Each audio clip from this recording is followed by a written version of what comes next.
they were good with kids, but I think it helped the fact that I didn't make a lot of mistakes. I was always prepared, and I wasn't a liability. And then as they saw that I could handle more dialogue, they started writing some really good scripts featuring Eddie volunteering Herman for stuff. And then during the summer when I wasn't in school and they had an extra 3 hours to put me in front of the camera, there were a lot of good episodes that featured Fred and I working together. And that's kind of where I learned a lot of acting, was from Fred. From Al Lewis, who was grandpa and a big sports fan, I learned a lot of, real world stuff and tossing a Frisbee into baseball and just life experience from Al. But the key to that show, in my opinion, Fred and Al were a very good comedy team from New York, but Yvonne DiCarlo dropping into television when it really wasn't, movie stars were movie stars and TV stars were TV stars. She was like the first person to actually drop into television that was in her heyday in the 50s, it was her and Sophia Loren and Ava Gardner and Lana Turner. She was a bona fide, huge megastar in the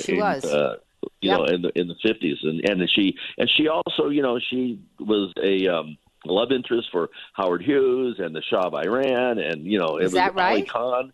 Oh yeah, she was big time. So anyway, it was really great to have her because she was a powerhouse, and the name recognition for her in the credits was very important.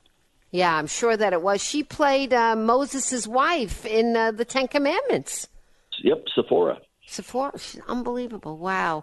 And did she have a star attitude, or was she, like a professional actress, one of the cast and all that stuff? She had a little star attitude at the beginning, but it was quickly, she came in because Fred and Al thought she, couldn't do it. And so she had a little bit of a sort of a chip maybe, or a performance thing going on.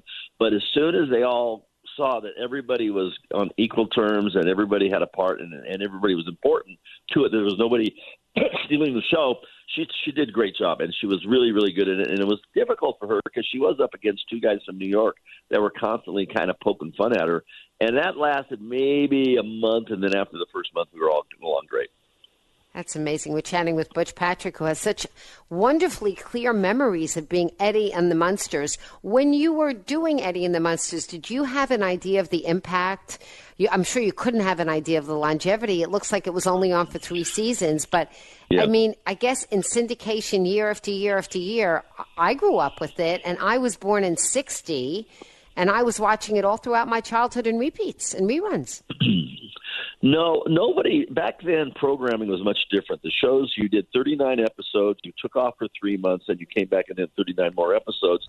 Syndication really didn't exist, so it was a phenomena that was, you would have to have had a crystal ball to foresee the future. But what happened was, it wasn't so much the Munsters; it was kind of a grouping of programming in the 60s and the transitional 60s from black and white to color. There were a lot of great TV shows that were written by, A-list writers and comedians and stuff. And it was anything went, and humor was the name of the game. And they, you could get away with talking horses and Martians and witches and genies. Right. And all of this pure entertainment value for entertainment's sake was very strong right then. So the 60s is an incredible decade to be part of. And I just happened to be lucky enough to be on a show that was in the middle of pop culture. And it also, think about the movies and the music. When you think of the 60s, it's still today taught in colleges as a pivotal decade for America, for the world, for that matter.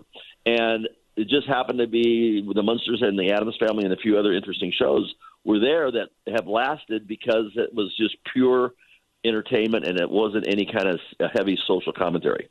No, it wasn't. But beautiful stories. The 39 episodes. Could you imagine? They can barely drag out 10 today. 39 episodes. The writers must have been full of such creative energy. My goodness. Well, what they did was the writers and producers had done Leave It to Beaver for 6 or 7 years. So there was a lot of kind of like, let's take the Beaver type shows and apply them to the Munsters, because, if you remember, Leave It to Beaver was like probably the first show that really had the kids as the lead, and the family and the parents were sort of the supporting actors in the show. And on that note, it was very successful. And they kind of did, between the Universal studio being the Monster Studio and the Leave It to Beaver scripts and being, like you say, a couple doors down on Colonial Street, they put this together, and even though the Munsters were monsters, you never ever once thought of Herman as Frankenstein. He was Never. Herman Munster. Never. He resembled Frankenstein, and we were monsters and we were different. But in the intro you mentioned, but were we a sitcom? Yeah, we were definitely a sitcom, but we were a sitcom that had this unusual spin to it. But nobody ever thought about us being anything but a family unit, and a functioning family unit at that. So if you want to really go deep and write a PhD thesis on it, you could see it as which I'm sure people have, Butch Patrick, you could see it as a forerunner in a way of, integration, or those that are others trying to fit in with the conforming crowd, but being of their own otherness. There's a lot of acceptance that is the subtext of watching the Munsters, right? There's a lot about accepting people. That's a very astute observation. You're correct. Yeah. Yeah. It was a beautiful show. It was a funny show, a kind show. It wasn't an unkind show. It was a kind show. Yeah. No, that was the difference between the Addams Family and the Munsters. The Addams Family, we were both on simultaneously, Thursday nights for us, Friday nights for them. Going back to another thing, the 39 episodes. But you got to remember, too, there's only 3 channels without any internet and without any cable. So everybody focused around the television set during the weeknights. Weekends, kind of was movie night and people would go out. But during the week, it was pretty much the TV Guide was the entertainment Bible for the living room. And the Addams Family, because there was a Charles Addams comic strip from the New Yorker, it was a dark, edgy kind of a presentation. It was edgier. And it was edgier and it was dark. And the Munsters was literally a normal family unit, except the fact that they were monsters with a dungeon, with a fire-breathing dragon. Right. But they added on the cool cars, and they took advantage of guests. We had super great guest stars on our show. They really set it up to where they took full advantage of everything they could. And a lot of that was the comedy writing and a great line of guest stars that came in and did wonderful jobs. It's amazing. We're chatting with Butch Patrick. It's fun for me because I had so many happy times. Now that I'm thinking about it, you were right. Of course, it was just, CBS, ABC, and NBC. Mm-hmm. At your peak, how many people were watching you? You know something? I don't really know the numbers, but in the first year, we were a top 20 show. So, whatever that would... In the many millions. How to be the many millions. Well, the thing was, another thing, we were the lead-in show on Thursday night, which was a big night for programming. And in the Midwest, it was 6:30, and in the coast, it was 7:30. So it was either right during the dinner hour or right after the dinner hour. But it was basically when everybody had just come home to set up shop, to do their finish their homework or whatever they need to do. But they all hovered around the television set to start the evening. Being the leadoff show was really important because they really wanted a good show to sit you down, because it was proven that once a channel was turned on to start the evening programming, most of the time it stayed on that channel. Right, especially in the days before remotes, which people don't remember, but I remember. Precisely. Yeah. Yeah. Wow. And so after this, you grow up as a human. I mean, thankfully, you're around and well. You're not one of these people. But how did it do with the money? I know nobody got residuals in those days. Did your parents save the money for you? Was that all cool with you? Or were you one of the people that, because I remember, the Donna Reed's son, I'm forgetting his name. Paul Peterson with a minor consideration. He's a dear friend. Yes. Yeah. And they founded a movement towards protecting children that they felt were exploited by Hollywood. Were you exploited, Butch Patrick? No. I was I was not. And it's funny because I'm good friends with a lot of people in the business, and Bill Mumy comes to mind from Lost in Space. He was actually the Eddie Munster's first. There was a first choice to be Eddie Munster, and he chose not to take the part. And then they had another kid to do the pilot named Happy Durman, and the network saw the pilot with Joan Marshall and Happy Durman, and they said, we'll move forward with production, but we want to change out the mom and the kid. When that brought in Yvonne DiCarlo, and then they flew me in from Illinois, where I was living with my grandmother, to go to the screen test with Yvonne, and then they hired me on the spot there and said, make arrangements to stay in town because, my mom had married a baseball player that was traded from this California Angels to the Washington Senators, so my whole family was on the East Coast. And I hired a woman to take me to work every day and lived with my uncle for most of the next 2 years. Wow. So it was kind of a strange period. But what happened was I had money when I turned. It was really weird. It was right at the cusp of the Vietnam War, and I was in 1971 when I turned 18. I was a really low number in the lottery. So I thought I was going to go to Vietnam and get killed. So that was my thought pattern. So what I did, at that time you had to be 21 to get your money out of the bank. So I went to the courts and I petitioned the courts that I would like to have that drop to 18. If I can go to Vietnam and die, why can't I get my money out of the bank? And they actually changed the law on that note. So it became from 21 to 18. And at the time I got my money, then I went up to the induction for my draft physical, and they found out that my knee had been blown out from a skiing accident and I wasn't fit for duty. So I never wound up going to Vietnam, but I now had all this money in my lap. I was only 19 years old. Wow. So I wound up moving to the beach and buying Corvettes and surfboards and living large. And you got to remember, in 1971, 1972, the atmosphere for partying in Hollywood, it was a lot of bad behavior was acceptable. Yeah. So I kind of took a turn there and kind of got a little off track. And I never planned on being a career actor anyway, so that was never an issue. I always wanted to be a race car driver, so I did that, and I didn't do a race car driver. I didn't have that kind of money, and I didn't have that kind of determination, and I wasn't. What's the word I'm looking for? Disciplined enough. But I had a great time. I had a wonderful childhood. I was never abused. I never had any issues with Hollywood. I lived 25 miles away in a little beach community down. It's called South Bay out of Los Angeles. So I kind of led a double life. And you sound like a happy, pretty well-adjusted person. Thankfully, you came out of that era with your brains. Yeah, no, it was. I've always, like I say, I was never an actor. I was a kid that could do the job, but it was always a series of temporary jobs, never a calling. And you're going to be in Connecticut for this wonderful paranormal convention. You're coming here next week to Waterbury as the celebrity special guest of honor. You're going to have a lot of fun at Paracon. It's great. It's fun. You're going to enjoy it. Well, one of the fun things about being Eddie Munster and being on the show was it's allowed me to meet a lot of great people like Charles Rosenet and do the paranormal stuff. I actually bought my grandmother's old house that we moved into after the Munsters. That was in Missouri. Old 1875 Queen Anne, very haunted house. So my grandma has been gone, 30 years. But I wound up buying that house about 8 years ago to save it from the wrecking ball. Moved into it for a couple of years and made it livable, and then sold it to someone to finish the restoration. So not only did I live on a TV haunted house, I actually owned a haunted mansion myself. All right. And Butch Patrick, you were just telling us you're coming into Connecticut for our paranormal convention, but you yourself, your grandma had a haunted house, which you ended up owning. Tell me about that. Well, when I was in the 5th grade, I lived with my grandmother in a little town called Geneseo, Illinois, which was very much like Main Street USA at Disneyland, and she had left California to get away from her kids that wouldn't move out. So I went along with her, and she was a big antiquer.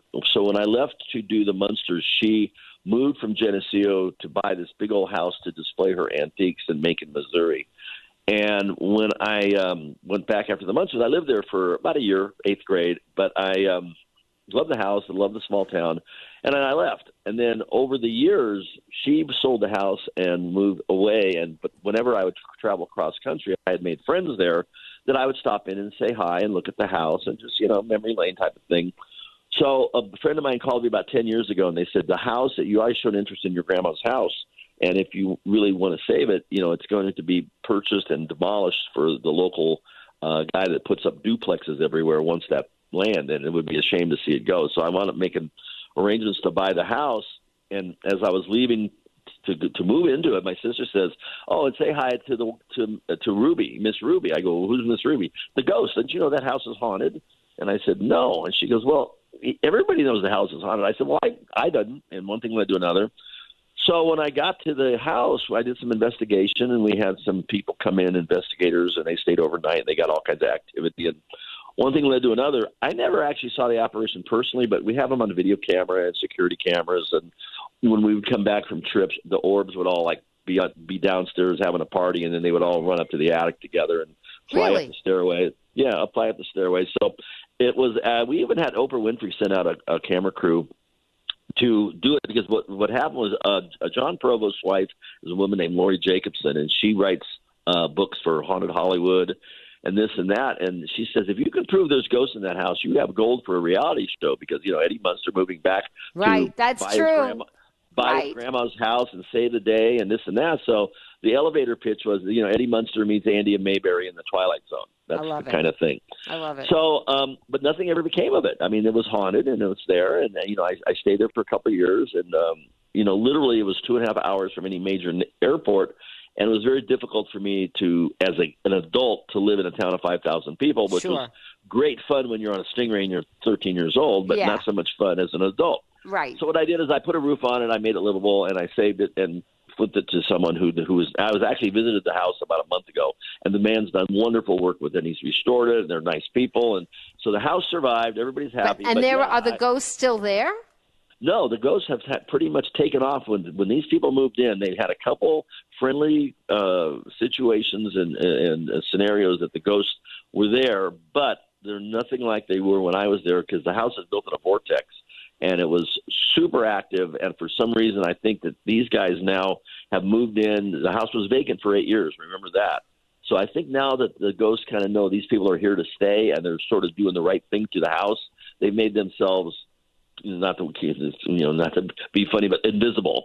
They're not making themselves known, Wow. So for you to come to the paranormal convention, it isn't merely because you played as an actor, someone in the Munsters. You have personal experience with ghosts. It's kind of just, it's in addition to being on the Munsters, it's kind of cool that you actually I had firsthand dealings and owned the haunted house. Yeah, I do believe that's nice, because it does lend some credibility to the whole thing. Yeah. Well, the whole thing about paranormal and all that stuff in Paracon is, it's like, I think until you've had your own personal experience with it, it's very easy to be skeptical. But if you've had any personal experience, if you've ever seen an apparition, but you're not crazy, and you don't have schizophrenia, and you're not paranoid, then you say, well, maybe there's something else to it, right? Well, what's interesting about this particular house, it was built by the richest guy in town, a coal baron, so it was very nicely, best of the 5 fireplaces and the best tile and the best wood, and it was a beautiful, beautiful mansion. It would be like millions and millions of dollars if it wasn't located in this little town in the Midwest. But when Michelle said, say hi to Miss Ruby, when I got there, Elizabeth Wardell was her name, and I was like, Miss Ruby, Miss Ruby. So I found out that I saw a street called Ruby Street, and then I did some investigation, and Miss Wardell, Elizabeth, had married a guy named Ruby. So her married name was Miss Ruby. So Michelle, when she was like 8 years old, communicating with the ghost, their interaction was, her name to Michelle was, you may call me Miss Ruby. I love it. Butch Patrick, thank you so much for being on the air with us today. What a pleasure to know you. Welcome to Connecticut next week. I hope you have a really fine time, and thank you so much for joining us on the show. You betcha. It's going to be fun. Bye-bye. It's going to be great fun. WICC 695.9, the voice of Connecticut. Weather update. Strong to severe thunderstorms may move in by late in the afternoon and this evening. Patchy fog early this morning, then sunny and hot through this afternoon with a high near 90. Any storms end by mid-evening, clearing after midnight, below in the mid-60s. For the forward, sunny and warm but less humid with a high in the mid-80s. I'm meteorologist Paul Piorek on WICC. Now, let's take a look back with Norman. Let's hear what happened today in WICC history. It's July 3rd. On this day, Lou Gehrig gave this memorable speech at Yankee Stadium after suffering from ALS. Today, I consider myself the luckiest man on the face of the earth. On this day in 1937, the father of the electric razor, Colonel Jacob Schick, passed away. The company is still in Milford. New from the inventors of electric shaving, the all-new Schick Power Shave with full contact head. Happy birthday to Tom Cruise. You want answers? I think I'm entitled. You want answers? I want the truth. You can't handle the truth. July 3rd. That was today in WICC history. Every day just before 2 on the voice of Connecticut. WICC 695.9. WICC Bridgeport, WFOX Southport, WEBE HD2 Westport, WPLR HD2 New Haven, locally owned by Connoisseur Media.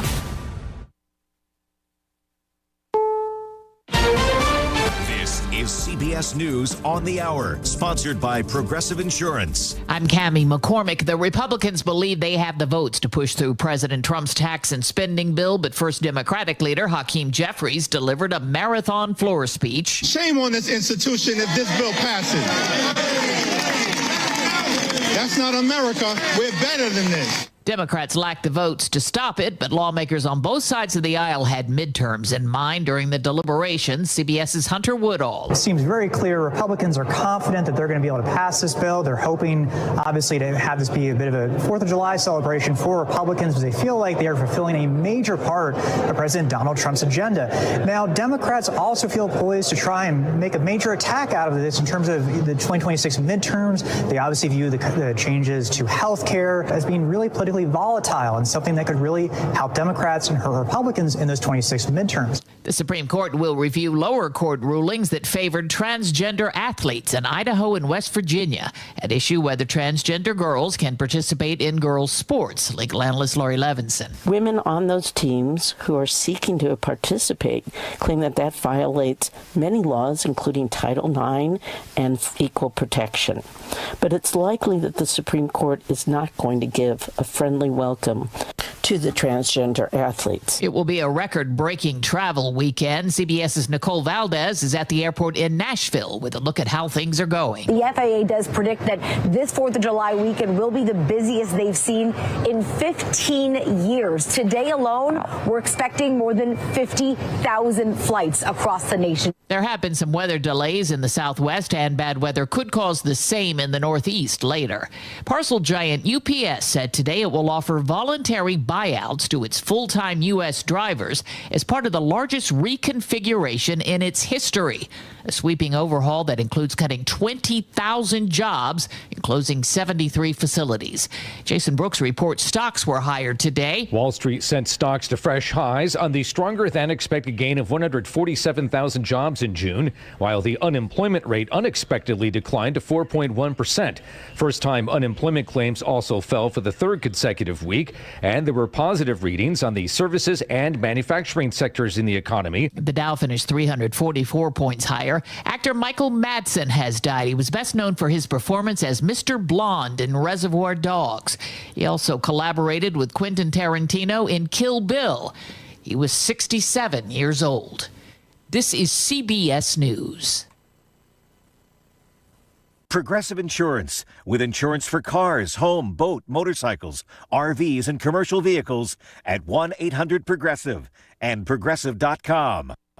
Cashback is not available on gas in New Jersey and Wisconsin. Hey, good morning. You're heading to the airport, right? Yep, thanks for checking. I like the car. How long have you been a rideshare driver? About 3 years now. I really enjoy it. Isn't it hard to make money these days with the price of gas being so high? Not for me. I use Upside, the free app that gives you cash back for every gallon of gas you buy. Wait a minute. Are you saying you actually get real money back when you get gas with the Upside app? Yep, I get real cash back every time I get gas. Does that actually add up to anything? I'll make around $200 to $300. Wow, that's serious extra cash. I'm downloading the Upside app now. Download the free Upside app now to earn real cash back every time you buy gas. Use promo code CAR for an extra 25 cents a gallon bonus on your first tank. You can cash out anytime right to your bank account, PayPal, or a gift card for Amazon and other brands. Just download the free Upside app and use promo code CAR for a 25 cents a gallon bonus on your first tank. That's code CAR.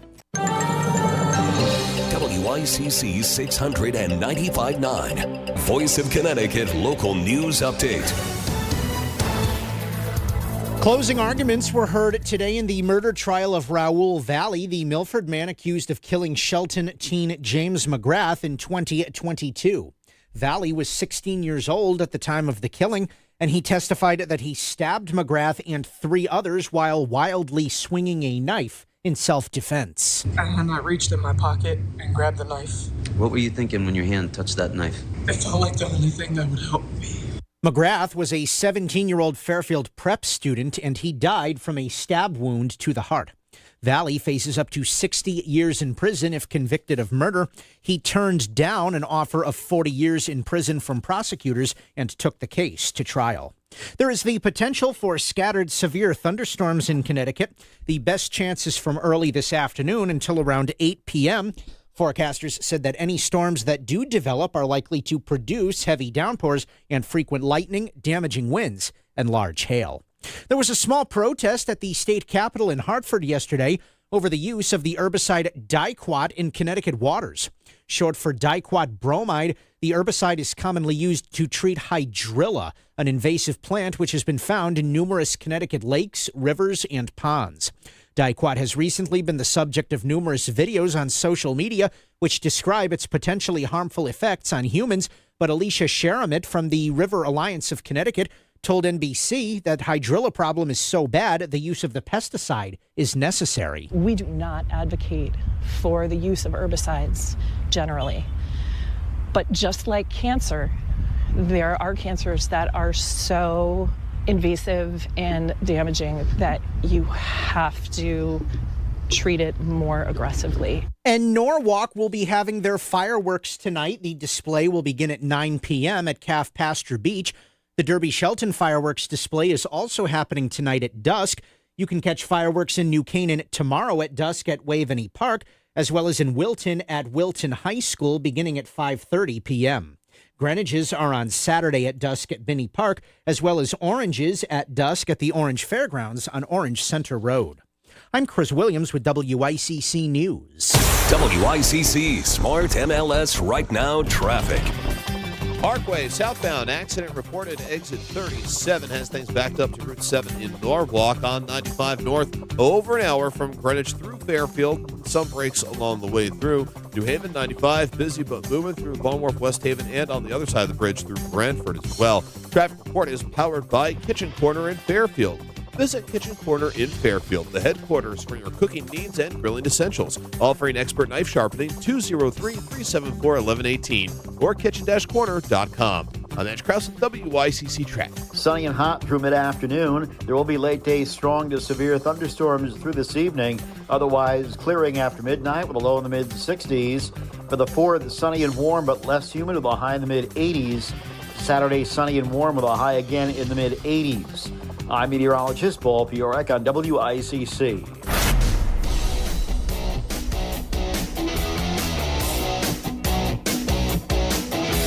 You're listening to Connecticut Today with Paul Piselli on WICC 695.9, the voice of Connecticut.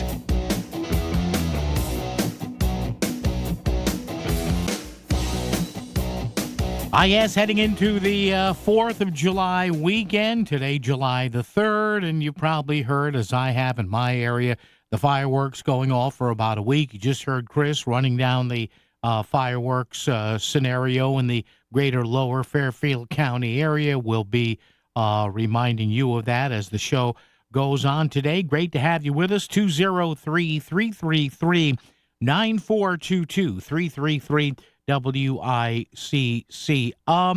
Patriotism, interesting. You look it up on online, or if you still e-get. Well, I have a big one. If you have a big dictionary at home.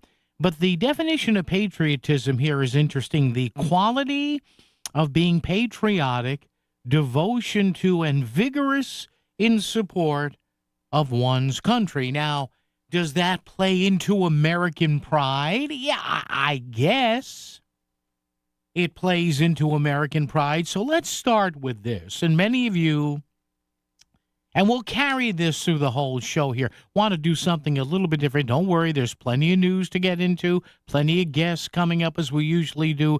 But heading into this Independence Day celebration eve tonight, Independence Day tomorrow, and the entire weekend, I saw this story.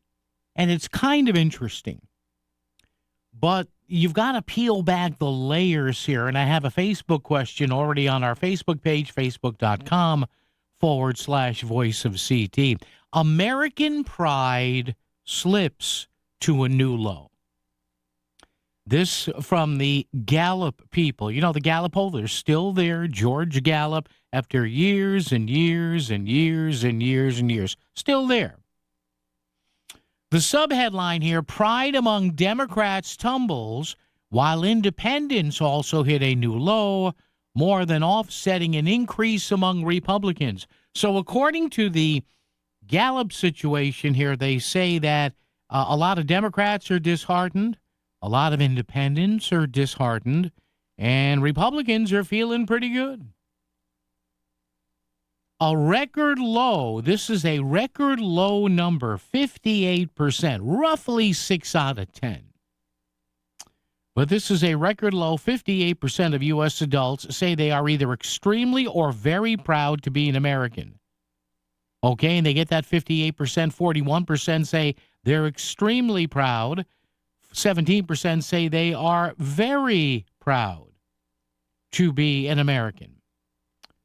That's down 9 points. That total of 58 points is down 9 points from last year and 5 points from 2020. The 41% who are extremely proud is not statistically different from 38% in 2022 and yada, yada, yada, 39% in 2023. So they asked folks a couple of weeks ago, June 2nd to June 19th, about the situation here, about pride in being an American. Now, I find this fascinating. So I have set up a question today that we can get into as we are waving the flag this weekend, some of us, as we sit outside of the back and watch the fireworks, as we maybe go to our town green, our city parks, maybe go driving just to park and watch the fireworks or whatever. Pride in America, pride and patriotism, are they the same thing? I don't know. I have no clue, but I'm working off this figure here. A record low 58% of U.S. adults say they're extremely or very proud to be an American. How proud are you to be an American? Now, I'm extremely proud. Now, there's a difference here I think that's important. You can be proud or not proud to be an American, but you have to divorce that from what your country is engaged in at the time. You know what I mean? I don't think you can answer this as a single question. In other words, 58% of U.S. adults say they're extremely or very proud to be an American. Well, then if you got into that, what are you extremely or very proud of? The actions of the country or the country as a whole, as it's laid out? Because to me, you can be really damn proud to be an American, but be in a point where you're like, oh my God, why the heck are we doing that? So I'd love to get into this a little with you today. And the party differences. Is this now inexorably tied to whether you're a Democrat or you're a Republican or you're an independent here? Is that the tie-in? I mean, right now, is it extremely prideful or very prideful just because you got that Republican uniform on? Are you down to the dumps and that's why the Democrat numbers are down? See, to me, I would ask those people who are coming in on the low end of this, hey, what are you actually ashamed of or not happy with? Is it the country in general or is it what's going on now? Because if you're criticizing the American idea in general, name a better place. Name a better place where there is more opportunity, there is more of a chance to make yourself into what you really want to be. Now it's not easy. Trust me, I know. Yes, stuff is expensive. Yes, you got people beating on you from all sides. But this number is fascinating to me, a record low, and it's still more than 50%. You know how people are. But a record low, 58%. So that's roughly 6 out of 10. If you want to round it up, maybe, I don't know. A record low, 58% of U.S. adults say they're either extremely or very proud to be an American. And this is apparently cutting across party lines. Republicans are really happy. Democrats are really unhappy. And independents, unaffiliateds are slightly unhappy. We're already getting a lot of answers to this. What are your thoughts? And do you separate the pride for the country or the happiness or unhappiness of the country from the pride or the happiness or the unhappiness as to what we're doing right now. 203-333-9422, 333-WICC. There's something lurking in Long Island Sound. It's waiting for you. It's $25,000. The WICC Surfside Hotel Greatest Bluefish Tournament on Earth returns August 23rd and 24th. Catch the heaviest bluefish that weekend and win $25,000. Plus, there's over $40,000 in cash prizes. Sign up now at bluefishtournament.com. The WICC Surfside Hotel Greatest Bluefish Tournament on Earth. We'll see you on the Sound. Thanks, Fine Fettle, The Water Doctor, and Bridgeport Harbor Marina. Hi, this is Rich Jackson, General Manager at Mazda of Milford. There's never been a better time to buy or lease a new Mazda. Discover the future of driving with the all-new 2025 Mazda CX-30 and CX-50 at Mazda of Milford. Experience unparalleled style, cutting-edge technology, and exceptional performance. Elevate your driving experience with Mazda of Milford. Mazda of Milford, easy to get to and even easier to do business with. Mazda of Milford, 915 Boston Post Road in Milford, or on the web at mazdaofmilford.com. Fish On, announcing the WICC Surfside Hotel Greatest Bluefish Tournament on Earth. Now in its 43rd year. Fish Long Island Sound August 23rd and 24th. Land the heaviest blue and win $25,000. Fish to win and fish for fun. Just pick up a registration form at the Surfside Hotel in Stratford or go to bluefishtournament.com. Thanks to the Water Doctor and Bridgeport Harbor Marina, the Surfside Hotel in Stratford, Connecticut's favorite beach hotel. The beach is calling and you must go. TheSurfside.com. When you've been hurt in an accident, you need someone by your side to help you through the injury and legal process. It's comforting to know that Ganem Injury Lawyers are there when it matters most. With decades of experience helping injured accident victims, Ganem Injury Lawyers will take on the insurance companies to get you the settlement you deserve. Trust attorney George Ganem to fight for you. GanemInjuryLawyers.com or call 203-713-8383 for a free consultation. By your side when it matters. Do you have questions about real estate? Learn the secrets of real estate investing and get your questions answered during the Real Estate Show with Pat Civitella. Listen Sunday mornings from 9 to 10 for expert information about real estate investing, downsizing, and improvements before selling. Pat will help turn your real estate dreams into reality. Tune in and call The Real Estate Show with Pat Civitella. Sunday mornings from 9 to 10, right here on WICC 600 and 95.9. Millions of Americans take medicine like Ozempic and Zepbound. Many of them are overpaying by thousands of dollars a year. These GLP-1 medications for diabetes, weight loss, and more may not always be covered by your insurance, but GoodRx can help. GoodRx helps you save every month on prescriptions at over 70,000 pharmacies nationwide. Best of all, it's free to use. Check GoodRx to save on GLP-1s. Just go to goodrx.com/GLP. That's goodrx.com/GLP. GoodRx is not insurance, but can be used instead of insurance, including Medicare and other federal and state-funded programs. You're listening to WICC 600 and 95.9, the voice of Connecticut, broadcasting from Cadillac of Greenwich Studios, cadillacofgreenwich.com. WICC Smart MLS Right Now Traffic. Parkway southbound accident reported exit 37 has things backed up to Route 7 in Norwalk on 95 North over an hour from Greenwich through Fairfield. Some breaks along the way through. New Haven 95 busy but moving through Long Wharf, West Haven, and on the other side of the bridge through Brantford as well. Traffic report is powered by Kitchen Corner in Fairfield. Visit Kitchen Corner in Fairfield, the headquarters for your cooking needs and grilling essentials. Offering expert knife sharpening, 203-374-1118 or kitchen-corner.com. I'm Edge Krause with WICC Traffic. Strong to severe thunderstorms end this evening, clearing after midnight with a low in the mid-60s. On the 4th, it's sunny and warm but less humid with a high in the mid-80s. Saturday, sunny and warm again with a high in the mid-80s. I'm meteorologist Paul Fiorek on WICC. Local talk every afternoon. It's Connecticut Today with Paul Pizzelli on WICC 600 and 95.9, the voice of Connecticut. As we head into this July 4th Independence Day weekend, hope you are going to have a good time with whatever you're planning. Be safe. Please don't drink and drive. 2 hands on the wheel. You know, fireworks, don't point them at anyone. Don't get drunk and point a Roman candle at your buddy. Please don't do that. That's probably not going to end well when whatever comes shooting out of a Roman candle, that glob of glowing heat comes out. All right, 203-333-9422, 333-WICC. We talk about the ideas of pride and patriotism. A record low, although it's still not that low. 58% of U.S. adults say they're extremely or very proud to be an American. How proud are you to be an American? And by the way, among the folks that have no pride at all, that's a very low number.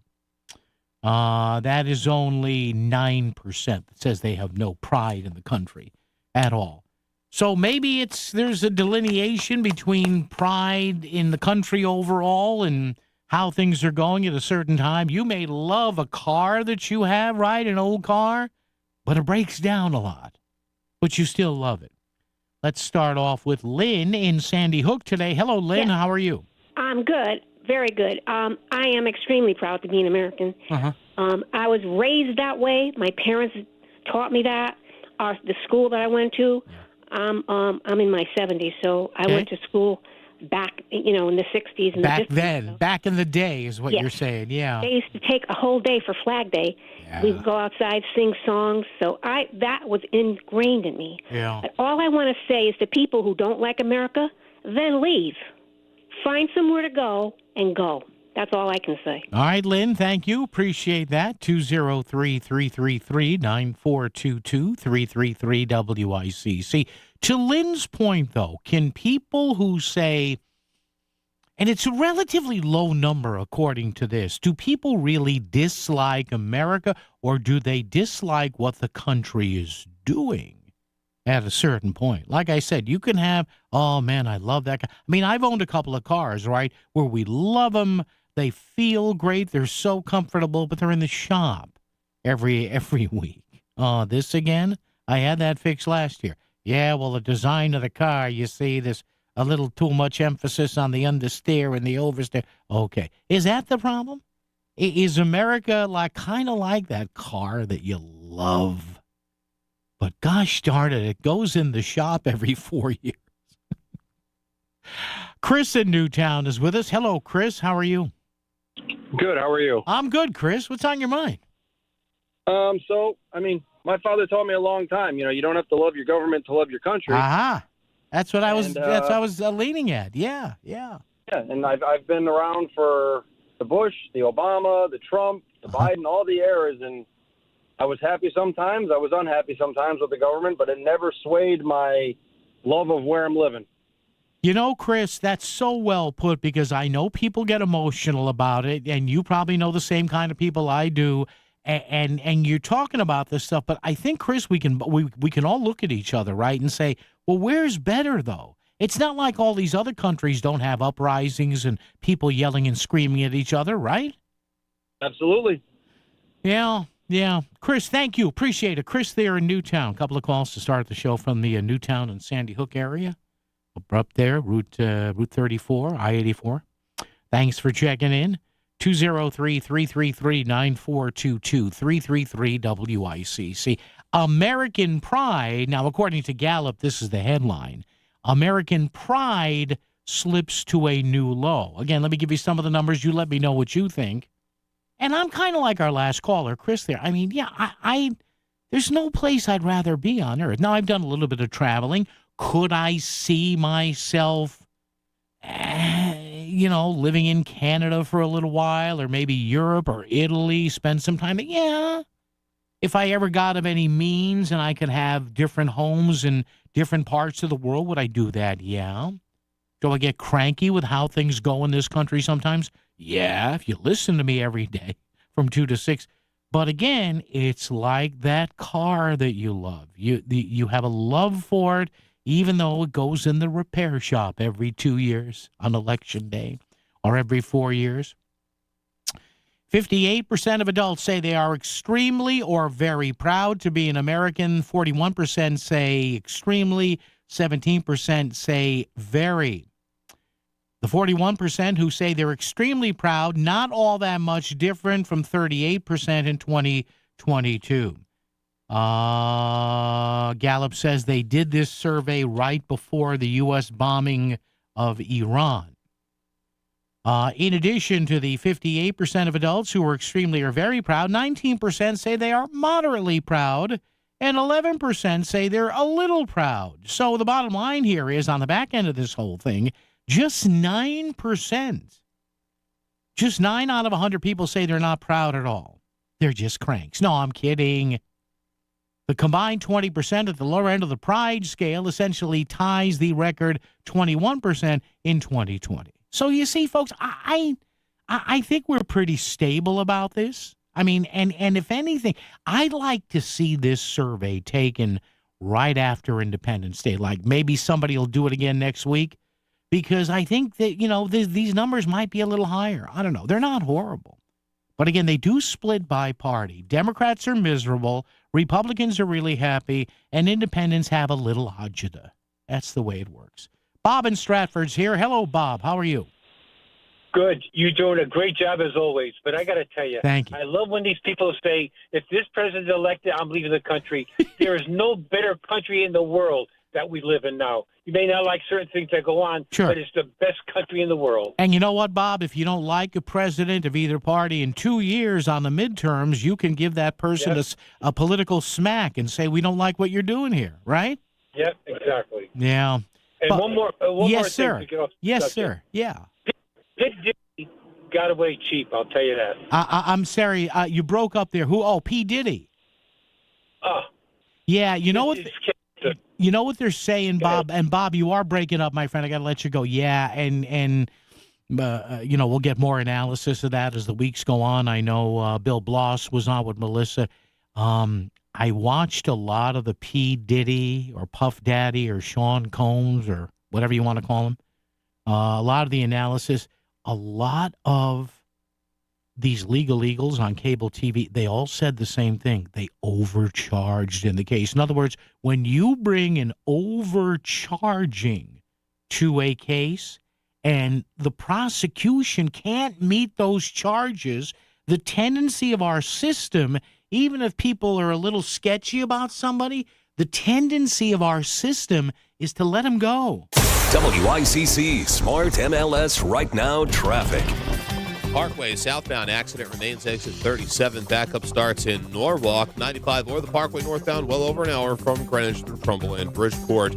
91 southbound North Haven closed between exits 12 and 10 because of a crash and police activity. Wilbur Cross southbound, an accident reported between exit 60 and the West Rock Tunnel in Camden. And on 84, very busy through Danbury into the Super 7. I'm Edge Krause with WICC Traffic. Sunny and hot through mid-afternoon. There will be late day strong to severe thunderstorms through this evening.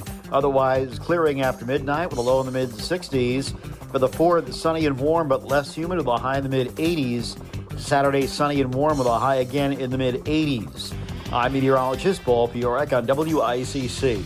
Selling your home is a numbers game. The more potential buyers who see it, the greater the opportunity to sell. And when your home is listed on Smart MLS, more than 21,000 realtors see it, and so do all their buyers. Suddenly, the number of people looking at your home starts to grow by a lot. More realtors sharing your listing, more people seeing your home, more offers coming in, and maybe even more cash in your pocket. Smart move, right? Ask your realtor. Is my house on Smart MLS? Smart MLS, the smart way to sell your home. The Connecticut Lottery reminds you that gambling can be a fun form of entertainment, but it's not risk-free, so it's important to play responsibly.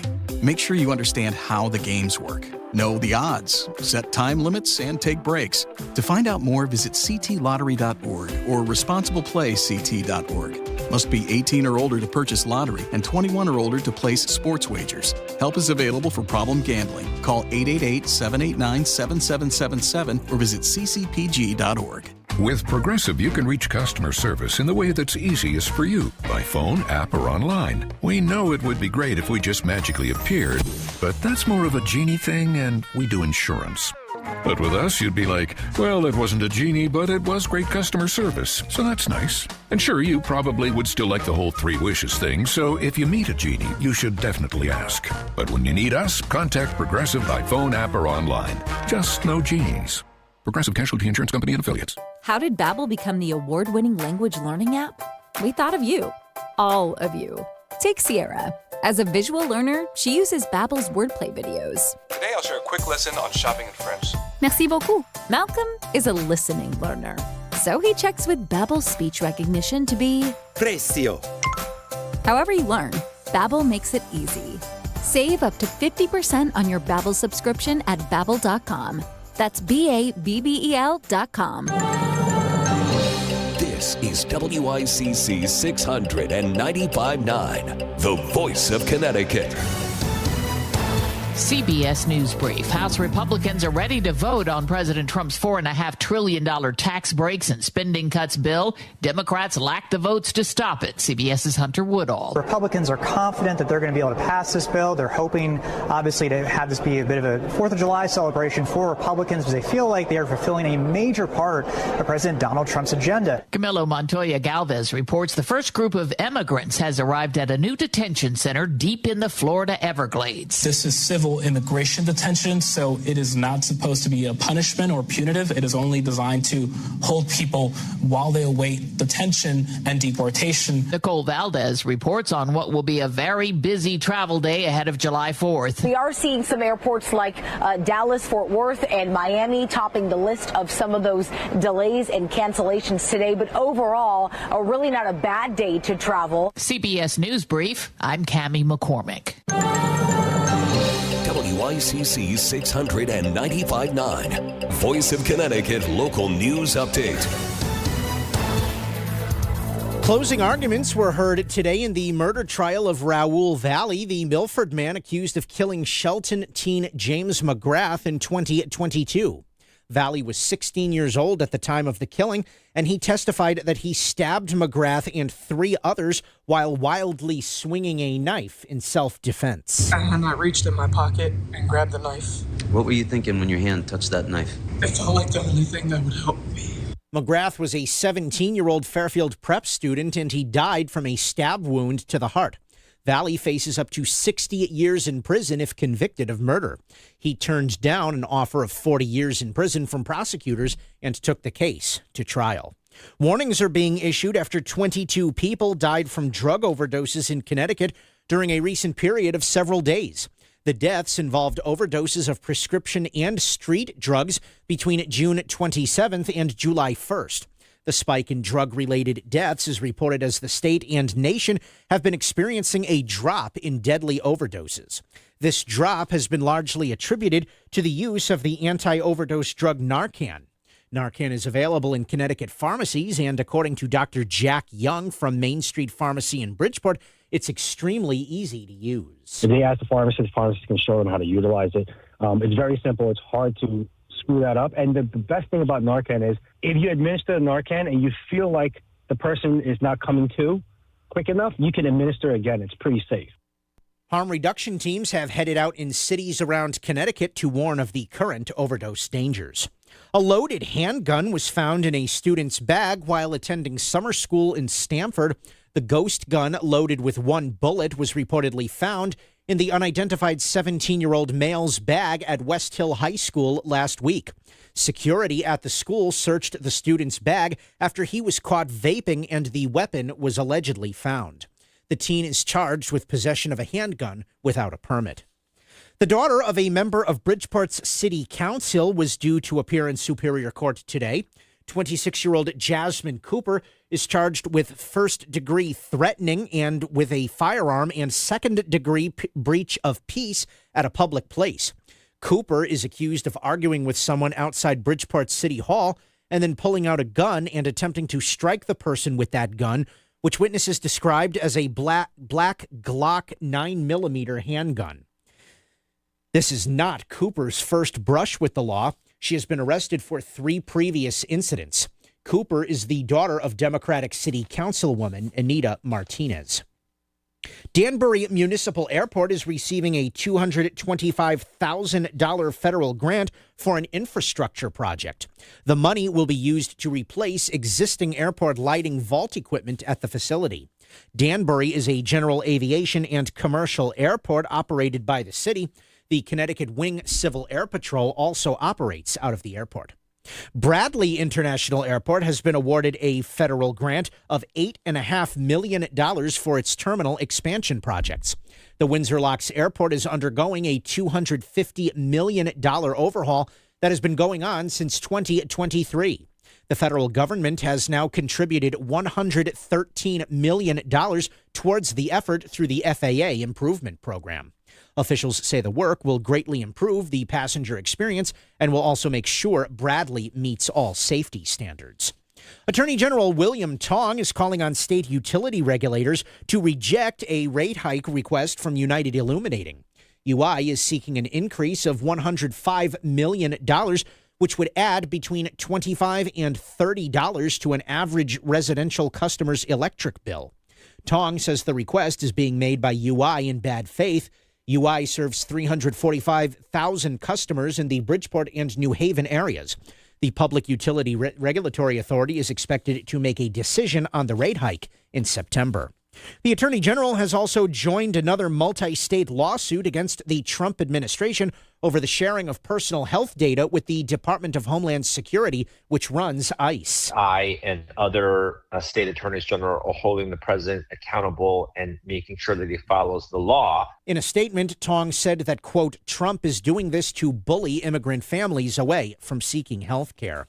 Heading into the 4th of July weekend, the average price for a gallon of regular gasoline in Connecticut is $3.16. That's down 3 cents from a week ago, according to AAA. The current national average is also $3.16 per gallon. And the Connecticut State Police are increasing patrols this weekend for the holiday, and they're asking for your help to keep Connecticut safe. If you do come across a reckless or erratic driver, please call 911 immediately so we can, have a trooper go out there and hopefully intervene one of these drivers. If you do come across a wrong-way driver, a tip that we like to give out to the public is stay to the right of the roadway, because oftentimes, the person who's driving the wrong way will think that they're in the right lane. Last year, the Connecticut State Police reported 332 crashes, including 3 with serious injuries and 1 which resulted in the death of a Naugatuck man on Route 25. They also remind everyone that aerial fireworks are illegal statewide. I'm Chris Williams with WICC News. WICC Smart MLS Right Now Traffic. Parkway southbound accident remains exit 37. Backup starts in Norwalk. 95 or the Parkway northbound, well over an hour from Greenwich through Trumbull and Bridgeport. 91 southbound North Haven closed between exits 12 and 10 because of a crash and police activity. Wilbur Cross southbound, an accident reported between exit 60 and the West Rock Tunnel in Camden. And on 84, very busy through Danbury into the Super 7. I'm Edge Krause with WICC Traffic. Strong to severe thunderstorms end this evening, clearing after midnight with a low in the mid-60s. On the 4th, it's sunny and warm but less humid with a high in the mid-80s. Saturday, sunny and warm again with a high in the mid-80s. I'm meteorologist Paul Fiorek on WICC. If Stamford is talking about it, so is Paul. Connecticut Today with Paul Piselli on WICC 600 and 95.9, the voice of Connecticut. Then we continue to open the show here with something I thought that would be neat and nifty to do heading into this July 4th holiday weekend. Kind of sitting back here, no matter what party you're in, red, blue, up, down, left, right, fascist, communist, Marxist, socialist, anarchist, Antifa, MAGA, whatever. A lot of people like the U.S. Maybe it varies from a point here or there, down, up and down, according to this new Gallup survey I have in front of me. But even the people who, complain and moan, which is, fine, that's how you get change, there's an intrinsic admiration of this country that's good to be reminded of here. Every so often, and I think Independence Day or the Independence Day period or the July 4th holiday period is a good day to do it every year. 203-333-9422, 333-WICC. 58% of adults, which Gallup says is a record low, but it's still almost 6 in 10, say they are extremely or very proud to be an American. How proud are you to be an American? Now, the choices they gave to these people were extremely or very proud. They also gave them the choices of moderately proud, only a little proud, or not proud at all. And it's interesting that if you go to the back end of the spectrum here, you say, okay, 41% are extremely proud and 17% are very proud. 19% say they're moderately proud. But if you go to, and I don't know how you how you differentiate these things. I guess if the word clicks with people, that's what they'll say. But you have 11% who say they're only a little proud and 9% who say they're not that all proud. And what does this prove? And I always mention this, and I'm not saying, well, here's something else I got right, but it was right, that it's the fringes here in the nation that, I don't want to say they're a problem, because even if sometimes fringe thoughts then can be developed into bigger things, maybe solving problems, whatever. But you look at this, 9% are not at all proud, and 11% only are a little proud. So even 11% have a little pride. The only people who say no, not at all, are 9%. What do I say? What do I say all the time?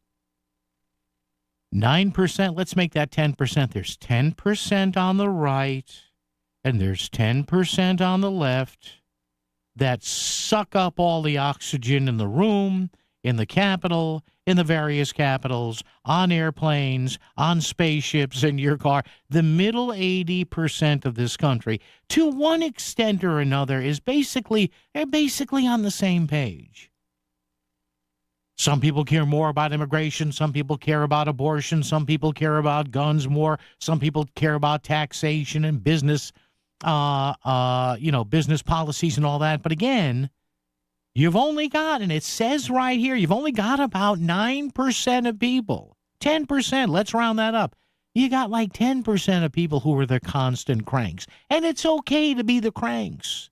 That's what our country affords us. But you've even got 11% who are a little proud, 20%, yes, say I'm moderately proud, and then it goes higher, extremely, and very proud. Because I'm telling you, and I'm not up here to start waving the flag on the weekend, although there's nothing wrong with that.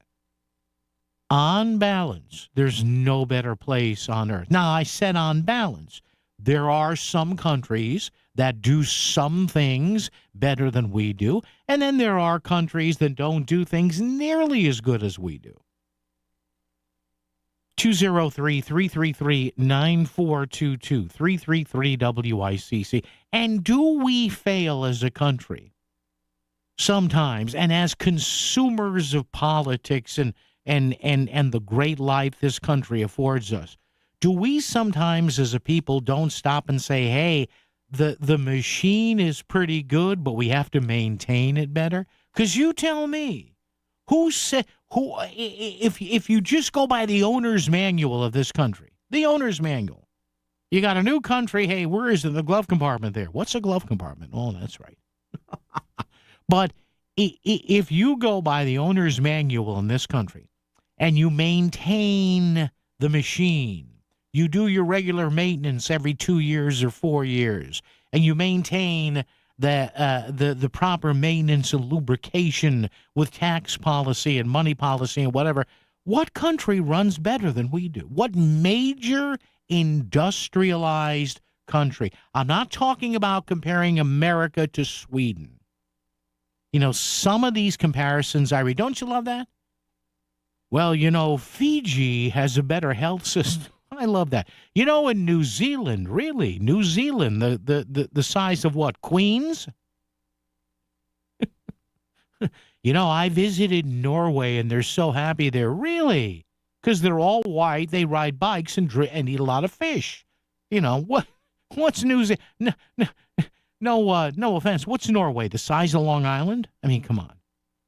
So when you look at major industrialized nations, the U.S., Russia, China, Canada, Great Britain, France, who does it better than us? Nobody.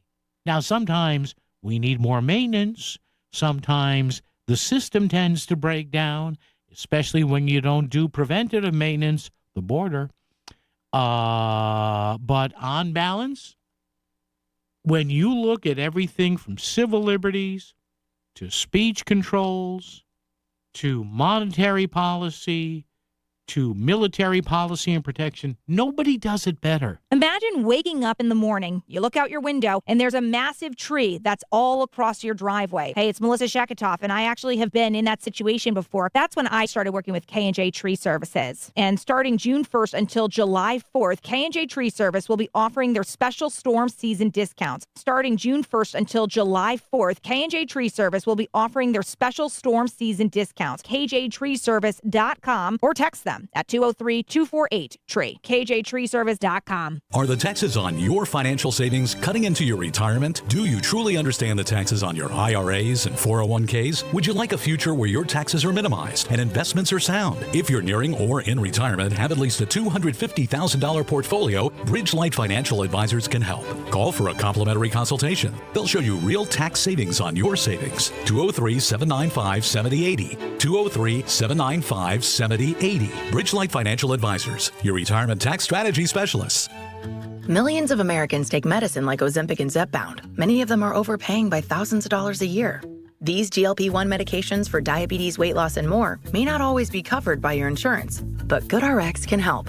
GoodRx helps you save every month on prescriptions at over 70,000 pharmacies nationwide. Best of all, it's free to use. Check GoodRx to save on GLP-1s. Just go to GoodRx.com/GLP. That's GoodRx.com/GLP.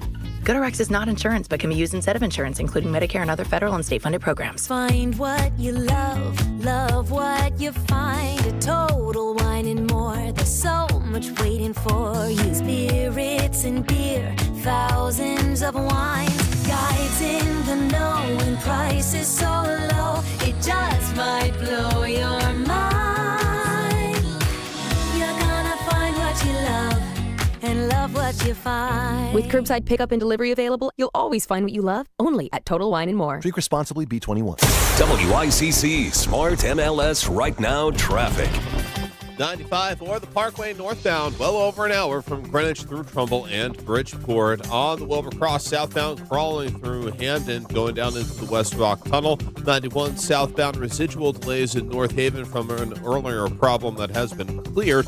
And on 95 north and southbound, plenty of company from Long Wharf, West Haven, and Milford.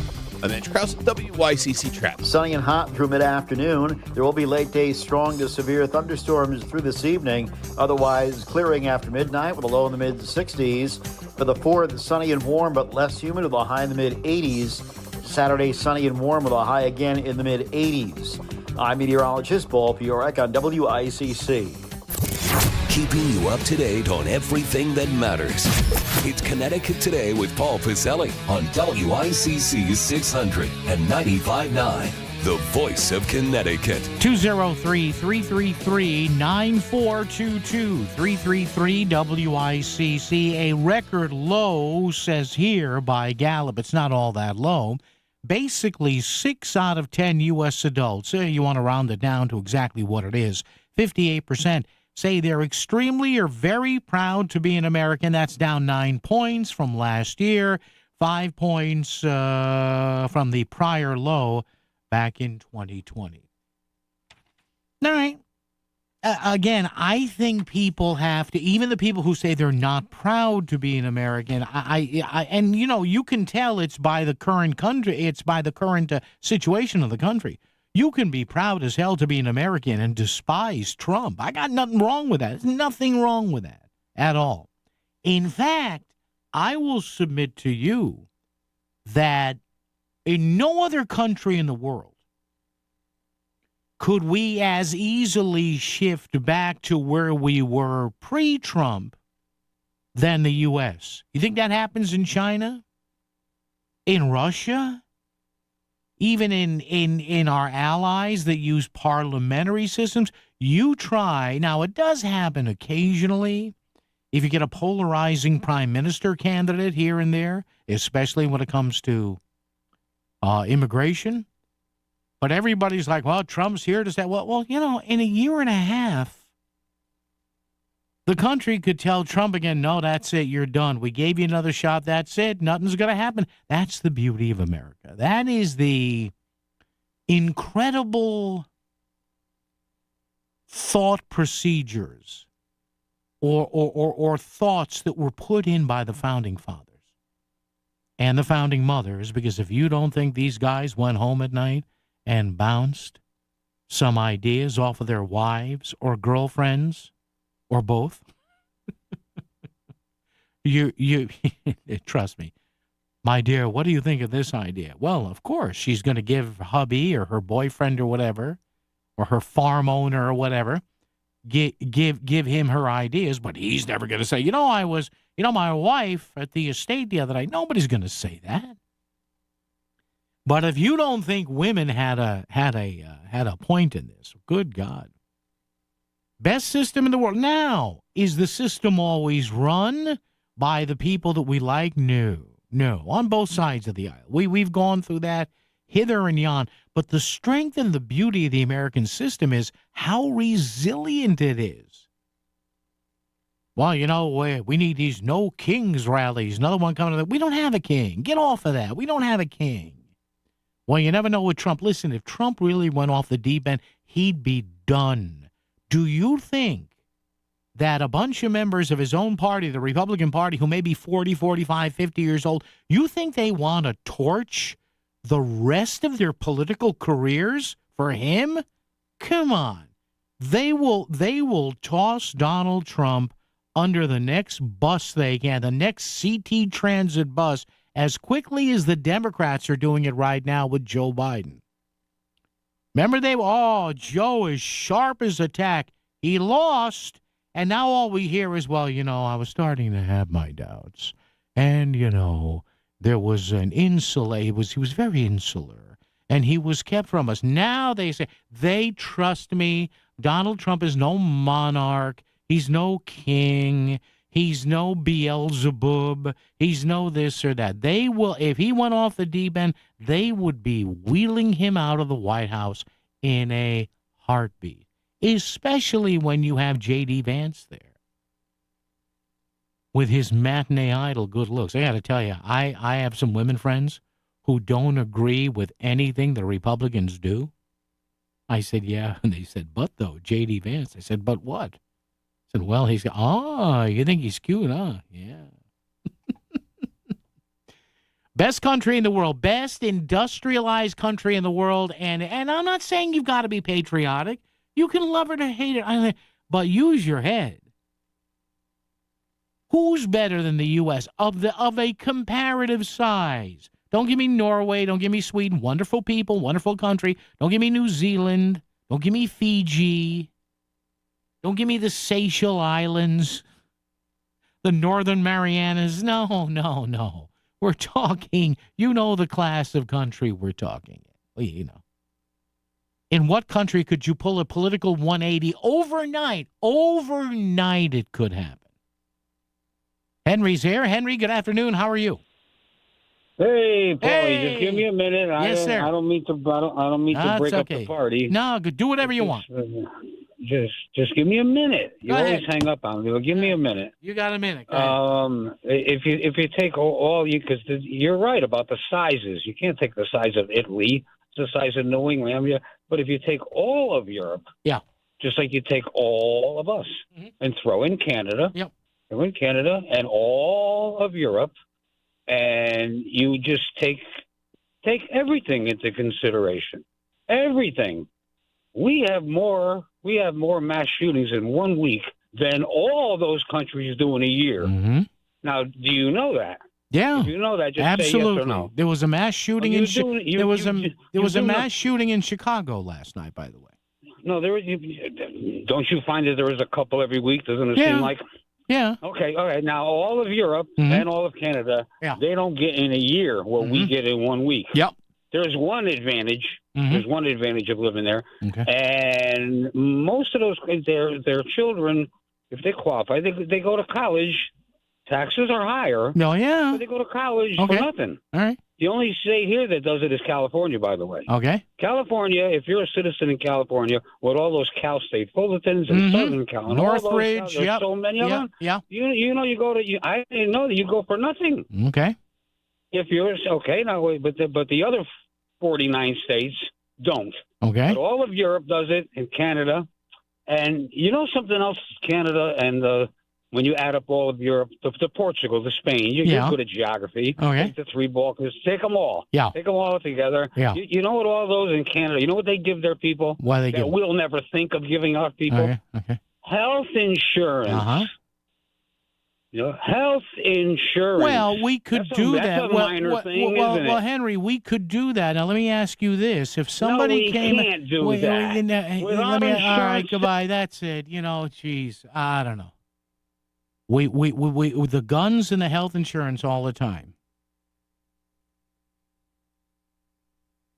Yes, Europe and those other places don't have as many shootings as we do because the Second Amendment, gun ownership is a guaranteed right, including in the state constitution. Why?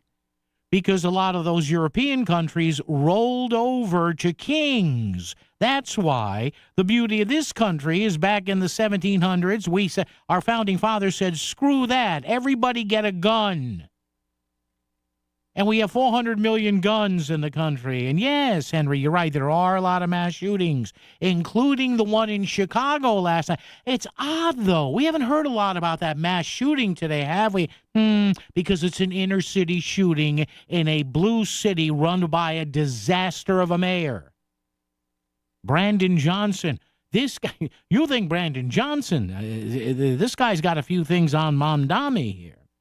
And yet, I will say it again and again and again and again and again and again. Yes, we could have national health care.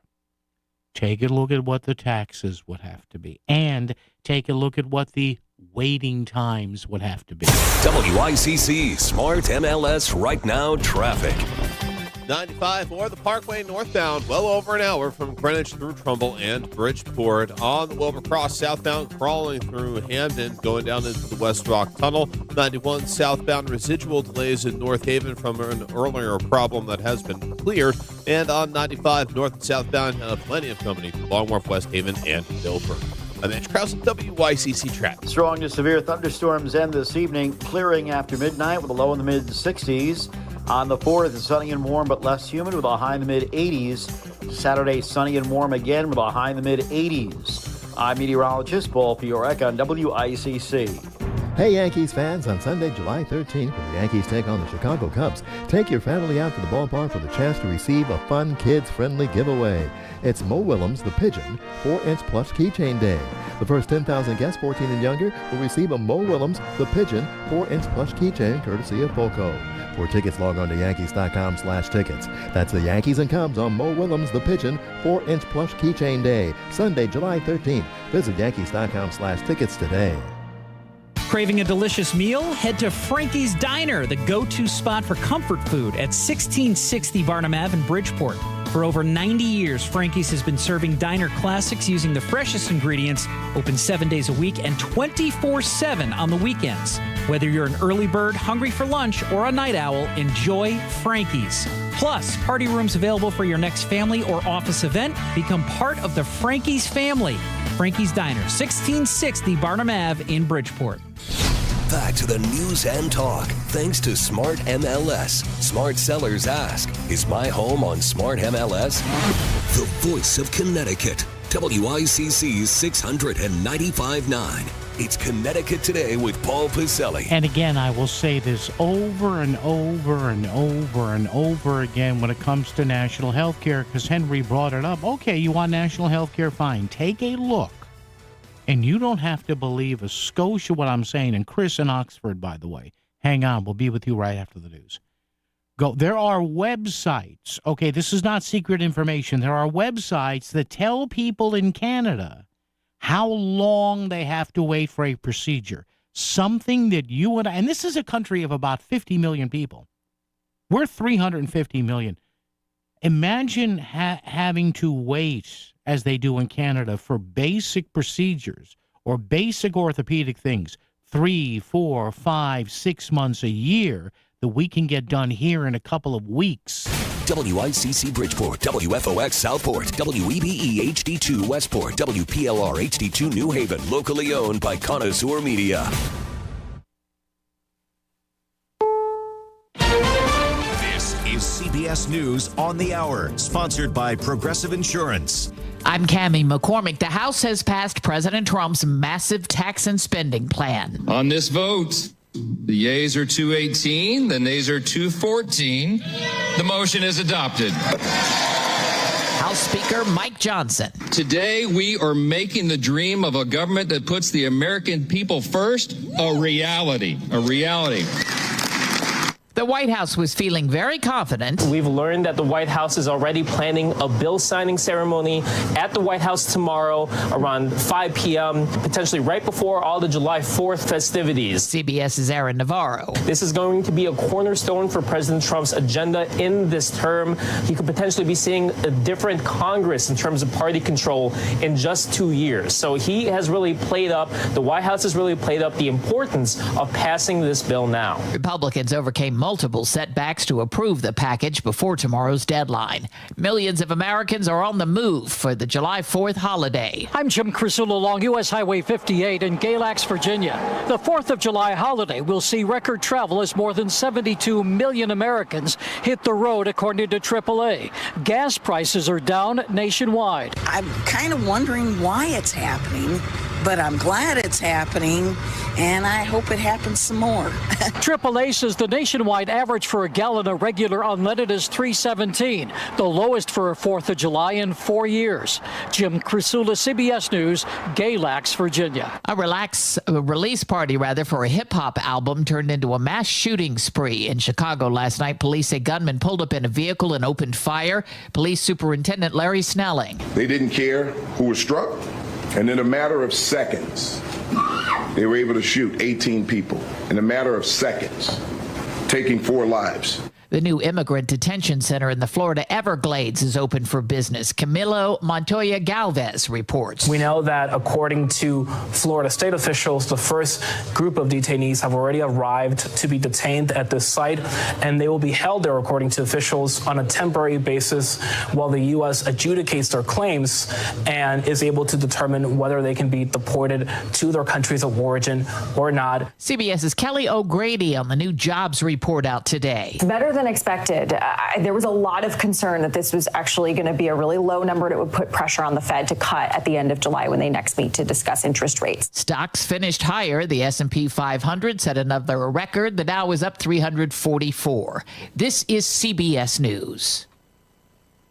Sponsored by Progressive Insurance. We offer auto, home, and commercial auto insurance, plus a variety of business insurance options. Visit Progressive.com today. Do you have 3 ex-wives and your current trophy wife wants a life insurance policy 3 times the size of the policies you had to purchase for your previous mistakes? If so, you need to call Big Lou at Term Provider, 800-230-2777. Big Lou is intimately familiar with your problems, and if you're 50 or 60 years old and in reasonably good health, a $1 million policy should only cost about $100 to $200 per month. Big Lou may have a solution for your previous policies as well. You may even save enough money to lighten the load on your new $1 million policy. Remember, call Big Lou. He's like you, except he's only on number 2. Call Term Provider at 800-230-2777. That's 800-230-2777. For $1 million in term life insurance that you can live with. Call Big Lou at 800-230-2777. 800-230-2777. WICC 695.9. Voice of Connecticut Local News Update.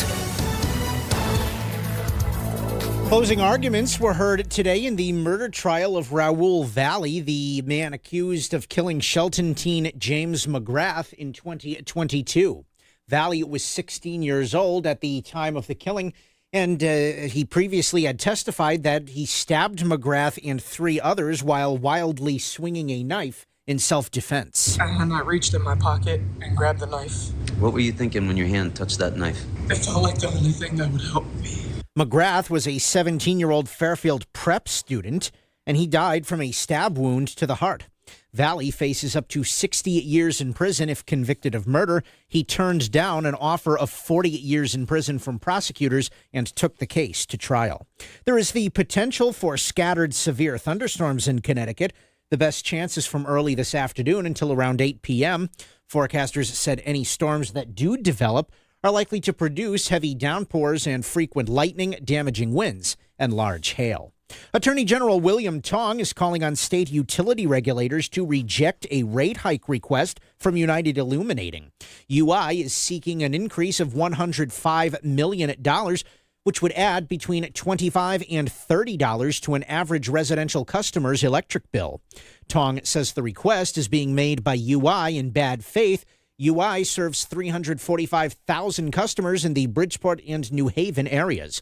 The Public Utilities Regulatory Authority is expected to make a decision on the rate hike in September.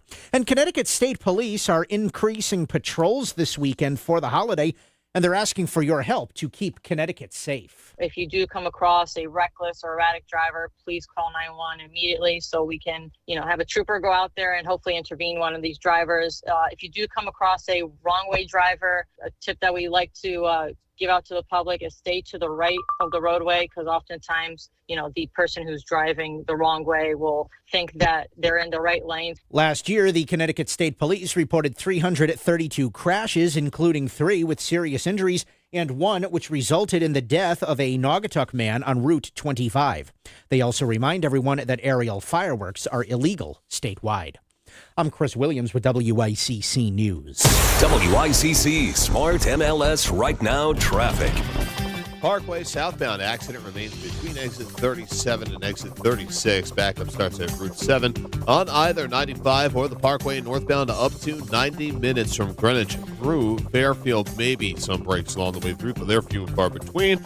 Out of New Haven, 95 south crawling through Long Wharf into West Haven and Wilbur Cross north and southbound bunched up a bit going into the West Rock Tunnel. Traffic report powered by Brown Roofing. Brown Roofing is Fairfield County's premier roofing replacement, repair, and gutter contractor. Contact Brown Roofing today at brownroofing600.com. Brown won't let you down. I'm Andrew Krause, WICC Traffic. Sunny and hot through mid-afternoon. There will be late day strong to severe thunderstorms through this evening. Otherwise, clearing after midnight with a low in the mid-60s. For the 4th, sunny and warm, but less humid with a high in the mid-80s. Saturday, sunny and warm with a high again in the mid-80s. I'm meteorologist Paul Fiorek on WICC.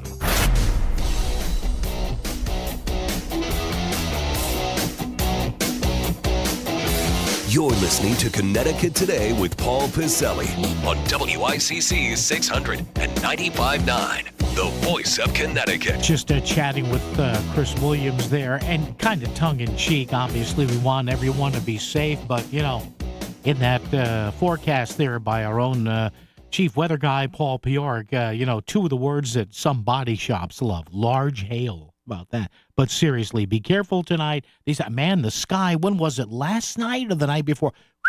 This is that time of the year. Now and, of course, in September, right? The 2 times of the year when you could be driving home, sunny and blue in front of you or in back of you, and on the other side, forward or back, it literally looks like the end of the world. Honey, Satan's here. Yes, let him in. I'll be there in a while. Oh, man. Talking about patriotism today as we slip and slide toward the July 4th holiday weekend. American pride slips a bit to a new low, but that new low is still almost 6 in 10. A record low, 58% of adults say they are, quote, extremely or, quote, unquote, very proud to be an American. 17% say very proud. 41% say extremely proud. I wonder how people delineate in their minds. Well, am I extremely proud or very proud? Am I pseudo-proud? Am I proud to be an American? So there you go. See, I think you can. I'm as proud as you can be with the still realization that things can get really screwed up here. But again, name a better industrialized major country who does the stuff not only for us but for the rest of the world. If World War III breaks out, who are they calling? Yes, I'm sure we'll get wonderful help from Canada and France and Great Britain, just the way we did in World War II. But come on, if any major outbreak happens, who drives the bus? Everybody knows. It's the country that's always done it. Chris in Oxford has been hanging on patiently. Hey, Chris, good afternoon. How are you? Good, and I am pretty proud to be a citizen of this great country of ours, you know. But I would like to make a couple points to Mr. Henry's call before it kind of burned me up a little bit. Yeah, okay. The first one, is everybody, that screams universal health care has never really experienced it. Yep. They just talk about it. They have no real down-to-earth experience of what it's like to have universal health care, Like, they don't experience it. And the second thing is... Yeah, and Chris, just let me... It's great you brought that up because I did pull up a figure. And again, Henry's a very concerned guy. I get it. But you're right. Everybody says, well, look at these countries. And Chris, we've all read where, sure, you could do it here, but the amount of taxes that would need to be deducted from somebody's check that would likely put the economy into a free fall. You're right. Go ahead. Correct, and they're the first people that'll complain when their taxes go up. And not for nothing, I don't want a bargain doctor. I want good doctors. I want doctors to be well compensated if they're working on my body, because I don't know what they're doing, and neither does anybody else. Yeah. Like I don't want a Timu version of a doctor. Timu. I want. You know what I mean? I want a good doctor. I know what you mean. Somebody, I got you. Yeah. I don't want an online doctor degree. You know what I mean? Like I want somebody good. You mean you don't want somebody? Yeah. You mean you don't want to walk into an office and look up where they have their medical degree and it says Facebook University? You don't want that. Is that what you're saying? Yeah, exactly. Yeah. and speaking of universities. Yeah. And Henry's head might pop off his shoulders. Let's be nice. Yep. Go ahead. Yeah. No. But. You know what other great state has free university, college care if you're a citizen there? Yeah. The great state of Florida with our best governor in the country, DeSantis. Yeah. Florida does offer that though for state colleges. And the thing, and Chris, thank you for hanging on. I appreciate it. As Chris pointed out, the part of the beauty of this country is that you have different states, California, Florida, Connecticut, whatever, who can do different things because their people want it, and sometimes they live and gravitate there. Now, yes, as to health care, nobody should go into permanent debt or be bankrupt because they had to have heart bypass. That's a horrible thing. Nobody should have to be saddled with $20,000 because they broke an arm and they had to have surgery to repair it. But understand, a lot of this is driven by costs. And I don't care what healthcare provider you're talking about, Connecticut, New York, Mississippi, California, Texas. The fulcrum of the healthcare cost problem in this country is and will continue to be the provider. I'm sorry, there are hundreds of thousands of wonderful people that work in the healthcare system. Knock on wood, I've been relatively healthy, and the times I haven't been, the people that have taken care of me have been great. But I've also had a couple of those people ask me what my bill was for something, and I told a doctor once, and he hit the floor when I told him. He said, "Are you kidding me?" He said, "They billed you how much for what I did?" And I told him, and he's like, and he starts to apologize to me. And I said, "Don't worry. Your fee was not even 20% of the bill. It's okay." And he continued to apologize. The point being that we will continue to have a healthcare mess in this country. It's not a healthcare mess. You get great care by and large. You can seek a second, third, fourth opinion. It's a health insurance. It's a health cost mess. Why does one provider charge X $1,000 for a set of MRI readings and somebody else charges something else to it? And before we go to break here, just on health care, okay, you can have national health care. They have it in Canada, okay? Canadians are facing record-breaking wait times for medical treatment. This is not some crazy site. Canada, Europe, there are these sites all over the world that are set up to let people know who have national health care how long they'll have to wait. Canadians are facing a median wait. Now, median is not average. Median's in the middle. Some is more, some is less. A median wait, you ready for this? Of 27.7 weeks for a specialist treatment after being referred by a general practitioner. Can you imagine the holy hell that 98% of the people in this country would raise if you went to your GP under a national health care system? And I'm not saying you wouldn't get good care. I'm not saying that. But can you imagine if your GP said, geez, I'm hearing something in your heart rhythm I don't like. Or I saw something on that bone scan. I just want it. So I'm going to send you to Dr. So-and-so. He or she is the best. Trust me, we work together all the time. And as long as he or she evaluates this, you'll sleep well. Okay, when can I see him or her? 28 weeks. Okay, you tell me when the riots in the streets would begin. Go ahead, you tell me. Your schedule may change in the summer, but WICC still has all the latest local news and our full lineup of talk you need every day. Melissa in the Morning, The Lisa Wexler Show, The Download, and Connecticut Today with Paul Pacelli. Plus live local news updates at the top and bottom of the hour, along with traffic and weather. We're live and local and here for you every day on the Voice of Connecticut, WICC 600 and 95.9. It's time to make an appointment to tour Forest Hills Milford, one of the newest luxury rental 55 and over communities in Connecticut. Step into a home where every detail is designed to offer ease and comfort. Forest Hills Milford's spacious brand new luxury apartments include assigned garage parking with elevator access and use modern technologies to bring ease and comfort to everyday living. Nestled in the beauty of Milford, close to beaches, golf, marinas, and more. Visit foresthillsmilford.info to learn more. Forest Hills Milford, home made easy.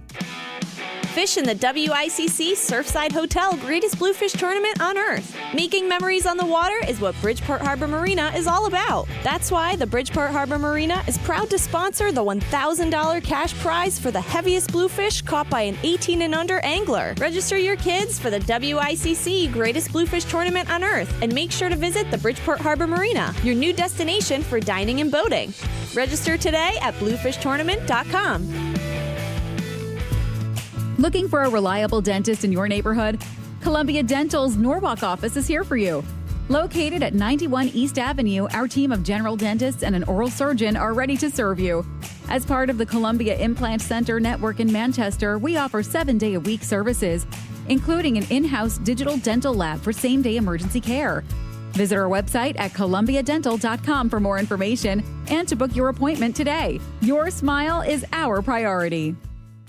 Discover the finest flooring in Southern Connecticut at Courtesy Carpet. With over 50 years experience, we've got your flooring needs covered. From intricate area rugs, durable vinyl and laminate to elegant stair runners. Shop anywhere, but make sure to see us before you buy. Visit courtesycarpet.com to explore our extensive selection. Visit Ellen, Jay, and the team at Courtesy Carpet, Route 111 in Monroe. Trust us, the experts in quality flooring. Because at Courtesy Carpet, your satisfaction is our courtesy. Now there's a new way to take charge of your blood sugar. Introducing new Garlic Healthy Blood Sugar Formula from the makers of the nation's best-selling garlic supplement. New Garlic helps maintain healthy blood sugar levels with clinically supported levels of garlic, plus a custom blend of vitamins and minerals, and it's odor-free. Take charge of your blood sugar with new Garlic Healthy Blood Sugar Formula. These statements have not been evaluated by the FDA. This product is not intended to diagnose, treat, cure, or prevent any disease. Use as directed. You're listening to WICC 600 and 95.9, the Voice of Connecticut, broadcasting from Cadillac of Greenwich Studios, CadillacofGreenwich.com. WICC Smart MLS Right Now Traffic. Parkway southbound accident remains between exit 37 and exit 36. Backup starts at Route 7 on either 95 or the Parkway northbound up to 90 minutes from Greenwich through Fairfield. Maybe some breaks along the way through, but they're few and far between. Out of New Haven, 95 south crawling through Long Wharf into West Haven and Wilbur Cross north and southbound bunched up a bit going into the West Rock Tunnel. Traffic report powered by Brown Roofing. Brown Roofing is Fairfield County's premier roofing replacement, repair, and gutter contractor. Contact Brown Roofing today at brownroofing600.com. Brown won't let you down. I'm Andrew Krause, WICC Traffic. Strong to severe thunderstorms end this evening, clearing after midnight with a low in the mid-60s. On the 4th, sunny and warm but less humid with a high in the mid-80s. Saturday, sunny and warm again with a high in the mid-80s.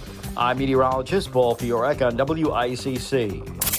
Connecticut Today with Paul Pacelli is back and live on WICC 695.9, the voice of Connecticut. As we slip and slide into this July 4th, Independence Day weekend, have fun, don't drink and drive. If you do drive, 2 hands on the wheel with no booze. Don't eat too much. 4 hot dogs and 3 hamburgers at one sitting is enough. Push yourself away from the macaroni salad every so often. Will you do that? 203-333-9422, 333-WICC. Paul in Bethel is with us. Paul, how are you? Good, Paul. How are you doing? Good, Paul. What's on your mind, buddy? Just a few observations. So I don't know anything about, the Canadian healthcare system or the others that are universal, but median wait, 27 and a half weeks. Yeah. And I sit there and I go, okay, why? So it's either they just like to make people wait, or there's too many patients or not enough doctors. And I'll tell you, in Fairfield County, we got plenty of doctors. Well, and part of it, Paul, you can sit down over the weekend if you get time and research this. Again, there are numerous websites. All you have to do is put in Canadian wait times, British wait times. Yeah, a lot of GPs, Paul, in these national healthcare systems, they don't make a lot of money. They don't. And like you said, the GPs you and I know around here, they do pretty good, but they're busting their tails all week. So part of it's the pay. It's tough to get GPs in the system. That makes sense, yeah. And I'm sure, and going back to, our healthcare costs here, I've got to assume that the insurance is a major factor in that. It's, we are such a sue-happy country that the insurance is huge on anything. And that drives our costs like crazy. Well, how long have we heard, Paul, that how often have we heard a doctor, maybe you or I work with or whatever, that say, hey, I'm 99% you don't have this, I'm 99% sure, but I'm going to order this test because I just want to make sure. Well, yeah, that's good. We want a thorough doctor, but somebody's paying for that extra test, Paul, or those extra images. Yep, and they're done that. I understand that part of it, too, right? But that goes back to they're trying to cover their butt. Yeah. Because if they don't, then they get sued.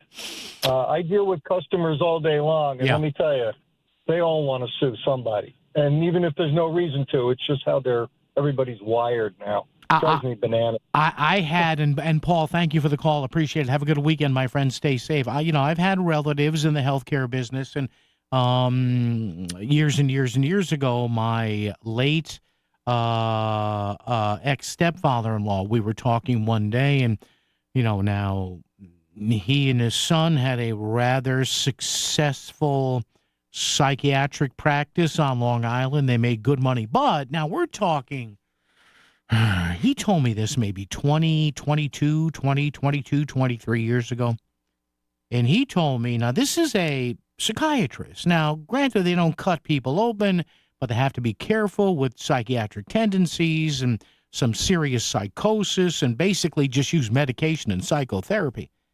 And 20-something years ago, who knows what it is now, but 20-something years ago, for 1 year, he told me his malpractice insurance premium was something like $95,000 right off the top, which he happily paid. because he said you're not a real doctor until you get sued. I don't know. But again, way back to Henry's thoughts here. Yes, part of what can nip away or chip away or nibble away at the glory of America is the fact that a lot of people are in medical debt in this country. So we need to develop some sort of a hybrid system. Shouldn't we just expand Medicare? What's wrong with doing that? Now, as our caller just said, you may have a lot of providers, right, who may say, well, wait a minute. Like, I have enough Medicare patients.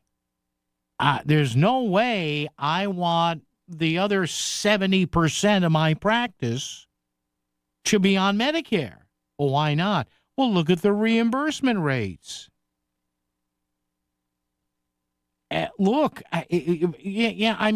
doctors can be benevolent, but they still want to make money. They still graduate with $200,000, $250,000, some of them in medical school debt. So, yeah, that is a problem that we need to correct in this country, and maybe with the goodness of this country, we can actually figure it out.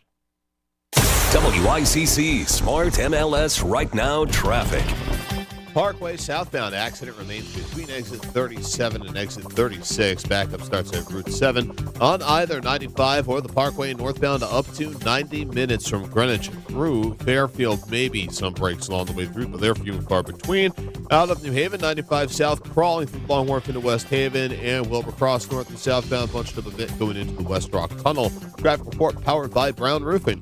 Brown Roofing is Fairfield County's premier roofing replacement, repair, and gutter contractor. Contact Brown Roofing today at brownroofing600.com. Brown won't let you down. I'm Edge Krause, WICC Traffic. Sunny and hot through mid-afternoon. There will be late-day strong to severe thunderstorms through this evening. Otherwise, clearing after midnight with a low in the mid-60s. For the 4th, sunny and warm, but less humid with a high in the mid-80s. Saturday, sunny and warm with a high again in the mid-80s. I'm meteorologist Paul Fiorek on WICC. Here at Stanford Health, expert care begins with a conversation where big innovations are helping the tiniest patients in our NICU, and mental health means community health. Here, we're collaborating with world-class partners like Columbia University Irving Medical Center, Dana-Farber Brigham Cancer Center, and HSS to redefine cardiac, neurological, cancer, and orthopedic care. From the everyday to the complex, Stanford Health. Care. It's different here. The number one fear when it comes to planning for retirement is running out of money. So you take that, and then, of course, that 42% of baby boomers that don't know how much money they have in their nest egg, well, that also means they don't know if they have enough. Think about it. Do you?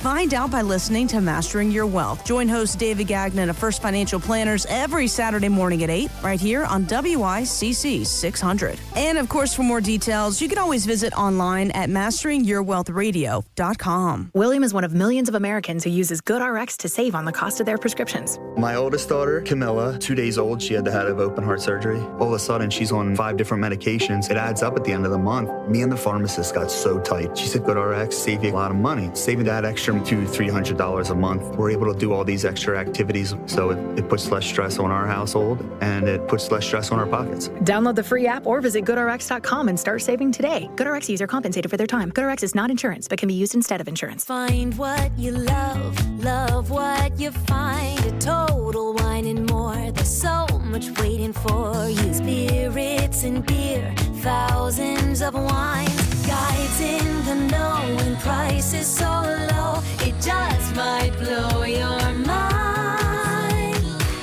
You're gonna find what you love and love what you find. With curbside pickup and delivery available, you'll always find what you love, only at Total Wine and More. Drink responsibly, B21.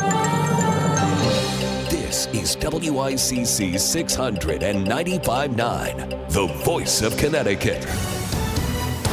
CBS News special report. The House is pushing through President Trump's tax and spending bill. Republicans cheering during a speech by House Speaker Mike Johnson. USA!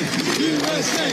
USA! We can lay another sturdy foundation for the future of this country, a future where working Americans can feel relief, where where government can finally start living within its means again. CBS's Willie James Inman. Trump's so-called Big Beautiful Bill boosts border security and ICE enforcement, increases defense spending, and extends his 2017 tax cuts. That includes an increase to the child tax credit, a $1,000 savings account for newborns, plus no taxes on tips and overtime pay. But it also implements new work requirements and other changes to safety net programs, including SNAP, the food assistance program, and Medicaid. The White House is already scheduled the presidential signing for tomorrow.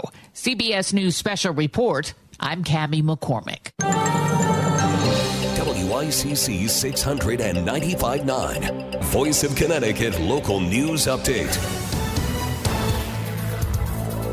Closing arguments were heard today in the murder trial of Raoul Valley, the Milford man accused of killing Shelton teen James McGrath in 2022. Valley was 16 years old at the time of the killing, and he testified that he stabbed McGrath and 3 others while wildly swinging a knife in self-defense. And I reached in my pocket and grabbed the knife. What were you thinking when your hand touched that knife? It felt like the only thing that would help me. McGrath was a 17-year-old Fairfield prep student, and he died from a stab wound to the heart. Valley faces up to 60 years in prison if convicted of murder. He turned down an offer of 40 years in prison from prosecutors and took the case to trial. A loaded handgun was found in a student's bag while attending summer school in Stamford. The ghost gun, loaded with 1 bullet, was reportedly found in the unidentified 17-year-old male's bag at West Hill High School last week. Security at the school searched the student's bag after he was caught vaping, and the weapon allegedly was found. The teen is charged with possession of a handgun without a permit. The daughter of a member of Bridgeport's city council was due to appear in Superior Court today. 26-year-old Jasmine Cooper is charged with first-degree threatening with a firearm and second-degree breach of peace at a public place. Cooper is accused of arguing with someone outside Bridgeport City Hall and then pulling out a gun and attempting to strike the person with that gun, which witnesses described as a black Glock 9mm handgun. This is not Cooper's first brush with the law. She has been arrested for 3 previous incidents. Cooper is the daughter of Democratic City Councilwoman Anita Martinez. Warnings are being issued after 22 people died from drug overdoses in Connecticut during a recent period of several days. The deaths involved overdoses of prescription and street drugs between June 27th and July 1st. The spike in drug-related deaths is reported as the state and nation have been experiencing a drop in deadly overdoses. This drop has largely been attributed to the use of the anti-overdose drug Narcan. Narcan is available at Connecticut pharmacies, and according to Dr. Jack Young from Main Street Pharmacy in Bridgeport, it's extremely easy to use. They ask the pharmacist can show them how to utilize it. It's very simple. It's hard to screw that up. And the best thing about Narcan is if you administer Narcan and you feel like the person is not coming to quick enough, you can administer again. It's pretty safe. Harm reduction teams have headed out in cities around Connecticut to warn of the current overdose dangers. There was a small protest at the state capitol in Hartford yesterday over the use of the herbicide Diquat in Connecticut waters. Short for diquat bromide, the herbicide is commonly used to treat hydrilla, an invasive plant which has been found in numerous Connecticut lakes, rivers, and ponds. Diquat has recently been the subject of numerous videos on social media which describe its potentially harmful effect on humans, but Alicia Sharamet from the River Alliance of Connecticut told NBC that the hydrilla problem is so bad, the use of the pesticide is necessary. We do not advocate for the use of herbicides generally. But just like cancer, there are cancers that are so invasive and damaging that you have to treat it more aggressively. Danbury Municipal Airport is receiving a $225,000 federal grant for an infrastructure project. The money will be used to replace existing airport lighting vault equipment at the facility. Danbury is a general aviation and commercial airport operated by the city. The Connecticut Wing Civil Air Patrol also operates out of the airport. Bradley International Airport has been awarded a federal grant of $8.5 million for its terminal expansion projects. The Windsor Locks Airport is undergoing a $250 million overhaul that has been going on since 2023. The federal government has now contributed $113 million towards the effort through the FAA Improvement Program. Officials say the work will greatly improve the passenger experience and will also make sure Bradley meets all safety standards. Attorney General William Tong has joined another multi-state lawsuit against the Trump administration over the sharing of personal health data with the Department of Homeland Security, which runs ICE. I and other state attorneys general are holding the president accountable and making sure that he follows the law. In a statement, Tong said that Trump, quote, is doing this to bully immigrant families seeking away from seeking health care. Heading into the 4th of July holiday weekend, the average price for a gallon of regular gasoline in Connecticut is $3.16. That's down 3 cents from a week ago, according to AAA. The current national average is also $3.16 per gallon. And Norwalk will be having their fireworks tonight. The display will begin at 9 p.m. at Calf Pasture Beach. The Derby Shelton fireworks display is also happening tonight at dusk. You can catch fireworks in New Canaan tomorrow at dusk at Waveney Park, as well as in Wilton at Wilton High School beginning at 5:30 p.m. Greenwiches are on Saturday at dusk at Binney Park. Oranges are at dusk at the Orange Fairgrounds on Orange Center Road. I'm Chris Williams with WICC News. WICC Smart MLS Right Now Traffic. 95 northbound up to 90 minutes from Greenwich to Bridgeport. The Parkway northbound is maybe a couple of minutes faster, but it's not great. Out of New Haven, 95, very busy through Long Wharf and West Haven. Route 8 northbound all bunched up through Shelton, going up to the bridge. And on 84 eastbound, lots of extra cars through Danbury and Newtown. I'm Edge Krause with WICC Traffic. Strong to severe thunderstorms end this evening, clearing after midnight with a low in the mid-60s. On the 4th, it's sunny and warm but less humid with a high in the mid-80s. Saturday, sunny and warm again with a high in the mid-80s. I'm meteorologist Paul Fiorek on WICC.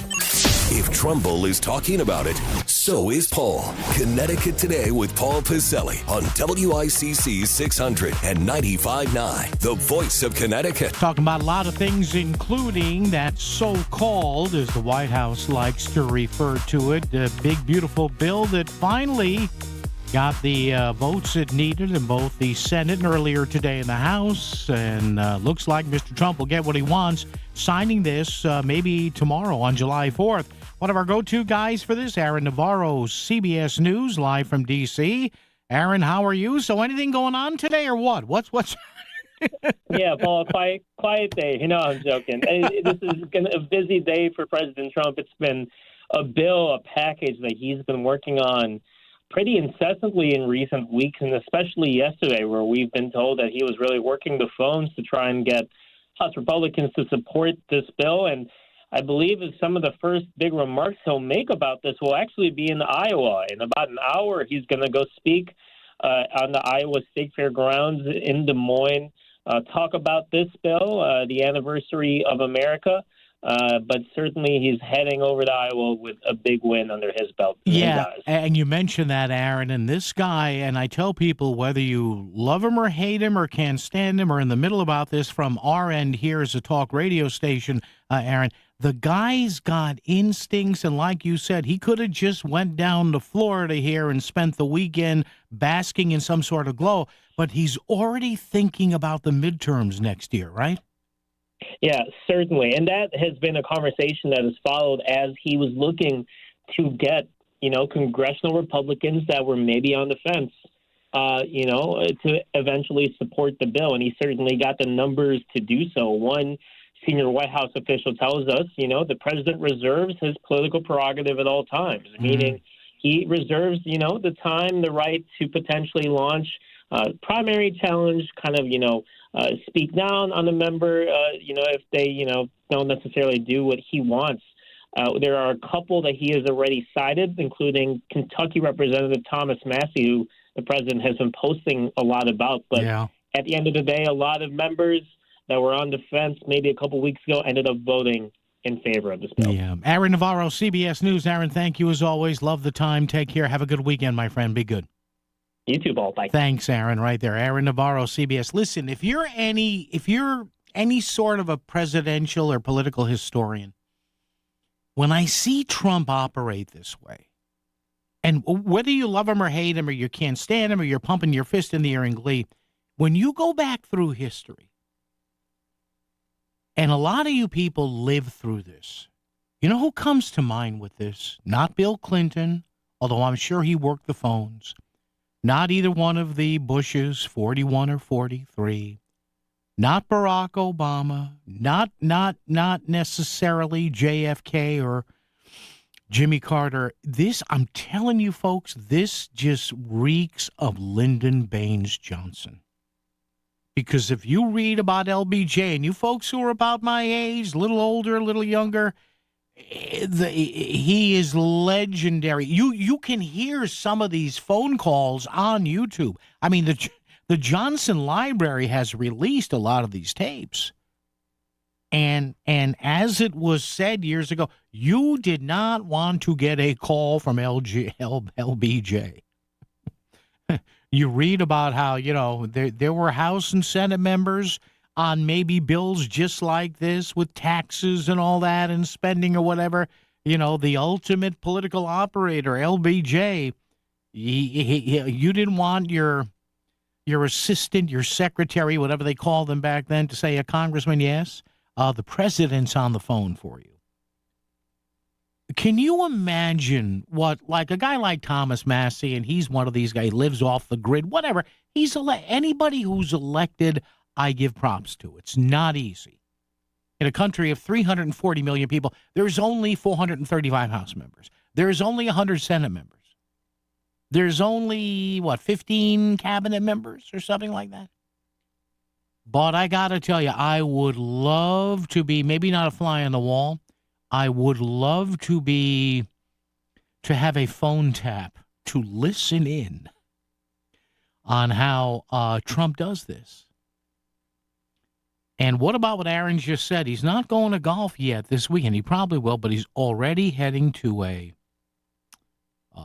midterm state. Now, look, you may detest Trump. I get it. I understand it. That's what makes politics go. Half the country can't stand him.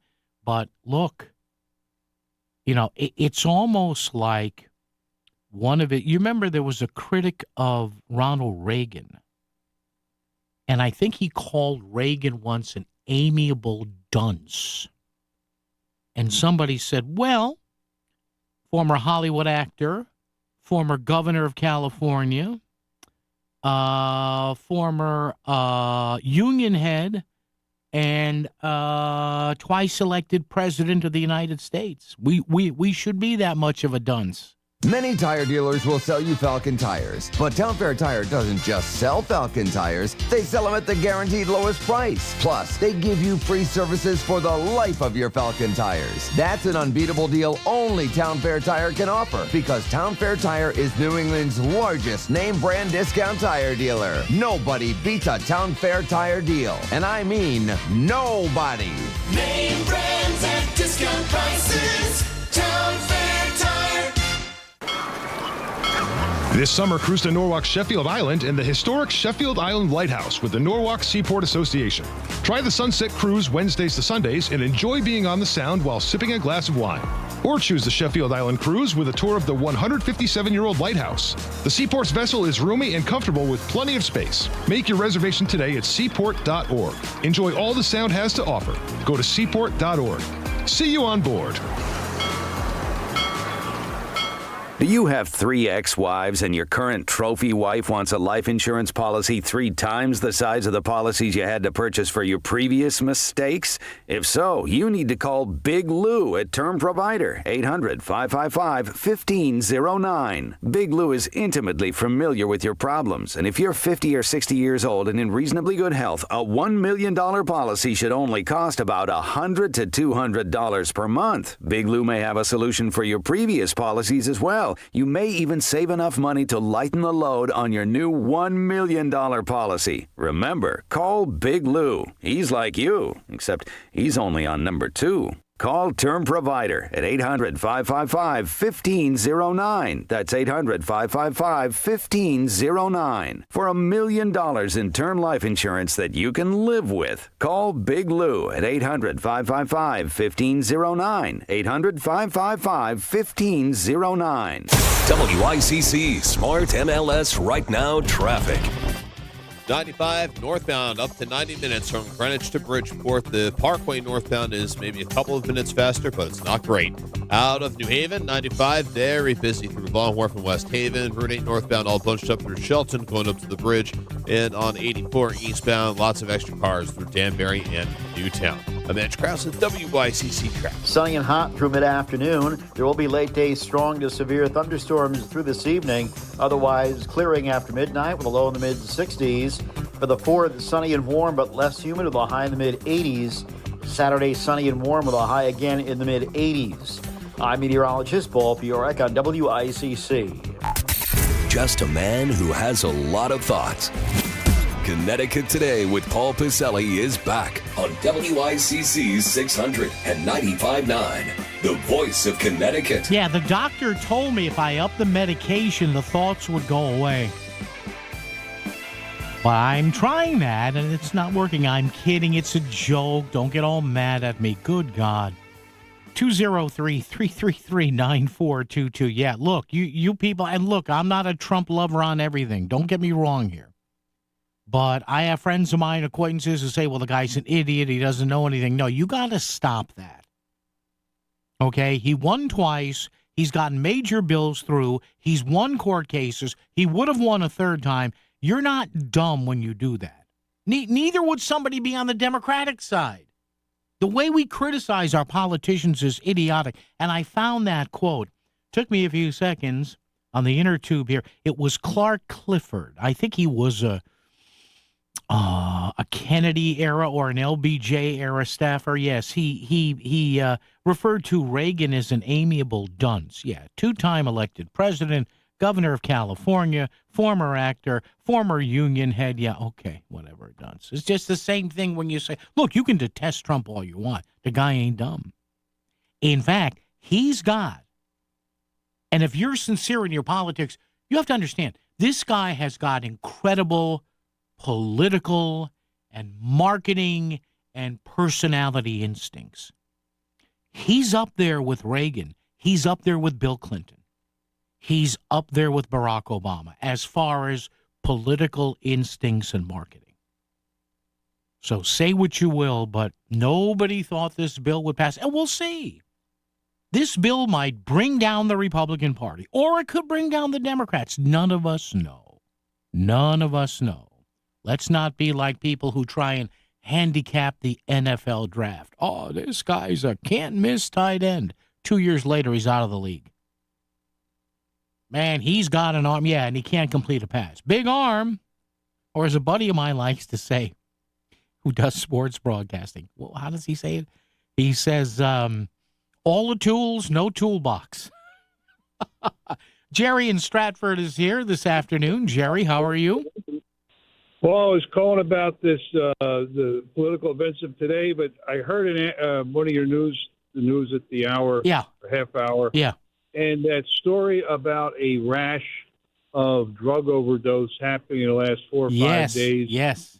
I can tell you from firsthand knowledge, it is true, and it is horrifying. Yeah. So I don't know if there's something new on the street that's more deadly than yesterday's poison, but my God, parents, if you got somebody that's using in your house, let them know. Yep. Mm-hmm. You know, it's really bad what's going around. Well, and Jerry, I don't know if you've heard, occasionally I have a friend of mine on, Fiona Farine from the Fort Cameron organization. She is married to an old high school friend of mine. Long story short, tragically, they lost their son to this, and it was a scenario where their son thought he was just taking an opioid, and it had been mixed with fentanyl. So there you go.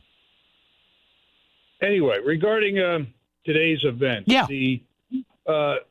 many years ago, 2 points. One, many years ago, there was an Italian-American woman, almost like a housewife, that ran for a GOP seat in a different state, and in her debate with like a really smarty pants, know-it-all, highly educated Democrat, the guy went on and on and on and on and on.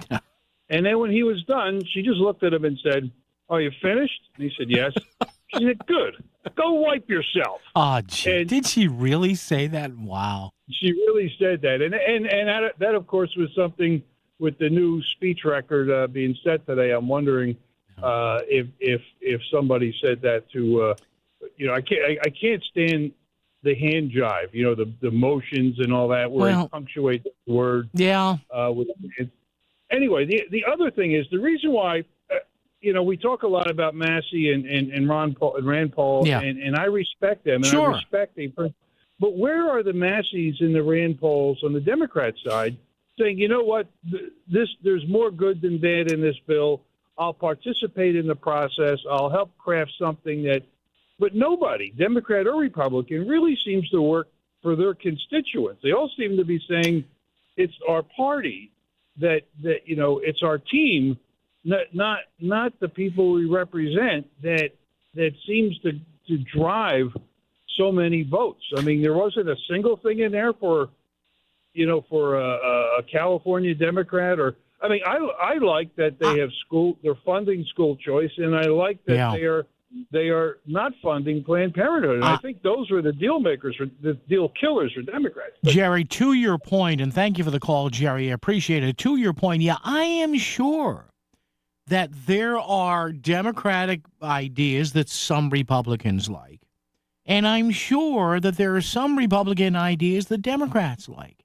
But if they came out and said that, I'm for this or I'm against it, the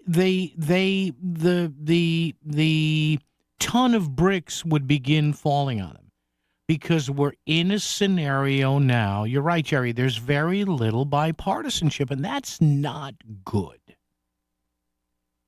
That's not good. When did that start? I don't know. Again, I'm a voracious reader of and listener, because I love listening to audiobooks too. I just don't have the time and the patience to sit down and read.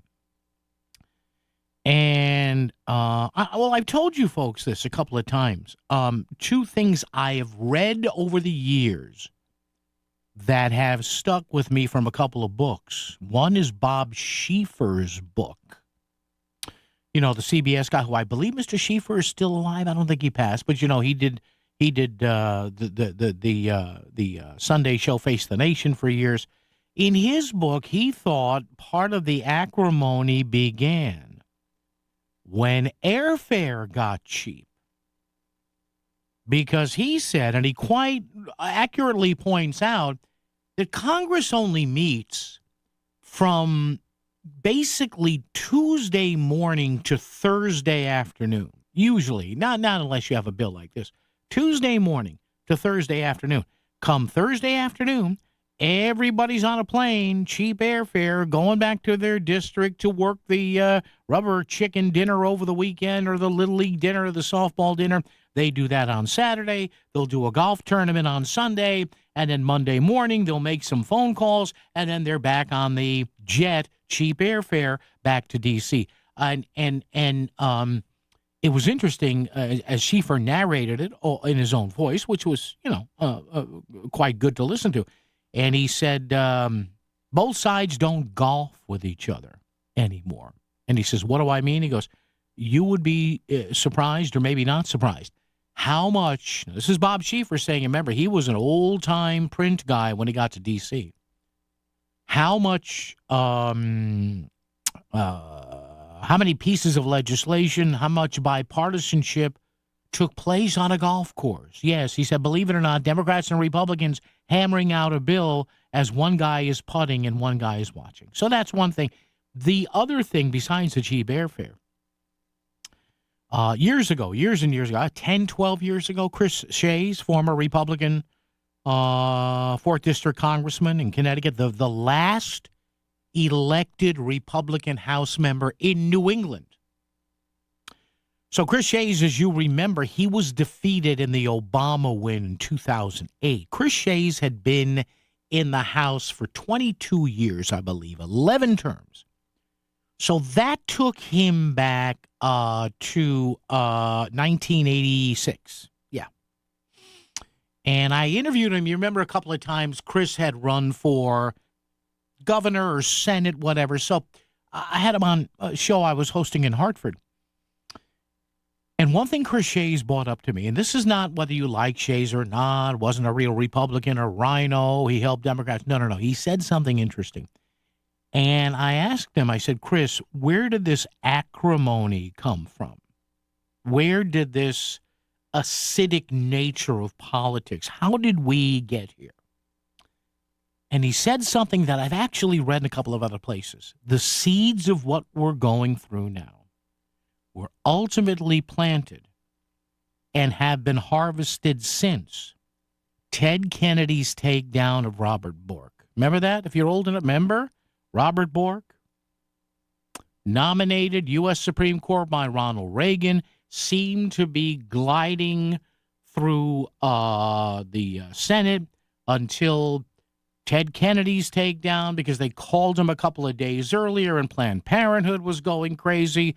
So Ted Kennedy started talking about coat hangers and what's going to come up and, a Robert Bork's America, Guess Ted wasn't driving over any bridges that day with passed out women in the back. But having said that, sorry, it's the truth.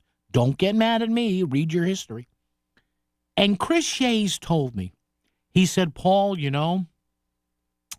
I got there in 1986, which was a year after the Robert Bork, Ted Kennedy thing. And he said, when I left the house last year, meaning 2007, 2008, he said, there were still people who had been there back then who weren't talking to each other, that were visibly angry. And I said, really? He said, yeah. I said, so the sting of that Kennedy takedown on Robert Bork, he said, it has lasted a generation. And if you don't believe me, folks, if you say, you're just being right-wing again, no, there are people who agree with Chris Shays that a major chunk of bipartisanship and comedy, not comedy, C-O-M-I-T-Y, comedy is the spirit of working in communal settings with each other. That Chris Shays said that started way back in 1985, and it's now here permanently. WICC Smart MLS Right Now Traffic. 95 northbound up to 90 minutes from Greenwich to Bridgeport. The Parkway northbound is maybe a couple of minutes faster, but it's not great. Out of New Haven, 95, very busy through Long Wharf and West Haven. Route 8 northbound all bunched up through Shelton, going up to the bridge. And on 84 eastbound, lots of extra cars through Danbury and Newtown. I'm Mitch Krause with WICC Traffic. A severe thunderstorm watch is in effect through late this evening. Strong to severe thunderstorms through mid-evening, then clearing after midnight with a low in the mid-60s. For the 4th, sunny and warm but less humid with a high in the mid-80s and a breeze out of the northwest. Saturday, sunny and warm with a high of 85. I'm meteorologist Paul Fiorek on WICC. Hey Yankees fans, gather a group of 10 or more and take advantage of our 2025 Yankees group ticket specials. Whether you're getting together with family and friends, organizing a fundraiser, or entertaining clients, your group will love bonding over the Bronx Bombers. Start planning your 2025 group outing today. Log on to Yankees.com/groups, call 212-YANKEES, or email us at groups@yankees.com. That's 2025 group tickets. Call 212-YANKEES or visit Yankees.com/groups today. Hi, I'm Lee Gainham, that garden guy from Gainham's Garden Center and Florist in Fairfield. Do you have questions about your garden? Tune in to That Garden Guy Sunday mornings at 8 for an hour of lively talk about your favorite pastime. We'll have weekly do's and don'ts and gardening tips of the week for our specific area, and we'll take your phone calls so we can offer solutions to problems you may be having in your lawn and garden right now. Call in and talk with me, That Garden Guy, Sunday mornings at 8 on WICC 600 and 95.9. Back to the news and talk. Thanks to Smart MLS. Smart sellers ask, is my home on Smart MLS? The voice of Connecticut. WICC 695.9. It's Connecticut Today with Paul Piselli. Hey, coming up next hour, I think out of the 4:30 news, we just scheduled an appearance by one of our returning guests from the National Taxpayers Union. We'll talk about the tax incentives and the tax implications of this big, beautiful bill. And one of the major issues here was what's called the SALT deduction. No, not the salt you put on your food. State and local taxes.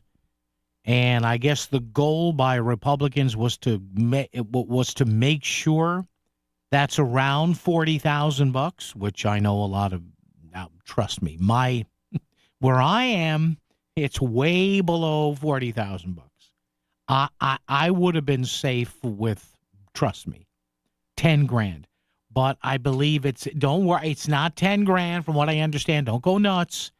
But we'll see where the SALT deduction is in this. And that, of course, is your ability to deduct some state and local taxes, primarily your state and local property taxes, which is always good.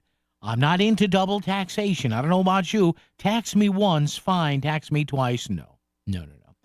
So we will talk with the National Taxpayers Union coming up. Whole lot more. Chris Caruso joining us today because we're off tomorrow. Chris is sitting in the chair at 5. WICC Bridgeport, WFOX Southport, WEBE HD2 Westport, WPLR HD2 New Haven, locally owned by Connoisseur Media. This is CBS News on the Hour, sponsored by Progressive Insurance. I'm Cammie McCormick. House Republicans have managed to push through President Trump's $4.5 trillion tax breaks and spending cuts bill. House Speaker Mike Johnson. We had a vision for what we wanted to do as a group. We believed in the election cycle last fall that we were going to be given this great blessing of unified government, that we would have the White House and the Senate and the House aligned, an alignment, unified government. And we did not want to waste that opportunity. The vote came after a marathon House speech by Minority Leader Hakeem Jeffries. We were told by President Donald Trump when he was on the campaign trail, costs would go down on day one. He was going to focus, we were told, on lowering the high cost of living in the United States of America. That's not what this bill does. The tight roll call was 218 to 214. President Trump is expected to sign the legislation tomorrow ahead of July 4th festivities. A lot of Americans are on the move for the holiday. Mike DeWald has more from San Francisco. Nearly 1 million people are expected to come and go through SFO this weekend. That's up from last year. That equates to many of the things you might expect. A bit more congestion, a bit longer waits, and the need to leave a bit more time. We're just manifesting good energy and no delays. Stephanie is bound for New York with her friend Christine. We have access to things like Clear and TSA pre-checks, so we should be okay. It's not just the skies. AAA estimates the number of people hitting the road could also be a record. Mike DeWald for CBS News, San Francisco. Nearly 10,000 city workers in Philadelphia are still off the job, disrupting trash collection and summer pool schedules. Mayor Sherelle Parker says the city made a historic offer and is asking the union to come back to the negotiating table. It is larger of an increase over 4 years for municipal blue-collar union workers than recent agreements in other big cities. The city's offered a 13% pay raise over 4 years. The union says that's not enough for their members to make ends meet. CBS's Kelly O'Grady on the jobs report out today. It is better than expected, but we are still seeing a slowing of growth. We added 147. We were expecting to add 110. That is a big beat. But if you zoom out, the first 6 months, we've added on average each month about 150,000 jobs. That is the slowest start that we have seen to the year in the labor market. Stocks finished higher. The S&P 500 set another record. Joseph Giordano has died. He was the surgeon who played a central role in saving Ronald Reagan's life after an assassination attempt in 1981. He treated Reagan for a serious gunshot wound to the chest. This is CBS News. Sponsored by Progressive Insurance. Get renter's insurance to protect the things that make your place a home, including coverage for theft or damage. Visit Progressive.com. Are you over 50 and constantly feeling tired, bloated, or just a little off? Don't ignore it. Those could be signs that your liver is crying for help. As we age, our liver, which is essential for metabolism, digestion, immunity, and detoxification, needs extra support and protection. If neglected, it can leave you feeling sluggish and constantly off your game. That's where Active Liver from New Nordic comes in. Available in easy-to-take tablets or delicious gummies, Active Liver combines powerful natural ingredients like turmeric, milk thistle, and globe artichoke artichoke extract to help support healthy liver function. With Active Liver, you're giving your body an essential daily defense against toxins from alcohol, fatty foods, and sweets, helping you reclaim your energy, improve digestion, lose the bloat, and strengthen your immunity so you can look and feel your best again. Protect your liver and give it the support that it deserves by making Active Liver from New Nordic part of your daily wellness routine. Find Active Liver in stores at your local CVS, Meijer Grocery, or online at Amazon or NewNordicUSA.com. WICC 695.9, Voice of Connecticut Local News Update. Closing arguments were heard today in the murder trial of Raoul Valley, the Milford man accused of killing Shelton teen James McGrath in 2022. Valley was 16 years old at the time of the killing, and he testified that he stabbed McGrath and 3 others while wildly swinging a knife in self-defense. I had not reached in my pocket and grabbed the knife. What were you thinking when your hand touched that knife? It felt like the only thing that would help me. McGrath was a 17-year-old Fairfield prep student, and he died from a stab wound to the heart. Valley faces up to 60 years in prison if convicted of murder. He turned down an offer of 40 years in prison from prosecutors and took the case to trial. The daughter of a member of Bridgeport's city council was due to appear in Superior Court today. 26-year-old Jasmine Cooper is charged with first-degree threatening with a firearm and second-degree breach of peace at a public place. Cooper is accused of arguing with someone outside Bridgeport City Hall and then pulling out a gun and attempting to strike the person with that gun, which witnesses described as a black Glock 9mm handgun. This is not Cooper's first brush with the law. She has been arrested for 3 previous incidents. Cooper is the daughter of Democratic City Councilwoman Anita Martinez. Connecticut State Police are increasing patrols this weekend for the holiday, and they're asking for your help to keep Connecticut safe. If you do come across a reckless or erratic driver, please call 911 immediately so we can, have a trooper go out there and hopefully intervene one of these drivers. If you do come across a wrong way driver, a tip that we like to give out to the public is stay to the right of the roadway, because oftentimes, the person who's driving the wrong way will think that they're in the right lane. Last year, the Connecticut State Police reported 332 crashes, including 3 with serious injuries and 1 which resulted in the death of a Naugatuck man on Route 25. They also remind everyone that aerial fireworks are illegal statewide. And speaking of fireworks, Norwalks are tonight. The display will begin at 9 p.m. at Calf Pasture Beach. The Derby Shelton fireworks display is also happening tonight at dusk. You can catch fireworks in New Canaan tomorrow at dusk at Waveney Park, as well as in Wilton at Wilton High School beginning at 5:30 p.m. Greenwiches are on Saturday at dusk at Binney Park. Oranges are at dusk at the Orange Fairgrounds on Orange Center Road. I'm Chris Williams with WICC News. WICC Smart MLS Right Now Traffic. Parkway northbound accident reported between exit 40 and exit 41. 95 north, well over an hour from Greenwich going through Fairfield through New Haven. 95 southbound jamming through Long Wharf into West Haven. Wilbur Cross north and southbound bunched up going into the West Rock Tunnel. And on 84 eastbound side, heavy congestion through Danbury into the Super 7. Traffic report powered by Bridgeline Financial. If you're nearing or in retirement, have at least $250,000 in assets, Bridgeline Financial Advisors can help you. Call 203-795-7080. BridgelineAdvisors.com. I'm Edge Krause with WICC Traffic. A severe thunderstorm watch is in effect through late this evening. Strong to severe thunderstorms through mid-evening, then clearing after midnight with a low in the mid-60s. For the 4th, sunny and warm but less humid with a high in the mid-80s and a breeze out of the northwest. Saturday, sunny and warm with a high of 85. I'm meteorologist Paul Piorek on WICC.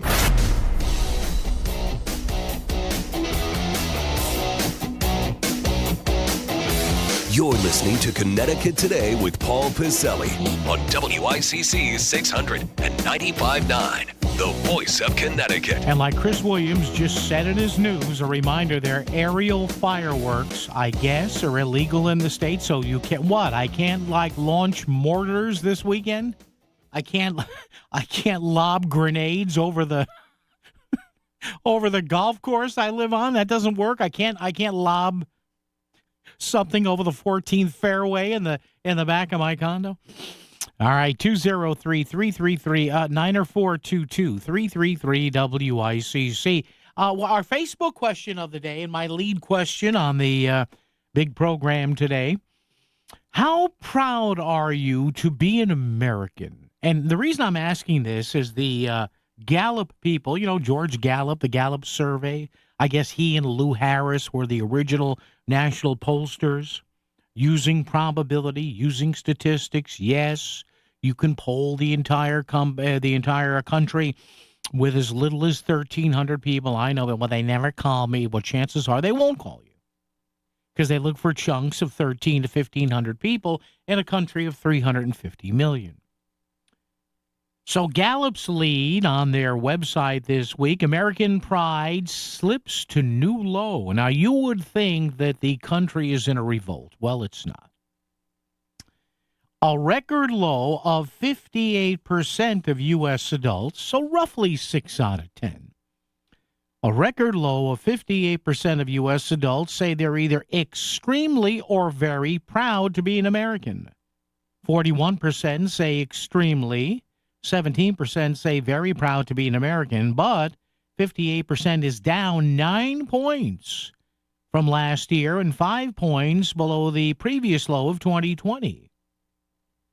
So how about that? So I ask on Facebook, and if you want to chime in, by the way, you can text me as well, 203-333-9422. How proud are you to be an American? I'm off the chart proud. Am I proud at how the country acts every so often, what men of the White House do and don't do? No.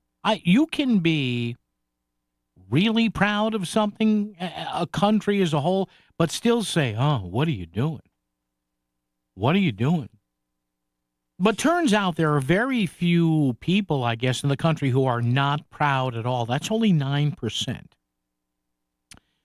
So 58%, roughly 6 out of 10, say they're either extremely proud or very proud. 19% say they're moderately proud. 11% say, they're a little proud. And 9% say they're not proud at all. The cranks. 9% of you cranks out there. What's it? Just kidding. Pride tumbles among Democrats, rises among Republicans. Independents are like, Democrats say 36% of them are extremely or very proud, down from 62% a year ago. Well, that was pre-election, huh? This is only the second time Democrats' pride has fallen below the majority level, along with 42% in 2020. So listen, I'll say this, and again, this is a blueprint here. I'll say it again for you folks who don't like what the White House is doing. You now have a chance. You now have a chance. You've seen the numbers. Here's what you have to counteract. You got the midterms coming up in a year and a half. That'll be the first test here. To see if you can, I hate to use the word market, but to see if you can campaign off of this bill that a lot of people say it's going to kill people. Will it kill people? I don't know. That might be a little much. Might people fall through the cracks? Yeah, they might. Who knows? 203-333-9422, 333-WICC. So we have that. And something else I found for you today, a high-ranking Democrat, again, not just posting something on social media. Wait till you listen to this when I come back and play this for you. It's a state, a lawmaker that I mentioned the other day. I said, well, here's a Facebook post that he put up. Well, turns out he sat down with a buddy of mine for an interview, and I had this sent to me, and somebody said, well, you listen to this. There's something lurking in Long Island Sound. It's waiting for you. It's 25 The WICC Surfside Hotel Greatest Bluefish Tournament on Earth returns August 23rd and 24th. Catch the heaviest bluefish that weekend and win $25,000. Plus, there's over $40,000 in cash prizes. Sign up now at bluefishtournament.com. The WICC Surfside Hotel Greatest Bluefish Tournament on Earth. We'll see you on the Sound. Thanks, Tri-City Home Solutions and Rinnai and Xfinity. Selling your home is a numbers game. The more potential buyers who see it, the greater the opportunity to sell. And when your home is listed on Smart MLS, more than 21,000 realtors see it, and so do all their buyers. Suddenly, the number of people looking at your home starts to grow by a lot. More realtors sharing your listing, more people seeing your home, more offers coming in, and maybe even more cash in your pocket. Smart move, right? Ask your realtor, is my house on Smart MLS? Smart MLS, the smart way to sell your home. Plunge into the vibrant unknown this summer at the Maritime Aquarium. Immerse yourself in wonder and let the joy of discovery color your memories, even as the sun sets on another great day, with a range of experiences that are sure to inspire guests of any age. Your visit isn't just an adventure. It's a front row seat to the brilliant show of life on Earth. Visit maritimeaquarium.org to choose your summer adventure today. For quick and convenient care, visit Hartford Healthcare Urgent Care today. From cold and flu symptoms, routine immunizations, physical exams, and even x-rays, our urgent care locations are open 7 days a week to fit your busy schedule. With 9 locations across Fairfield County, it's easy to find an office nearest your home, work, or school. Walk in today for same-day appointment or visit hartfordhealthcareurgentcare.org to find a location and save your spot online. This is your CT Insider weather update. Today, expect a mix of sun and clouds with a chance of thunder later on. Highs in the mid to upper 80s. Lows dip into the 60s later on. Tomorrow, lots of sunshine and less humid. Highs in the mid 80s. Powered by CT Insider. There's more to Connecticut with CT Insider. A hometown behind every headline. With every issue, investigation, or interview, there's more when you're following from the inside. Visit ctinsider.com for more. Hey Yankees fans, on Sunday, July 13th, when the Yankees take on the Chicago Cubs, take your family out to the ballpark for the chance to receive a fun, kids-friendly giveaway. It's Mo Willems, the Pigeon, 4-inch plush keychain day. The first 10,000 guests 14 and younger will receive a Mo Willems, the Pigeon, 4-inch plush keychain courtesy of Polco. For tickets, log on to Yankees.com/tickets. That's the Yankees and Cubs on Mo Willems, the Pigeon, 4-inch plush keychain day, Sunday, July 13th. Visit Yankees.com/tickets today. You're listening to WICC 600 and 95.9, the voice of Connecticut, broadcasting from Cadillac of Greenwich Studios, CadillacofGreenwich.com. WICC Smart MLS Right Now traffic. Parkway northbound accident reported between exit 40 and exit 41. 95 north, well over an hour from Greenwich going through Fairfield through New Haven. 95 southbound jamming through Long Wharf into West Haven. Well across north and southbound bunched up going into the West Rock Tunnel. And on 84 eastbound side, heavy congestion through Danbury into the Super 7. Traffic report powered by Bridgelight Financial. If you're nearing or in retirement, have at least $250,000 in assets, Bridgelight Financial Advisors can help you. Call 203-795-7080. BridgelightAdvisors.com. I'm Edge Krause with WICC Traffic. A severe thunderstorm watch is in effect through late this evening. Strong to severe thunderstorms through mid-evening, then clearing after midnight with a low in the mid-60s. For the 4th, sunny and warm but less humid with a high in the mid-80s and a breeze out of the northwest. Saturday, sunny and warm with a high of 85. I'm meteorologist Paul Fiorek on WICC. Sometimes a text is just easier. Text 203-333-9422. Connecticut Today with Paul Pacelli. WICC 600 and 95.9. The voice of Connecticut. And the great part about a text is you can yell and scream about something and never have your voice on the radio. I don't want to call the radio because somebody will recognize me. That's why we can take your text messages right now. At 203-333-9422, 333-WICC. Of course, I don't give the name. If you don't give it to me, but if you say, hey, read my name on the air, well, then I can't guarantee you the veil of secrecy. Somebody sent this to me. We talked about Earlier in the week, New Haven State Rep Roland Lamar, longtime Democrat, I think he's in his 7th or 8th term representing New Haven, and he is among the left-leaning Democrats in the state that are just apoplectic that Ned Lamont vetoed this housing bill, HB 5002. They're acting like somebody stole their football and went home. They're acting like Ned Lamont is Lucy holding the football for Charlie Brown. Charlie Brown goes to kick it. Lucy yanks it from the kicking tee and goes home, and Charlie Brown is all mad.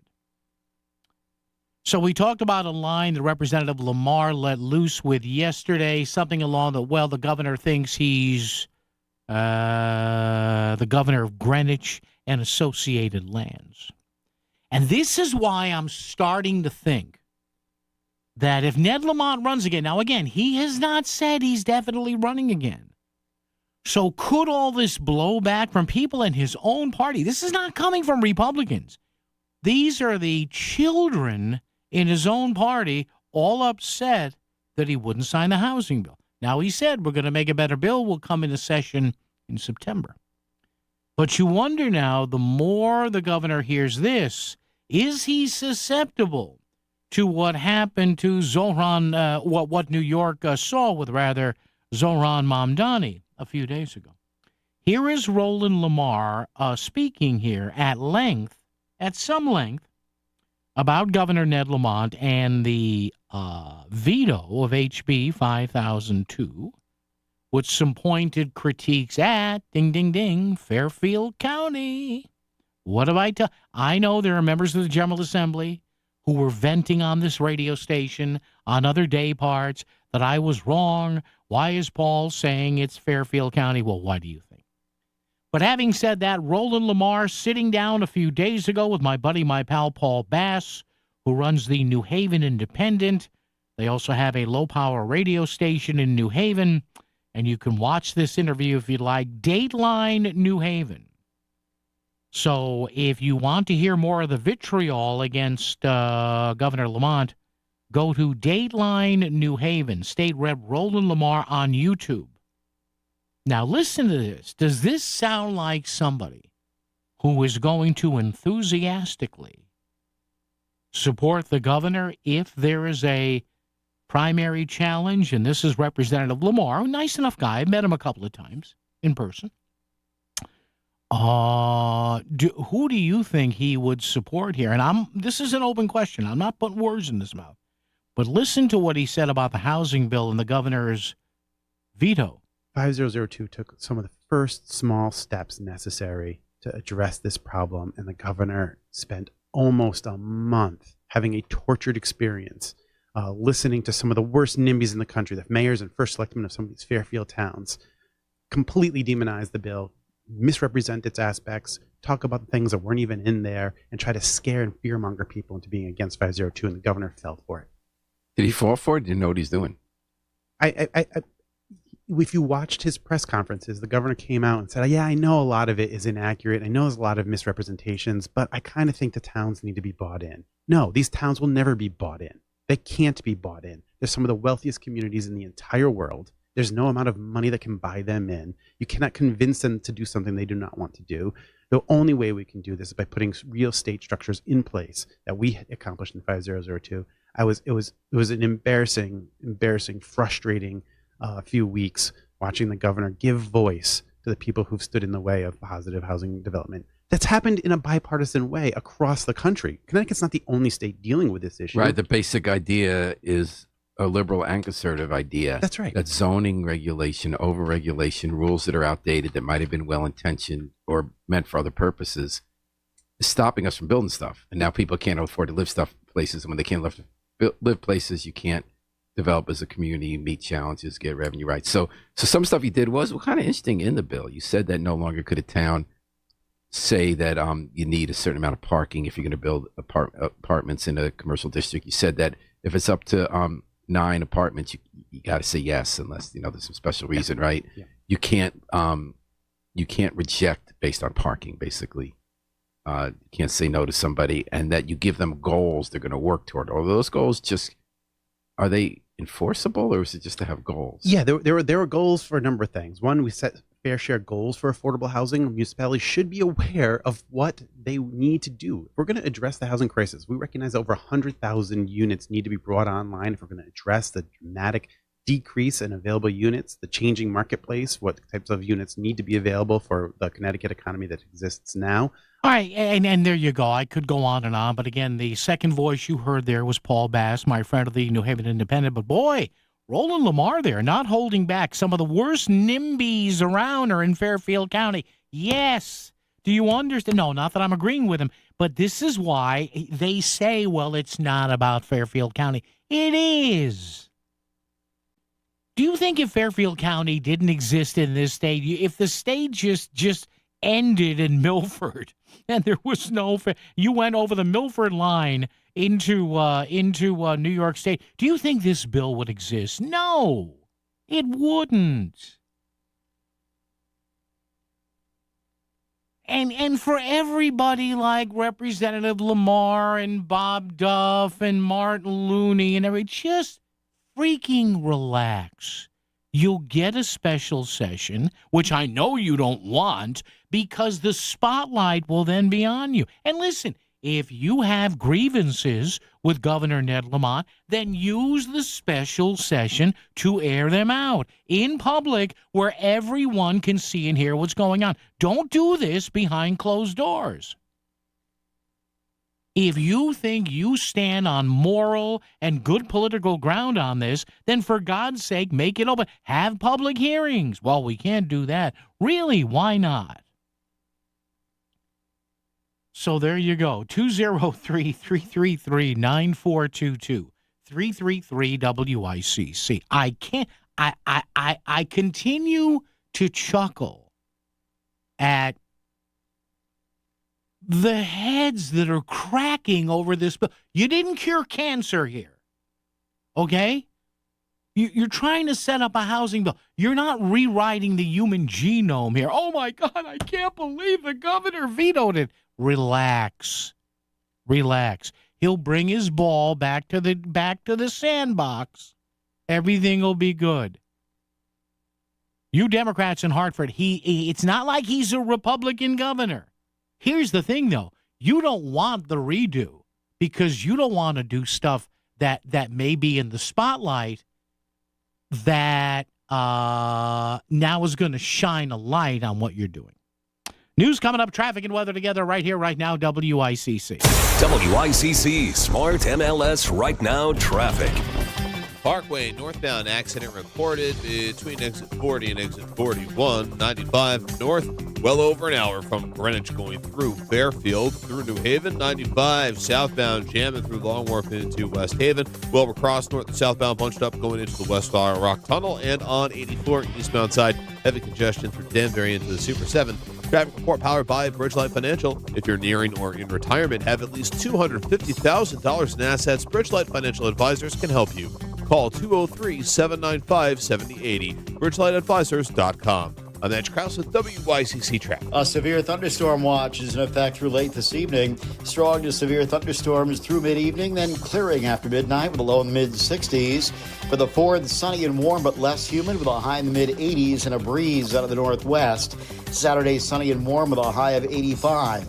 I'm meteorologist Paul Piorek on WICC. Just a heads up, hurricane season in Connecticut starts June 1st, but who's counting? Hey, it's Melissa Sheketoff. This is what I do. I tell the news, but I also want to give you the heads up that if you are not ready for storm season and the potential damage it could do to your trees on your property, I want to get you connected to the people that I use at my house, and that's K&J Tree Service. Right now, my friends at K&J Tree Service are offering an exclusive storm sale to help safeguard your home and property. The team of certified arborists at K&J Tree Service, they've got you covered, and they'll show up in emergencies on weekends and holidays. During their storm sale, K&J Tree Service is now offering special discounts. Call them today at 203-248-TREE or go to their website to schedule a free risk assessment. That's kjtreeservice.com or call 203-248-TREE. 203-248-TREE or go to their website to schedule a free risk assessment. That's kjtreeservice.com or call 203-248-TREE. Find what you love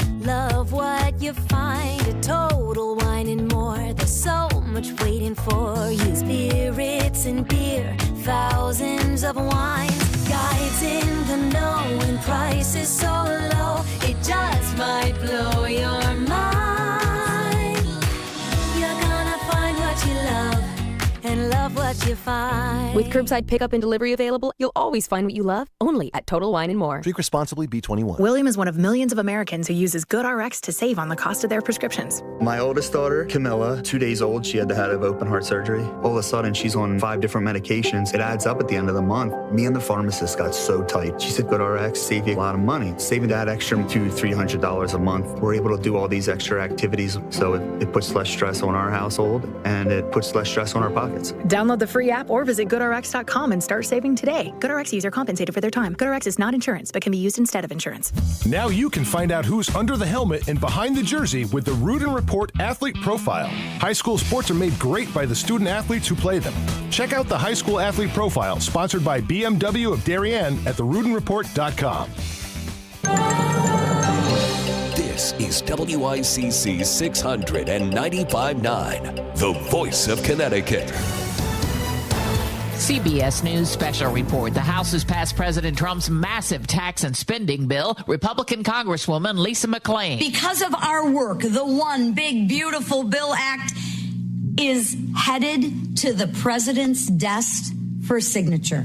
House Speaker Mike Johnson. More Americans will be working, volunteering, and serving their communities because modest, common sense work requirements will restore dignity and purpose to those on taxpayer-funded benefits. CBS's Willie James Inman has more on those work requirements. The bill implements new work requirements and other changes to safety net programs, including SNAP, the Food Assistance Program, and Medicaid. The bill passed after a marathon House speech by Minority Leader Hakeem Jeffries. Shame on this institution if this bill passes.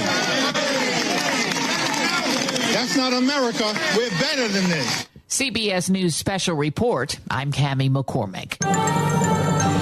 WICC 695.9, Voice of Connecticut Local News Update. Closing arguments were heard today in the murder trial of Raoul Valley, the Milford man accused of killing Shelton teen James McGrath in 2022. Valley was 16 years old at the time of the killing, and he testified that he stabbed McGrath and 3 others while wildly swinging a knife in self-defense. And I reached in my pocket and grabbed the knife. What were you thinking when your hand touched that knife? It felt like the only thing that would help me. McGrath was a 17-year-old Fairfield prep student, and he died from a stab wound to the heart. Valley faces up to 60 years in prison if convicted of murder. He turned down an offer of 40 years in prison from prosecutors and took the case to trial. There is the potential for scattered severe thunderstorms in Connecticut. The best chance is from early this afternoon until around 8 p.m. Forecasters said any storms that do develop are likely to produce heavy downpours and frequent lightning, damaging winds, and large hail. A loaded handgun was found in a student's bag while attending summer school in Stamford. The ghost gun, loaded with 1 bullet, was reportedly found in the unidentified 17-year-old male's bag at West Hill High School last week. Security at the school searched the student's bag after he was caught vaping, and the weapon allegedly was found. The teen is charged with possession of a handgun without a permit. Warnings are being issued after 22 people died from drug overdoses in Connecticut during a recent period of several days. The deaths involved overdoses of prescription and street drugs between June 27th and July 1st. The spike in drug-related deaths is reported as the state and nation have been experiencing a drop in deadly overdoses. This drop has been largely attributed to the use of the anti-overdose drug Narcan. Narcan is available in Connecticut pharmacies, and according to Dr. Jack Young from Main Street Pharmacy in Bridgeport, it's extremely easy to use. If they ask the pharmacist can show them how to utilize it. It's very simple. It's hard to screw that up. And the best thing about Narcan is if you administer Narcan and you feel like the person is not coming to, quick enough, you can administer again. It's pretty safe. Harm reduction teams have headed out in cities around Connecticut to warn of the current overdose dangers. There was a small protest at the state capitol in Hartford yesterday over the use of the herbicide Diquat in Connecticut waters. Short for Diquat bromide, the herbicide is commonly used to treat hydrilla, an invasive plant which has been found in numerous Connecticut lakes, rivers, and ponds. Diquat has recently been the subject of numerous videos on social media which describe its potentially harmful effects on humans. But Alicia Sharamet from the River Alliance of Connecticut told NBC that the hydrilla problem is so bad, the use of the pesticide is necessary. We do not advocate for the use of herbicides generally. But just like cancer, there are cancers that are so invasive and damaging that you have to treat it more aggressively. Attorney General William Tong is calling on state utility regulators to reject a rate hike request from United Illuminating. UI is seeking an increase of $105 million, which would add between $25 and $30 to an average residential customer's electric bill. Tong says the request is being made by UI in bad faith. UI serves 345,000 customers in the Bridgeport and New Haven areas. The Public Utilities Regulatory Authority is expected to make a decision on the rate hike in September. The Attorney General has also joined another multi-state lawsuit against the Trump administration over the sharing of personal health data with the Department of Homeland Security, which runs ICE. I and other state attorneys general are holding the president accountable and making sure that he follows the law. In a statement, Tong said that, quote, Trump is doing this to bully immigrant families away from seeking health care. Danbury Municipal Airport is receiving a $225,000 federal grant for an infrastructure project. The money will be used to replace existing airport lighting vault equipment at the facility. Danbury is a general aviation and commercial airport operated by the city. The Connecticut Wing Civil Air Patrol also operates out of the airport. Bradley International Airport has been awarded a federal grant of $8.5 million for its terminal expansion projects. The Windsor Locks Airport is undergoing a $250 million overhaul that has been going on since 2023. The federal government has now contributed $113 million towards the effort through the FAA Improvement Program. Officials say the work will greatly improve the passenger experience and will also make sure Bradley meets all safety standards. And heading into the 4th of July holiday weekend, the average price for a gallon of regular gasoline in Connecticut is $3.16. That's down 3 cents from a week ago, according to AAA. The current national average is also at $3.16 per gallon. I'm Chris Williams with WICC News. WICC Smart MLS Right Now Traffic. 95 northbound, well over an hour from Greenwich to Bridgeport. The lower Merritt will save you the most time right now. New Haven, 95 south, jamming through Long Wharf into West Haven. On the Wilbur Cross northbound, you're on the brakes. Route 34 going up to the West Rock Tunnel. 84 eastbound, heavy congestion in Danbury going into the Super 7. I'm Edge Krause with WICC Traffic. A severe thunderstorm watch is in effect through late this evening. Strong to severe thunderstorms through mid-evening, then clearing after midnight with a low in the mid-60s. For the 4th, sunny and warm but less humid with a high in the mid-80s and a breeze out of the northwest. Saturday, sunny and warm with a high of 85. I'm meteorologist Paul Piorek on WICC. Just a man, a microphone, and a lot of thoughts. Connecticut Today with Paul Pacelli, WICC 600 and 95.9, the voice of Connecticut. As we'll get back to open phones momentarily, and when we do that, it'll be a 203-333-9422. Welcoming now a gentleman who was on with us not too long ago, National Taxpayers Union Foundation Executive VP Joe Bishop Henchman, to talk about the tax implications, the budget implications, good, bad, and otherwise, in this so-called One Big Beautiful Bill. Hey, Joe, it's Paul here in Connecticut. How are you? Thanks for dropping by. Paul, great to be with you. I'm a little tired. We've had a busy week in the tax world, but eager to share what I know with your listeners. Yeah, thank you, Joe. And I guess the big thing, at least around here, because we're in some pretty rarefied air with homes, especially in Fairfield and New Haven County, the salt deduction here primarily for people's, the other taxes they pay, the property taxes here based on the house valuations. What do we know about that? So some good news and some bad news on the SALT deduction for Connecticut families. So I guess the good news for them would be that it'll go from $10,000, which is what it is now, to $40,000. So a big jump there. There will be a phase-out threshold for income. So if you make more than $500,000, you wouldn't get the full benefit of it. And probably the biggest bad news would be that it's temporary. It only exists for 4 or 5 years, and then it'll go back down to 10,000 unless Congress acts. So, this is something that aggravates us at NTU, that Congress does this. They'll pass things and make them good for a couple of years, and then we've got to go and fight for stuff all over again. But that's what's in the bill that's passed the House today and will go to the president tomorrow. So what about the 2017 tax cuts from Mr. Trump version 1? Are those now going to be made permanent, do we know? Most of those are now going to be permanent. So probably the big one is the standard deduction that 90% of taxpayers take. So this is instead of itemizing, instead of adding up your SALT and your charitable deductions and your mortgage and all of that, instead of doing all of that, you just get a set amount that's tax-free.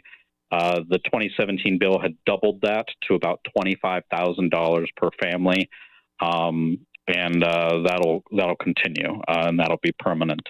The lower tax rates also continuing and permanent.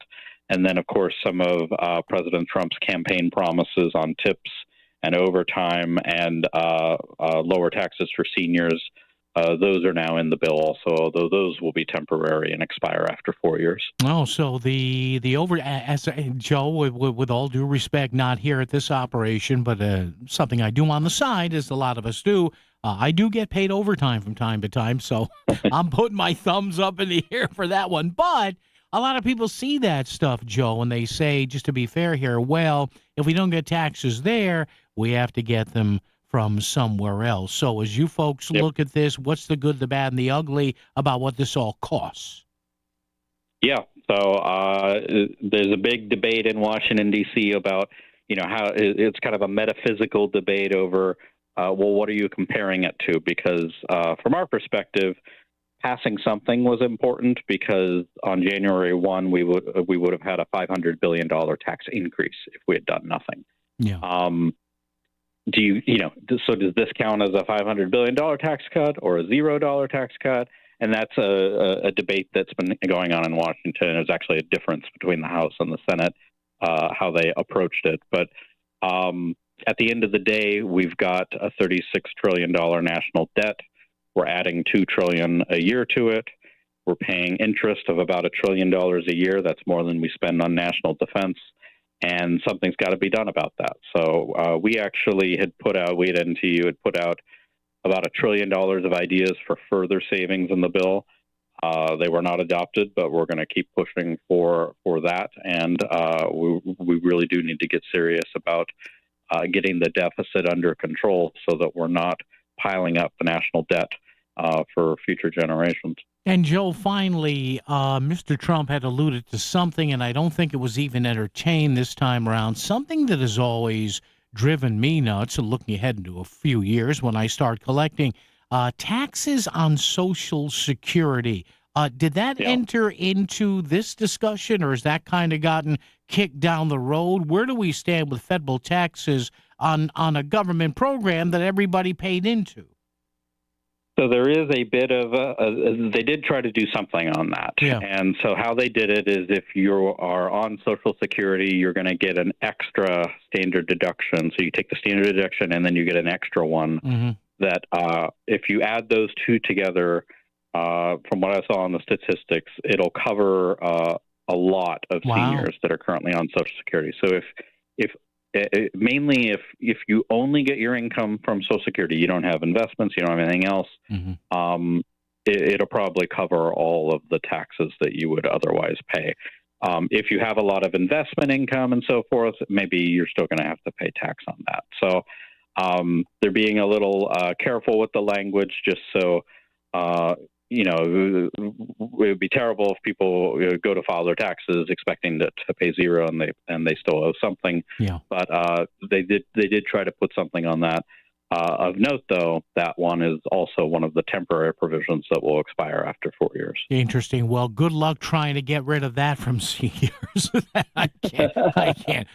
Joe, you and I both know why they do these, right? The poison pill thing, right? We all know this. Oh, so you want to make all these seniors start paying taxes? Good luck with that, right? Come on, seriously. It's full employment for tax lobbyists, and we're not one of those. We do have lobbyists working for tax policy here in Washington at National Taxpayers Union, but we're the good guys. We're here fighting for the general interest and the long term, and our position has always been, if you're going to pass stuff, make it permanent. Don't do it temporary. National Taxpayers Union. Go to NTU.org. Pretty simple, NTU.org.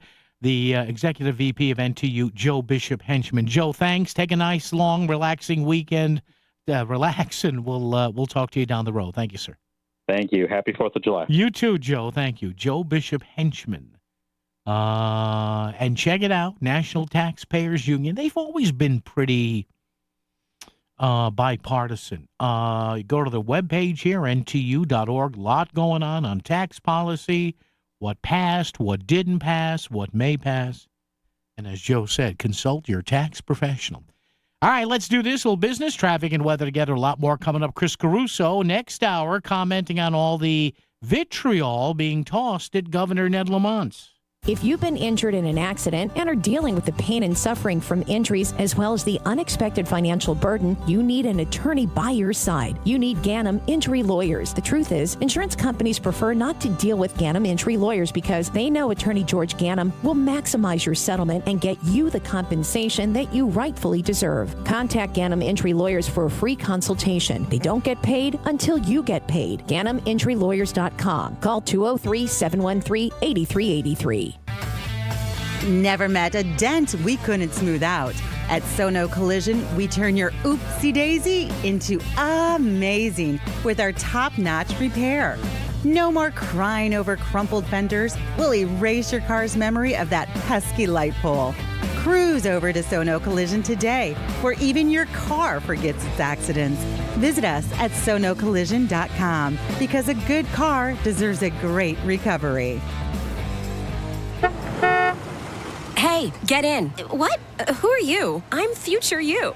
Constipation with belly pain still coming back? Yeah. Mia, our doctor figured it out. She said it's irritable bowel syndrome with constipation, or IBS-C, and Linzess could help you get ahead of it. Linzess linaclotide is a prescription medicine that treats IBS-C in adults. It's not a laxative. It's a once-daily pill that helps you get ahead of your symptoms. It's proven to help you have more frequent and complete bowel movements and helps relieve overall abdominal symptoms, belly pain, discomfort, and bloating. These symptoms were studied in combination, not individually. Do not give Linzess to children less than 2. It may harm them. Do not take Linzess if you have a bowel blockage. Get immediate help if you develop unusual or severe stomach pain, especially with bloody or black stools. The most common side effect is diarrhea, sometimes severe. If it's severe, stop taking Linzess and call your doctor right away. Other side effects include gas, stomach area pain, and swelling. Talk to your doctor and say yes to Linzess.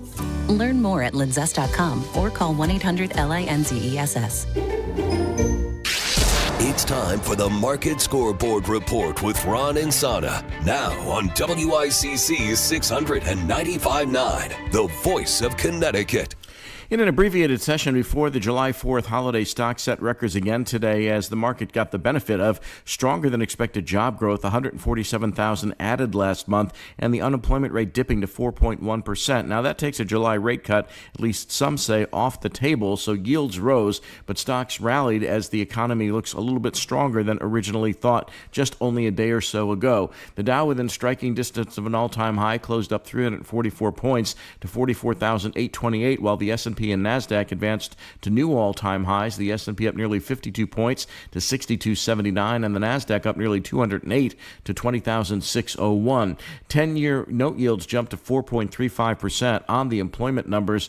Dollar index also strengthened. Oil slipped 51 cents to 66.97 a barrel, and gold on a stronger dollar and higher rates dropped $20 to 33.39 the ounce as we go into a long holiday weekend. Very likely today also that we'll see the passage of the president's One Big Beautiful Bill as well. Find what you love, love what you find. A Total Wine and More. There's so much waiting for you. Spirits and beer, thousands of wines. Guides in the know and prices so low, it just might blow your mind. You're gonna find what you love and love what you find. With curbside pickup and delivery available, you'll always find what you love, only at Total Wine & More. Drink responsibly, B21. Millions of Americans take medicine like Ozempic and Zepbound. Many of them are overpaying by thousands of dollars a year. These GLP-1 medications for diabetes, weight loss, and more may not always be covered by your insurance, but GoodRx can help. GoodRx helps you save every month on prescriptions at over 70,000 pharmacies nationwide. Best of all, it's free to use. Check GoodRx to save on GLP-1s. Just go to GoodRx.com/GLP. That's GoodRx.com/GLP. GoodRx is not insurance, but can be used instead of insurance, including Medicare and other federal and state-funded programs. WICC Smart MLS Right Now traffic. 95 northbound, well over an hour from Greenwich to Bridgeport. The lower Merritt will save you the most time right now. New Haven, 95 south, jamming through Long Wharf into West Haven. On the way over across northbound, you're on the brakes. Route 34 going up to the West Rock Tunnel. 84 eastbound, heavy congestion in Danbury going into the Super 7. I'm Edge Krause with WICC traffic. A severe thunderstorm watch is in effect through late this evening. Strong to severe thunderstorms through mid-evening, then clearing after midnight with a low in the mid-60s. For the 4th, sunny and warm but less humid with a high in the mid-80s and a breeze out of the northwest. Saturday, sunny and warm with a high of 85. I'm meteorologist Paul Piorek on WICC. He's got a lot to say, and he's gonna say it. It's Connecticut Today with Paul Pacelli on WICC 600 and 95.9, the voice of Connecticut. Cue the sinister music. I don't know. I think the bosses put this in at this time for me every day. It's about 10 to 5.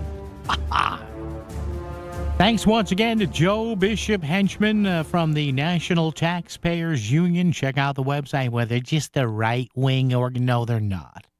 Go read. Learn yourself something. NTU.org. But he did bring up a couple of interesting things. These tax reductions are in some ways better tax proposals for people to save more of their money. See, this is why in 4 years it's going to be interesting, because you will be, in 4 years, you will have just begun another term in the White House. Is it going to be J.D. Vance? Will it be a Democrat? Who knows? But think about what falls in the lap of Congress and in the lap of our 5 House members and 2 members of the Senate. Are they still going to be there in 5 years? I don't know. They could be. Maybe not Mr. Blumenthal. I don't know. He is getting up there, although still sounds good, and he's in good shape, takes care of himself. I've known that for years. But Chris Murphy and Mr. Blumenthal in the Senate, then in the House, who knows? Rosa DeLauro may still be there. They'll have to drag her out of there, kicking and screaming. I was just kidding. Love you, Rosa. But, John Larson and Joe Courtney and Jim Himes and Johanna Hayes. So picture yourself, you're confronted with tax reductions and tax cuts that are going to, expire in 4 years. See, this is done on purpose. It's a poison pill. So if the Dems are in charge, the Republicans can say, well, did you know? Remember that no tax on overtime that we passed 4 or 5 years ago? They want to get rid of that. Remember that double deduction on keeping your Social Security check virtually tax-free? Guess which party wants to get rid of that? I don't know why the Democrats never did that. They always talk about, well, we're the party of women, and we're the party of minorities, and we're the party of the elderly. Well, wait a minute. If you were that, why are you allowing Social Security payments to be taxed? I never understood that. After people put into this system for all their working lives. We need the revenue. Well, no, you had somebody pay into this all their lives if they worked or were married to a spouse that did work or a significant one, and you're still going to tax them? Come on, stop.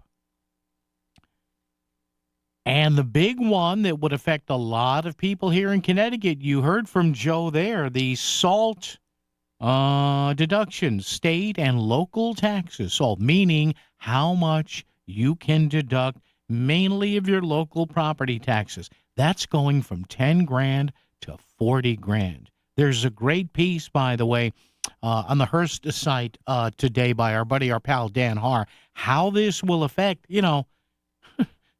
mainly a lot of people in Fairfield County, all through Connecticut too. But, in 3 or 4 years, again, politics being the way it is, what's going to happen. You're going to have Republican candidates all over the country saying, hey, your taxes will go up. Now, the argument, and listen, it's a valid argument, if you keep adding to all this deficit, the interest payments could cripple the country. Could. But again, what do I say all the time? When the Dems are in power, the Republicans suddenly become deficit hawks. When the Republicans are in power, oh, look what happens. The Dems become deficit hawks. Both sides are phony on this issue. You understand me? Both sides are phony. They will scream and yell about the deficit when they're on the sidelines and essentially powerless to do anything. Powerless. But you know what? I think a growing number of Americans, I could be wrong, I think they're kind of wise to this. Oh, you Republicans, you're not in power in the majority in the House or Senate. Suddenly you care about the deficit and the red ink. Oh, you Democrats, you're not in power in the majority in the House or Senate. Oh, suddenly now you're deficit hawks there. Listen, it's the oldest game that's been played. This stuff has been out of control in Republican White Houses and Democratic White Houses for decades. And they do it because it gets them votes. And a lot of times it may get them not the votes they expect to get, the votes that they might now get that they never get, right? I mean, how many people in Connecticut are going to hear that maybe don't follow this like you and I follow it? And how many high-income people, for example, in Fairfield County? For example, let's use the example of Fairfield County. How many high-income Democrats, maybe because they don't follow it, they get told by their tax preparer, their tax professional, hey, by the way, you can now deduct $40,000 of SALT. What? What? Huh, what? I thought it was 10 grand. Well, it's 40 grand now. When did that happen? Well, Trump did that. Ooh. Suddenly those voting tendencies and the party allegiances get blurred again, don't they? Yes. Traffic and weather together right here on WICC. WICC Smart MLS Right Now Traffic. 95 northbound, well over an hour from Greenwich to Bridgeport. The lower Merritt will save you the most time right now. New Haven, 95 south, jamming through Long Wharf into West Haven. On the way across northbound, you're on the brakes. Route 34 going up to the West Rock Tunnel. 84 eastbound, heavy congestion in Danbury going into the Super 7. I'm Andrew Krause with WICC Traffic. A severe thunderstorm watch is in effect through late this evening. Strong to severe thunderstorms through mid-evening, then clearing after midnight with a low in the mid-60s. For the 4th, sunny and warm but less humid with a high in the mid-80s and a breeze out of the northwest. Saturday, sunny and warm with a high of 85. I'm meteorologist Paul Piorek on WICC. $25,000 could be yours. Catch the heaviest bluefish and walk away with the cash. The Surfside Hotel Greatest Bluefish Tournament on Earth happening August 23rd and 24th all over Long Island Sound. Sign up now at bluefishtournament.com or area bait and tackle shops. $40,000 in total prizes just for doing what you already love, fishing. Follow us on Instagram and Facebook at Bluefish Tournament, and we'll see you on the Sound. We all have the ability to make a difference, to come together, to change a life, to make a wish come true. By supporting Make-A-Wish Connecticut, you are bringing hope and joy to children fighting critical illnesses. Children like me. Visit ct.wish.org to learn how you can become a wishmaker and be part of a journey that changes lives. Just imagine what you can do. Visit ct.wish.org today to learn more. That's ct.wish.org. Back to the news and talk. Thanks to Smart MLS. Smart sellers ask, is my home on Smart MLS? The voice of Connecticut. WICC's 695.9. It's Connecticut Today with Paul Pacelli. And another possible poison pill, if you will, coming up in the midterms, the 2026 midterms, which again aren't all that long away. We're in July already. Pretty soon it's August, and then we're about a year out of the midterms already. Did you see this? The U.S. Supreme Court agreed today to hear a case that will determine whether, and you know I'm very passionate about this because of my support for young women and young girls in their sports. The U.S. Supreme Court agreed Thursday to hear a case that will determine whether transgender female student athletes, very tough issue here, can be prevented from joining women's and girls' sports teams at public schools. The justices in the next term, which starts in October, are going to hear challenges to laws in Idaho and West Virginia after lower court rulings sided with transgender students who sued when they were blocked from competing. And I know I have my critics who say, well, this is, it's a handful of students here and there. And yes, it is. I'm not going to argue that it's not the masses here. But again, it's an issue that sets up in about a year and a half when the court finally decides this. And you will have people running in some very tight districts. And you know what the question's going to be in a debate. You can hear it right now. Well, how do you feel about the Supreme Court ruling on transgender athletes? This is scorecard stuff. WICC Bridgeport, WFOX Southport, WEBE HD2 Westport, WPLR HD2 New Haven, locally owned by Connoisseur Media.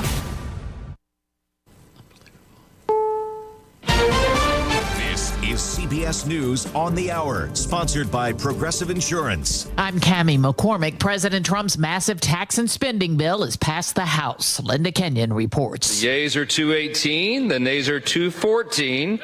The motion is adopted. House Speaker Mike Johnson announcing the vote after urging Republicans to support the bill. This is without a doubt the most important vote of this Congress, and I think this may be the most important vote that any of us take in our entire lifetimes. House Minority Leader Hakeem Jeffries, who set the record for the longest House speech, said the bill needlessly hurts average Americans for one reason only: to provide massive tax breaks for billionaires. President Trump will sign the bill tomorrow. The first immigration detainees have arrived at a new detention center in the Florida Everglades. CBS's Camilo Montoya Galvez. This is civil immigration detention, so it is not supposed to be a punishment or punitive. It is only designed to hold people while they await detention and deportation. But of course, advocates are very concerned about conditions in this facility and whether the facility actually meets the standards of care for civil immigration detainees. The center is secured by 28,000 feet of barbed wire and 400 security personnel. Tomorrow is a day of family gatherings, cookouts, fireworks, and protests. Craig Figner reports from Los Angeles. 4th of July protests are being organized nationwide and here in Los Angeles. Among them, No Kings 2.0, expected to bring thousands of people to downtown Los Angeles. LA Mayor Karen Bass says she has no plans to call for a curfew, but she's urging peace. I think it's going to be a big deal. Yes, I do. But it is 150% inappropriate for people to resort to any level of violence or vandalism. Craig Figner for CBS News, Los Angeles. Jim Kersuller reports a shipping giant is planning some massive cuts. UPS says it's offering voluntary buyouts to its full-time U.S. drivers. It's part of what the Atlanta-based shipping giant is calling the largest company reconfiguration in its history. UPS is planning to cut 20,000 jobs and close more than 70 facilities.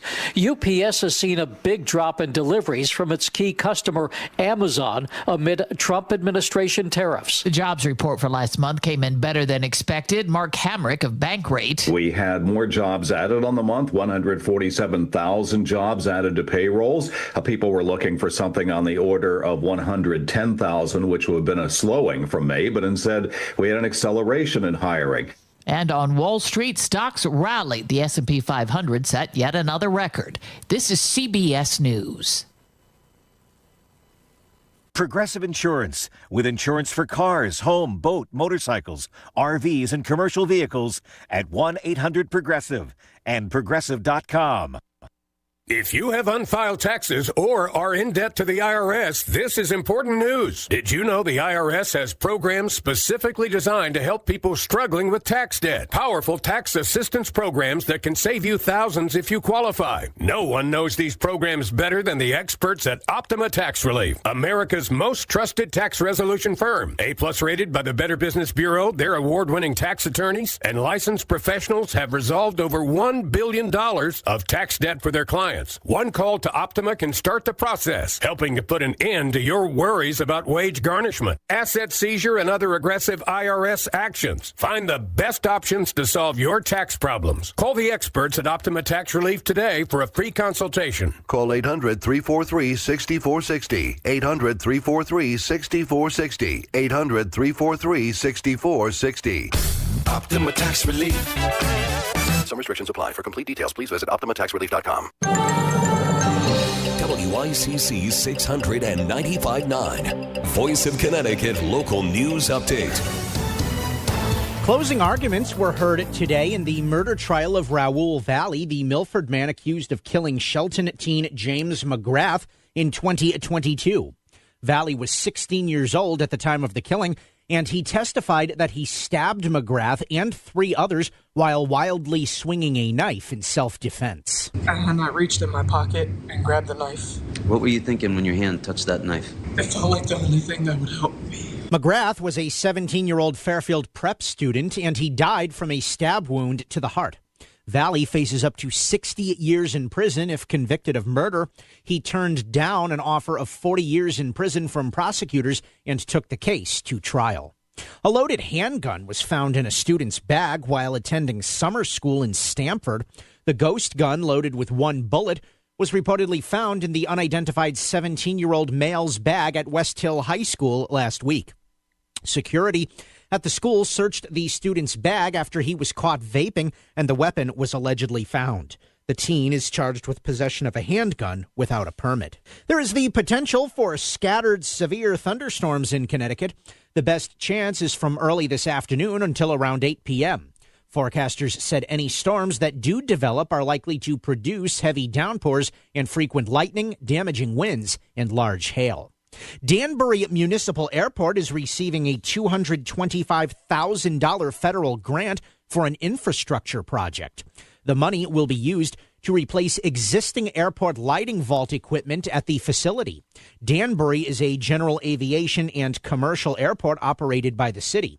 The Connecticut Wing Civil Air Patrol also operates out of the airport. And heading into the 4th of July holiday weekend, the average price for a gallon of regular gasoline in Connecticut is $3.16. That's down 3 cents from a week ago, according to AAA. The current national average is also $3.16 per gallon. I'm Chris Williams with WICC News. WICC Smart MLS Right Now traffic. 95 northbound, a solid hour from Stamford through Fairfield. The Parkway overall is a little bit easier. Out of New Haven on 95, stubborn volume through Longworth and West Haven. Wilbur Cross on the northbound side, you're on the brakes going into the West Rock Tunnel. And 84, busy through Danbury and Newtown. Traffic reports powered by Courtesy Carpet Flooring Design Center. Now's the time for a fresh new look for your home. Save on top flooring brands at Courtesy Carpet. No big box gimmicks, just fair, honest prices. Courtesy Carpet, Route 111 in Monroe. Event Crafts with WICC traffic. A severe thunderstorm watch is in effect through late this evening. Strong to severe thunderstorms through mid-evening, then clearing after midnight with a low in the mid-60s. For the 4th, sunny and warm but less humid with a high in the mid-80s and a breeze out of the northwest. Saturday, sunny and warm with a high of 85. I'm meteorologist Paul Fiorek on WICC.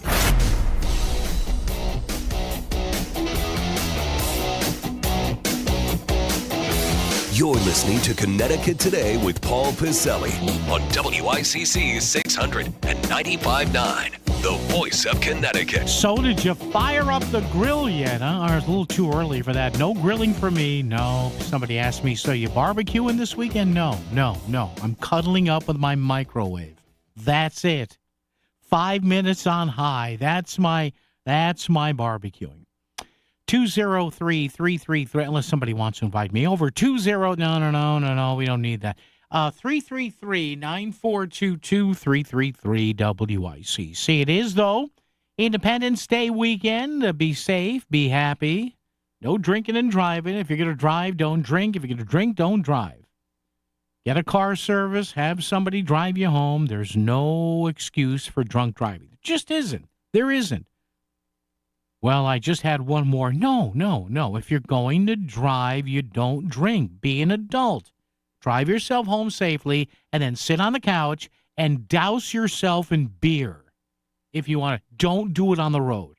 Okay? Don't be a jerk. Now, having lectured you on that, according to a new Gallup survey, 58% of U.S. adults say they're extremely or very proud to be an American. 41% say extremely, 17% say very, although that basically 6 out of 10 is lower than it was a few years ago, whatever.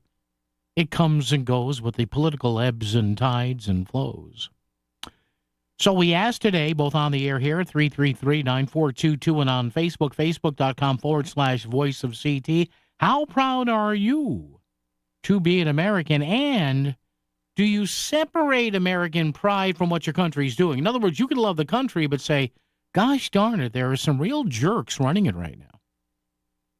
You can do that anytime. Is America like that car that you love? You don't want to get rid of it. You wouldn't drive anything else. But gosh darn it, does it cost a lot? It's a pain, but I love it. So as if he didn't have enough to do in his job description, we asked Chris Williams daily to filter through some interesting responses.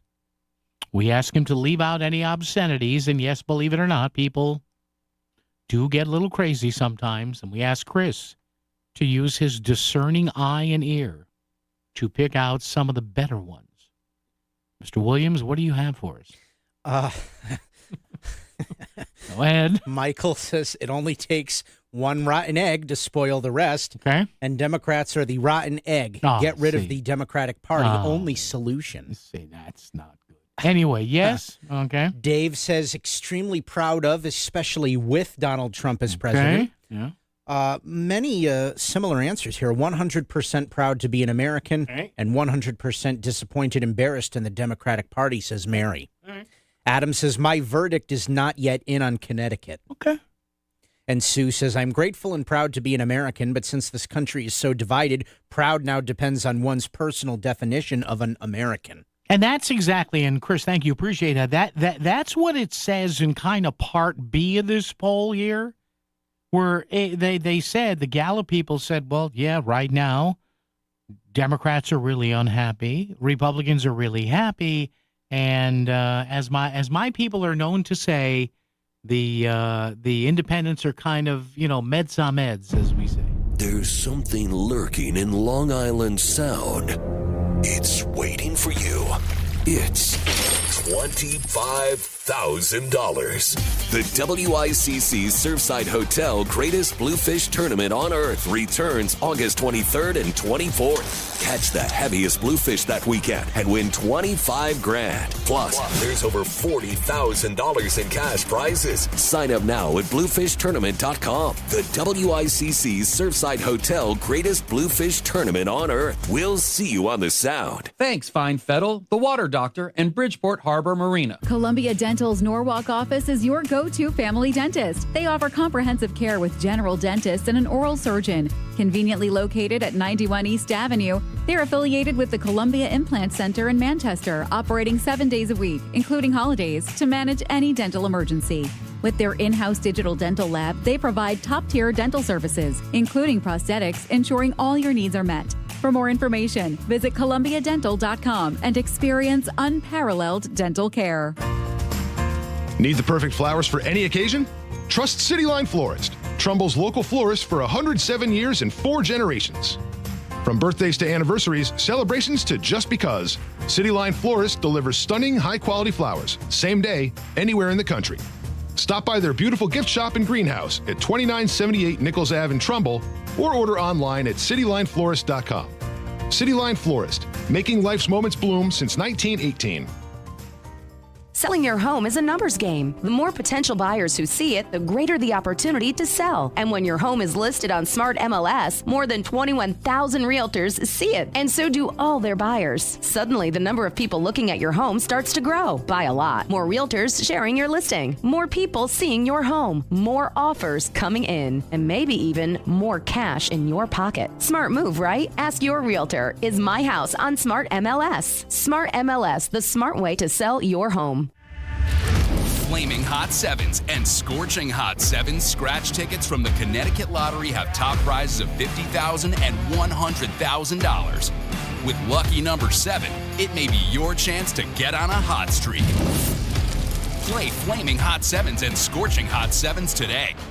Overall odds by game: Flaming Hot Sevens 1 in 3.71, Scorching Hot Sevens 1 in 3.59. Must be 18 or older. Problem gambling helpline: call 888-789-7777. Walk when they say you can't stand. Laugh when they say you won't speak.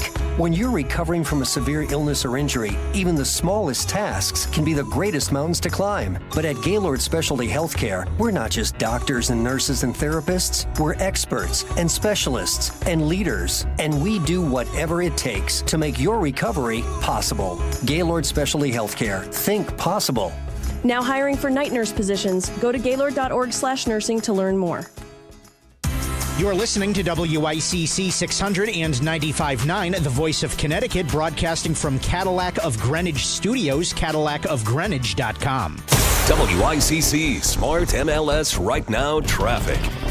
95 northbound, a solid hour from Stamford through Fairfield. The Parkway overall is a little bit easier. Out of New Haven on 95. Stubborn volume through Long Wharf into West Haven. Wilbur Cross on the northbound side. You're on the brakes going into the West Rock Tunnel. And 84 busy through Danbury and Newtown. Traffic report is powered by Courtesy Carpet Flooring Design Center. Now's the time for a fresh new look for your home. Save on top flooring brands at Courtesy Carpet. No big box gimmicks, just fair, honest prices. Courtesy Carpet, Route 111 in Monroe. I'm Edge Krause with WICC traffic. A severe thunderstorm watch is in effect through late this evening. Strong to severe thunderstorms through mid-evening, then clearing after midnight with a low in the mid-60s. For the 4th, sunny and warm but less humid with a high in the mid-80s and a breeze out of the northwest. Saturday, sunny and warm with a high of 85. I'm meteorologist Paul Fiorek on WICC. All the latest for your ride home. It's Connecticut Today with Paul Piselli on the voice of Connecticut, WICC 600 and 95.9. Yes, 2 hands on the wheel while listening to me. Listen, if you don't do 10 o'clock and 2 o'clock, don't blame me because something I said was so riveting. Oh, man, 203-333-9422, 333-WICC. Joining us right now a day early because we won't be here tomorrow, so he graciously moved up his availability a day. Former Democratic State Rep Chris Caruso, Bridgeport. Mr. Caruso, good afternoon, sir. How are you?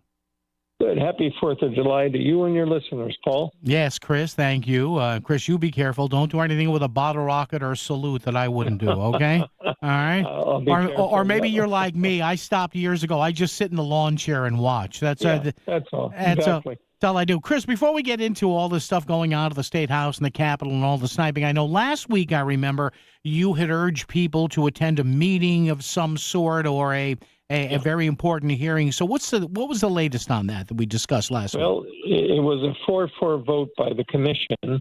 Yeah. And so the changes died. So there will be no required parking in new developments in Bridgeport. Oh. And I think what was most disturbing to me, Paul, was that many out-of-town developers who don't live in Bridgeport came and opposed it. You had the city's Economic and Planning Development Department put a full court press on the commissioners and got 4 of them to vote no, which again created the tie. Mm-hmm. And it was just, you had the former director of planning for the city who retired. She lives in Oxford. She comes down and speaks against the changes as well. And that was totally unbeknownst to the public, to the citizens of city. And I found it very disturbing that, what we're doing now is that one of the departments of the city of Bridgeport is working with developers. And in this case, a developer doesn't have to provide parking. Their profit will go up, but the quality of life in the neighborhoods where there's congested parking will continue and only get worse. And that's what's disturbing to me.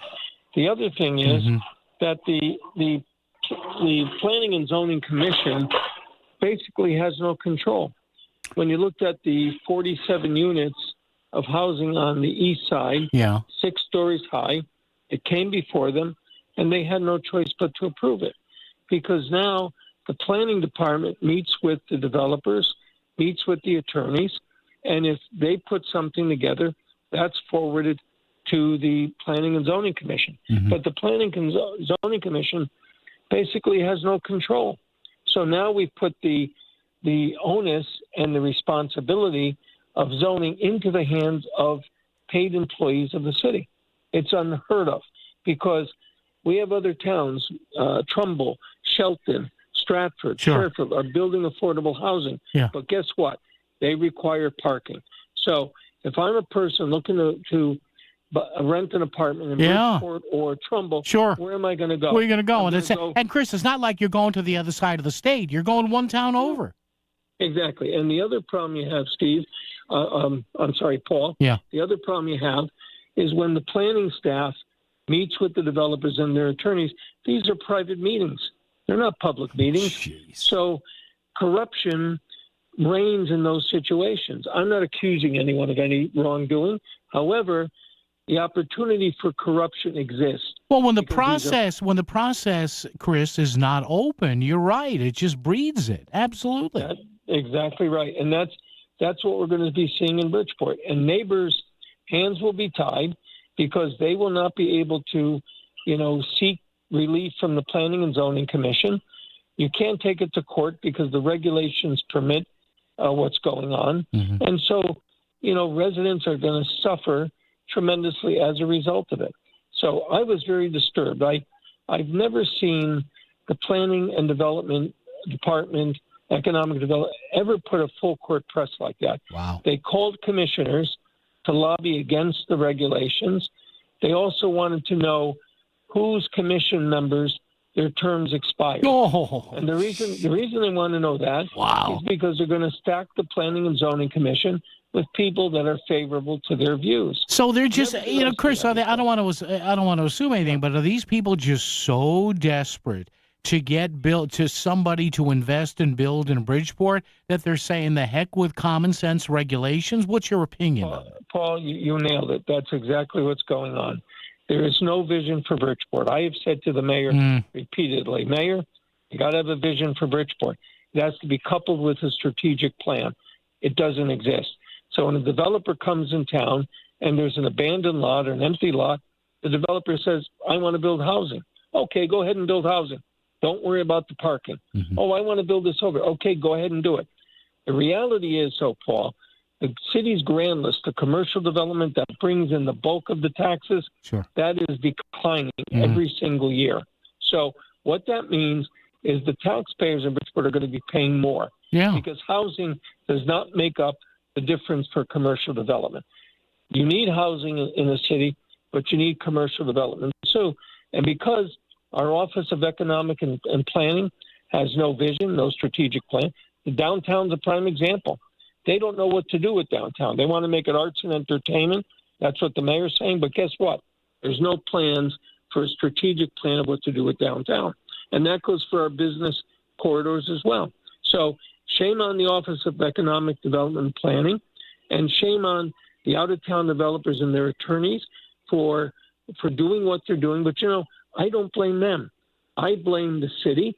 I blame the leadership of the city for not stepping up and putting regulations in place and a strategic plan that makes sense. Frankly, Paul, the current regulations, which don't require parking, they were promulgated in 2021 at the height of the COVID pandemic. People were trying to save their lives. They were scared about family and friends. They didn't have time to review these regs. And that's when the planning office pushed those through under the former director, went to the zoning meeting. The zoning people had some questions of commissioners, and she tells them, well, let's go with it. We can always make changes. Well, guess what? They tried to make a change, and they didn't get it through. And she comes down. She lives in Oxford, by the way, and the director of planning now lives in Milford. Go try it there. Go try to do it in Oxford. Right? Good luck. And go to Milford and try. Good luck. Oh, yeah. Chris Caruso was the guest. Good stuff there locally, Chris. Statewide, though, you and I have been chatting this. I sent you stuff about this. Chris, are you at all surprised or maybe put off a bit, as I am, and I'm not even a Democrat, but the amount of just really vitriolic stuff here, and I understand politics is greasy, grisly, and dirty, but some of the stuff that Democrats have been saying about Governor Lamont over this housing bill, that he says, listen, we're going to start over again and I'll be more involved here. Some of the stuff that you're getting from sitting members of the General Assembly is, I don't know, Chris, a little surprising to me. What do you think? Well, they should have taken the same umbrage at not amending the absentee ballot laws. Yes, it's exactly. They had no umbrage. They all sat like, silent people and said nothing. Yeah. They all closed their eyes, closed their mouth, and said nothing. They should take the same umbrage. The reality of it, Paul, is what are they going to get in return? Yeah. That's the question that many of the progressives need to ask, okay? Go back in the history. Bruce Morrison threatened the primary against Bill O'Neill. My old friend Bruce Morrison. Yeah. Right. Yeah. He loses the election. Okay? Bill Siebes, same thing, loses the election. Bill Curry loses the election. Joe Lieberman loses the primary and then runs as independent and wins. So here's what the progressives have to ask themselves. Are they better off with this guy, Ned Lamont, or do they want to roll the dice and get a Republican candidate who isn't going to support 5002, who's not going to support the unions as far as the worker comp issues, not worker comp, but the unemployment fund. Yeah. So that's the risk you take here. So do liberals, do progressives win primaries? Absolutely. They can't win an election because the demographic is more moderate. And Chris, in a year, somebody said to me the other day, in a year where, hey, if they damage Lamont or they go with a highbrow progressive, you've got a couple of really attractive Republicans in the wings, Aaron Stewart and Ryan Fazio, and you look at them, and people may say, hey, that's kind of a fresh face there. What do they have? Well, Paul, the progressives in the state have to really sit down and do some soul searching. They really do. Because if they lose Ned Lamont, who are they going to put up in the election? There's no one. Yeah. At that point, you're exactly right. A Republican wins. And let me tell you, and I'm a union guy. I belong to CSEA, which are retired employees. Yep. My dad was a Teamster. But when unions used to come to me and complain, I'd say, listen, you get about 80-90% of my support. Yeah. Go to a Republican, see how much you're going to get. And they used to look at me. So if you don't want 80 or 90%, that's okay. Go back someone else. Chris, the great big band leader, Count Basie, and I'm a little bit of a student of that history. Yeah. Somebody, one of his sidemen would write a riff, a musical riff, and Count Basie said, "Well, great, I'm going to put my name on it." And the great trumpet player or horn player say, "Well, that's my song." And he'd say, "Well, that's my band. So what do you want? Do you want 100% of nothing with your name on it, or 50% of it with my name on it?" Yeah, and Paul, this governor is willing to sit down with 5002. He stated that. Yeah. I think if they reconstruct the bill, they can pass a bill that works. Mm-hmm. So Lamont's reaching out to try to help them. Yeah. As far as the worker comp issues. I keep saying worker comp, unemployment fund. Yeah. That could be worked out. As I said, if the unions want to take their strike money and put it into that fund, then you draw from the fund. It's perfectly legitimate, right? Yep. So there's avenues to do it. But if they want to stand there and threaten Ned Lamont, and they run the primary, they run the risk of losing a Democrat in the election. It's just that simple because when you look at the statistics, when you look at the past history, progressive Democrats can win a primary, but they lose the election. Yes, you're right. Yeah. And the other thing with progressive Democrats, don't be surprised. And, they try to use Mandani in New York City. Yeah, no, not the same. No. New York City is a city, of course, and it has the political demographics are different than an entire state in the gubernatorial race. So, what's happened, Paul, when I went up in the legislature, Rich Balducci and got about 30 seconds, Chris. Got about 30 seconds. Go ahead. Yeah, he was my first speaker, and then Tom Ritter, who's Matt's father, was, and they slowly dismantled the caucuses. So we didn't have a progressive liberal, we didn't have a moderate, because they wanted to bring the whole party together. Yeah. But because of the caucus system, it's actually creating division. And I think there's a need to try to unify the party and move forward.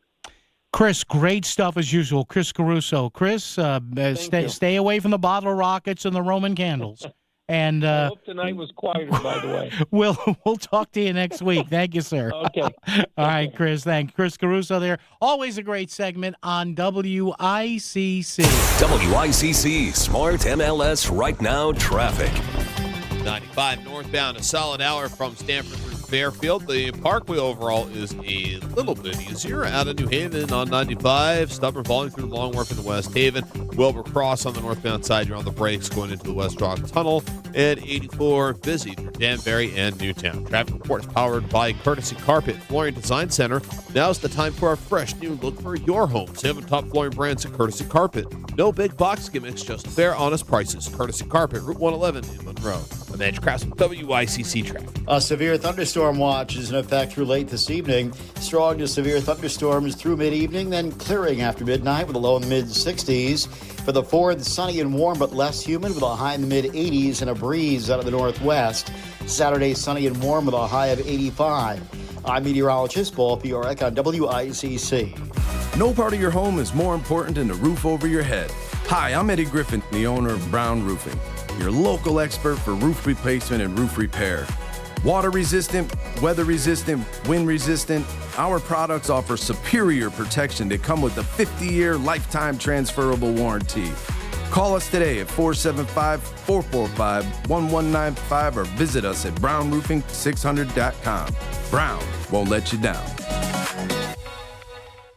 We know we're supposed to be getting ready for retirement, but it's so complicated we're just not sure how. And that's exactly why David Gagnon of First Financial Planners is on the radio. It comes down to education. Knowledge is power. And the 1%ers, the very wealthy out there, are in that category because they did things differently. Every week, David cuts through another layer of that confusion, making retirement planning something we can all understand. Tune in for Mastering Your Wealth, Saturday mornings at 8, right here on WICC 600. Find out more at masteringyourwealthradio.com.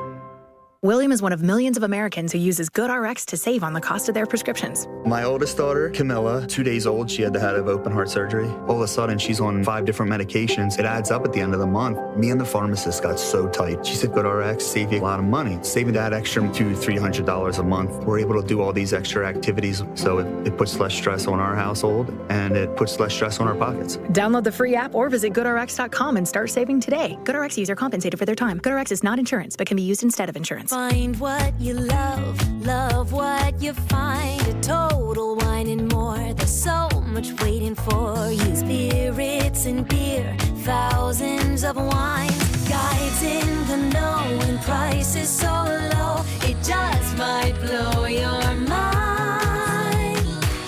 You're gonna find what you love and love what you find. With curbside pickup and delivery available, you'll always find what you love, only at Total Wine and More. Drink responsibly, B21. This is WICC 695.9, the voice of Connecticut. CBS News Special Report. On this vote, the yeas are 218, the nays are 214. The motion is adopted.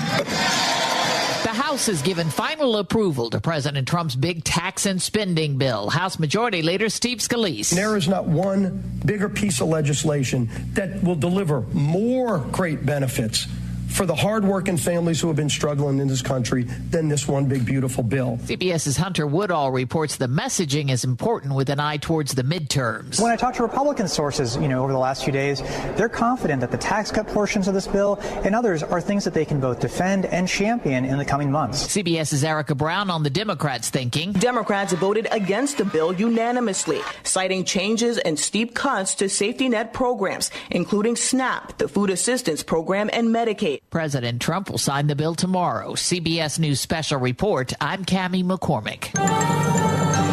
WICC 695.9, Voice of Connecticut Local News Update. Closing arguments were heard today in the murder trial of Raoul Valley, the Milford man accused of killing Shelton teen James McGrath in 2022. Valley was 16 years old at the time of the killing, and he testified that he stabbed McGrath and 3 others while wildly swinging a knife in self-defense. And I reached in my pocket and grabbed the knife. What were you thinking when your hand touched that knife? It felt like the only thing that would help me. McGrath was a 17-year-old Fairfield prep student, and he died from a stab wound to the heart.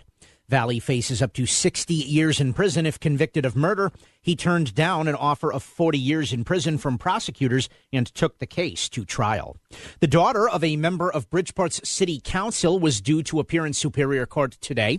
26-year-old Jasmine Cooper is charged with first-degree threatening with a firearm and second-degree breach of peace at a public place.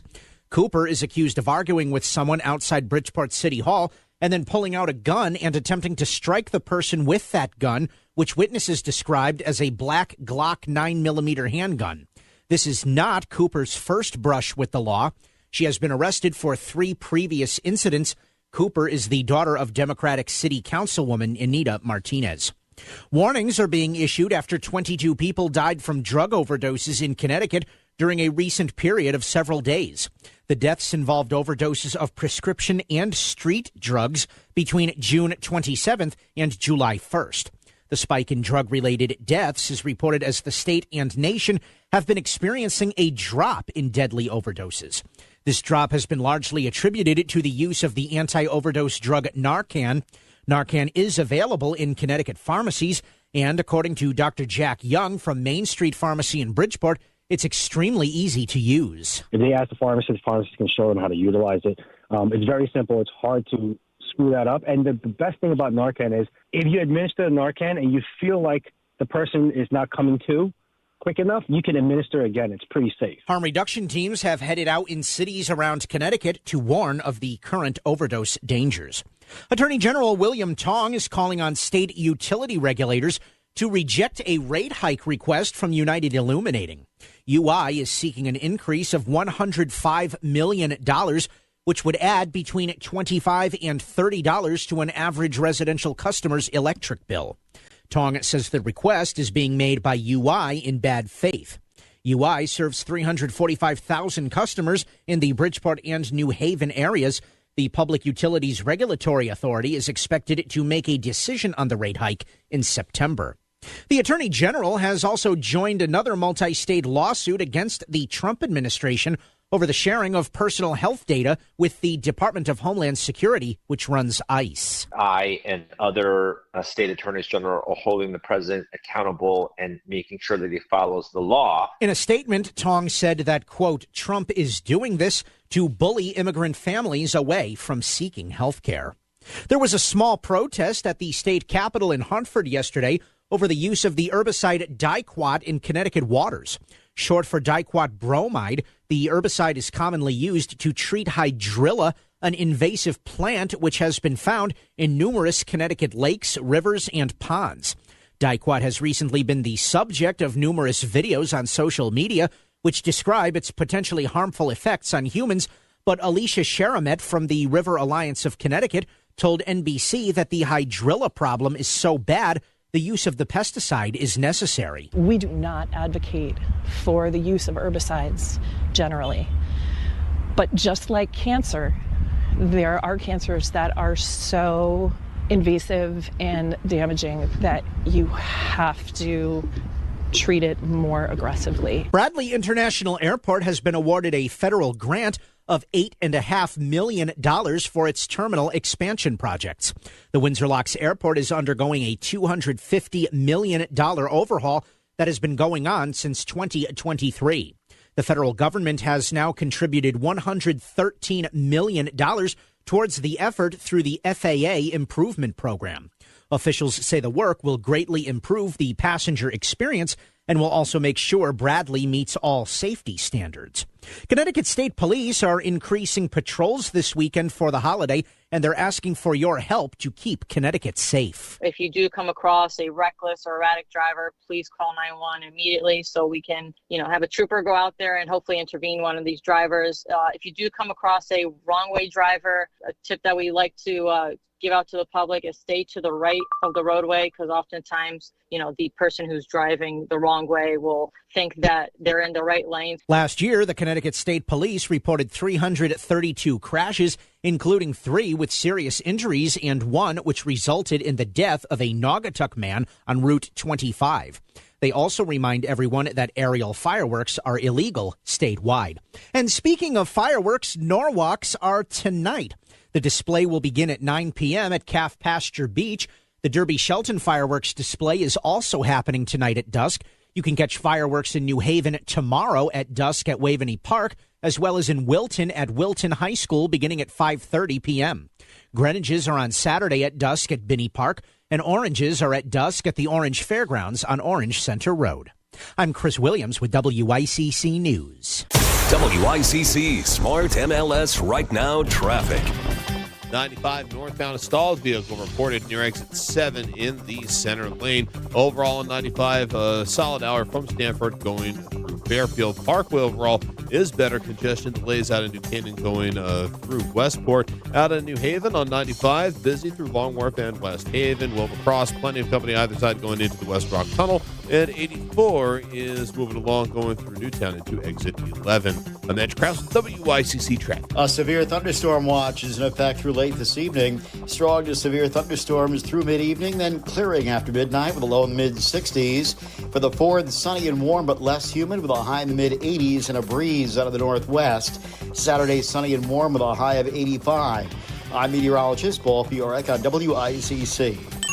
If Norwalk is talking about it, so is Paul. Connecticut Today with Paul Piselli on WICC 600 and 95.9, the voice of Connecticut. So Norwalk and other parts of Fairfield County may be in an interesting conundrum as we speak on this Thursday at 5:40, coming up to 5:41. Some open phone time remaining here.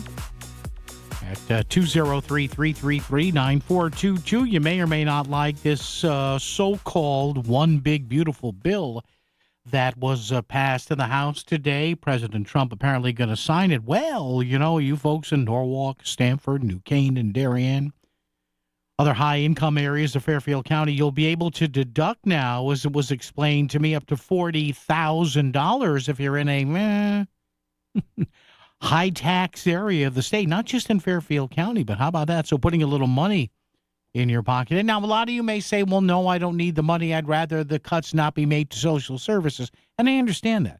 So we'll see what's going to happen. But now, now it's not, when does this take effect? Maybe for next year? I'm not sure. I guess if it gets signed tonight or tomorrow, I guess so. But what they call the SALT deduction, SALT, the SALT deduction, state and local tax deduction, is now going to go from $10,000 to $40,000. Now, I don't have to worry about that. Yes, I deduct my local taxes. I have a couple of other deductions. Trust me, I'm not near $40,000 of taxes for my SALT deductions. I live in a nice town. I don't live in a house that big. I don't know if my mill rate's only 24 mills or something like that, and cheap electricity. God bless you, Wallingford. Thank you so much. But some of you Gold Coast folks, you're going to like this so-called big, beautiful bill if you sit there and you say, heck, why can't I deduct any more of my taxes?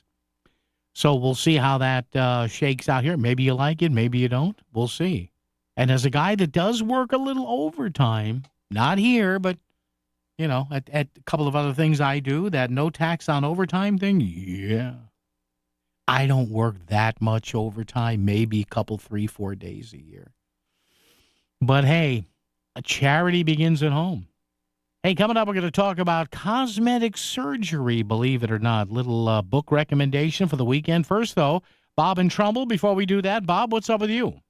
Oh, I don't know, Reverend. Yeah. I'm looking at one of these storms coming through. Yeah. It's pouring. Yeah. Noisy. Yeah. You'll be fine. But, yeah, I'm sitting here. All right. It even moved the curtains, which usually hasn't happened in a long time. All right. But I got a question Yeah. for you. Yeah. Is it? Yeah. Yeah, you'll get like this. Is it true that Wait a minute. Wait. Is this going to be some sort of cute joke here? Because I don't know whether I want to do this now. It's been a long week. No, this is true. Okay. I heard that the Democrats were having a picnic tomorrow on Pleasure Beach. Yeah. Wanted all their people to lay down in the sand. Yeah. Okay, Bob. Thank you. No, we're not doing tick jokes on Pleasure Beach. Is it too late for law school? Really? Is med school, divinity school? I don't know. Every day, 224 Americans die from an opioid overdose. That's like a plane crash every single day. But it doesn't have to be this way. Everyone knows somebody affected, and treatment works. The APT Foundation has been at the forefront of reducing stigma and expanding access to life-saving care for almost 55 years.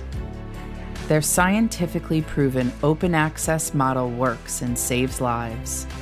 Medications like methadone are safe, effective, and affordable. Since 2009, 8 to 10% of all U.S. methadone patients have come through the APT Foundation. Together, let's break the barriers to treatment.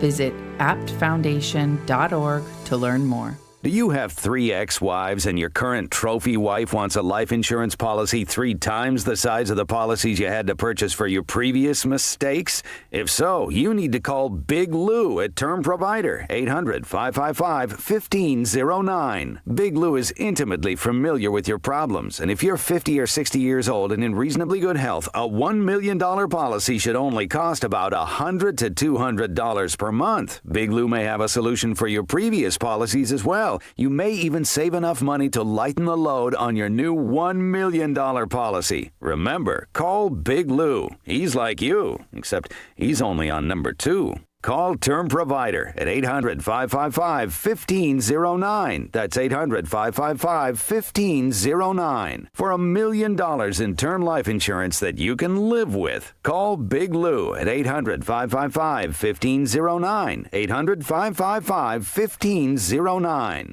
WICC Smart MLS Right Now Traffic. 95 northbound, a stalled vehicle reported near exit 7 in the center lane. Overall on 95, a solid hour from Stanford going through Fairfield. Parkway overall is better. Congestion delays out of New Canaan going through Westport. Out of New Haven on 95, busy through Long Wharf and West Haven. Wilbur Cross, plenty of company either side going into the West Rock Tunnel. And 84 is moving along going through Newtown into exit 11. I'm Edge Krause, WICC traffic. A severe thunderstorm watch is in effect through late this evening. Strong to severe thunderstorms through mid-evening, then clearing after midnight with a low in the mid-60s. For the 4th, sunny and warm but less humid with a high in the mid-80s and a breeze out of the northwest. Saturday, sunny and warm with a high of 85. I'm meteorologist Paul Fiorek on WICC. Where Connecticut comes for live and local talk. Back to Connecticut Today with Paul Pacelli on WICC 695.9, the voice of Connecticut. Well, despite what Bob said, you cannot lay out on Pleasure Beach with a good book, but maybe you can for the rest of the summer, depending upon where you are. You know, I like to have authors on. I marvel at people, unlike me, who can actually write more than 3 pages. Our next guest is an investigative journalist in Hollywood. His reporting for The Hollywood Reporter inspired the Emmy Award-nominated series Angeline. The new book is called In Pursuit of Beauty. It's a novel by our guest, Gary Baum, who joins us. Hey, Gary, it's Paul here in Connecticut. How are you, sir? I'm good. Thanks for having me, Paul. Interesting stuff here. So take us through this. Now, you report for The Hollywood Reporter. Now, I'm going to go out on a limb here, Gary. Folks in Hollywood have plastic surgery done. Is that what you're trying to infer here? Is that where we're going here? Yeah, you know, it's definitely part of my deed, what we call elective medicine. And it's stuff that I've covered for years. I love that. Elective medicine. I have to start using that, Gary. So this is a novel, but give me the outline of the novel. What made you do it? And are these characters and the main protagonist here, the doctor, are these all inspired by stuff you've seen and heard and talked about in your Hollywood Reporter reporting? Yeah, you know, loosely we'll say. It's sort of composites. A little over a decade ago, I covered an accidental death and aftercare from a woman who had a facelift in Beverly Hills, and I spent a lot of time reporting on the plastic surgery space from a business perspective. I work at a business publication and one of the trade papers in the entertainment industry, and I just discovered and really came to realize what a rich terrain and kind of an uncovered terrain this space is, and I thought there was a lot to look at. You know, it's a very technical field, plastic surgery, just like, you know, ortho. But it is also, there's a lot of psychology and a lot of sociology to the pre-op and the post-op of it.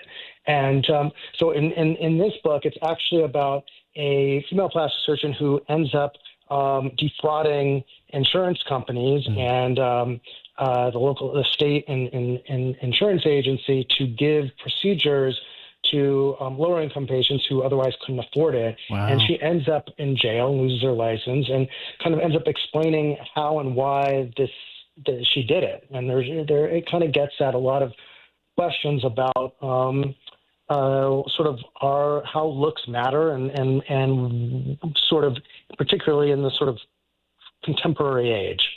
Yeah, and it is kind of sad, Gary, not for the people who want it or not for the protagonists who do this stuff. Listen, plastic surgery is a very viable area of medicine. I marvel at people who can do it.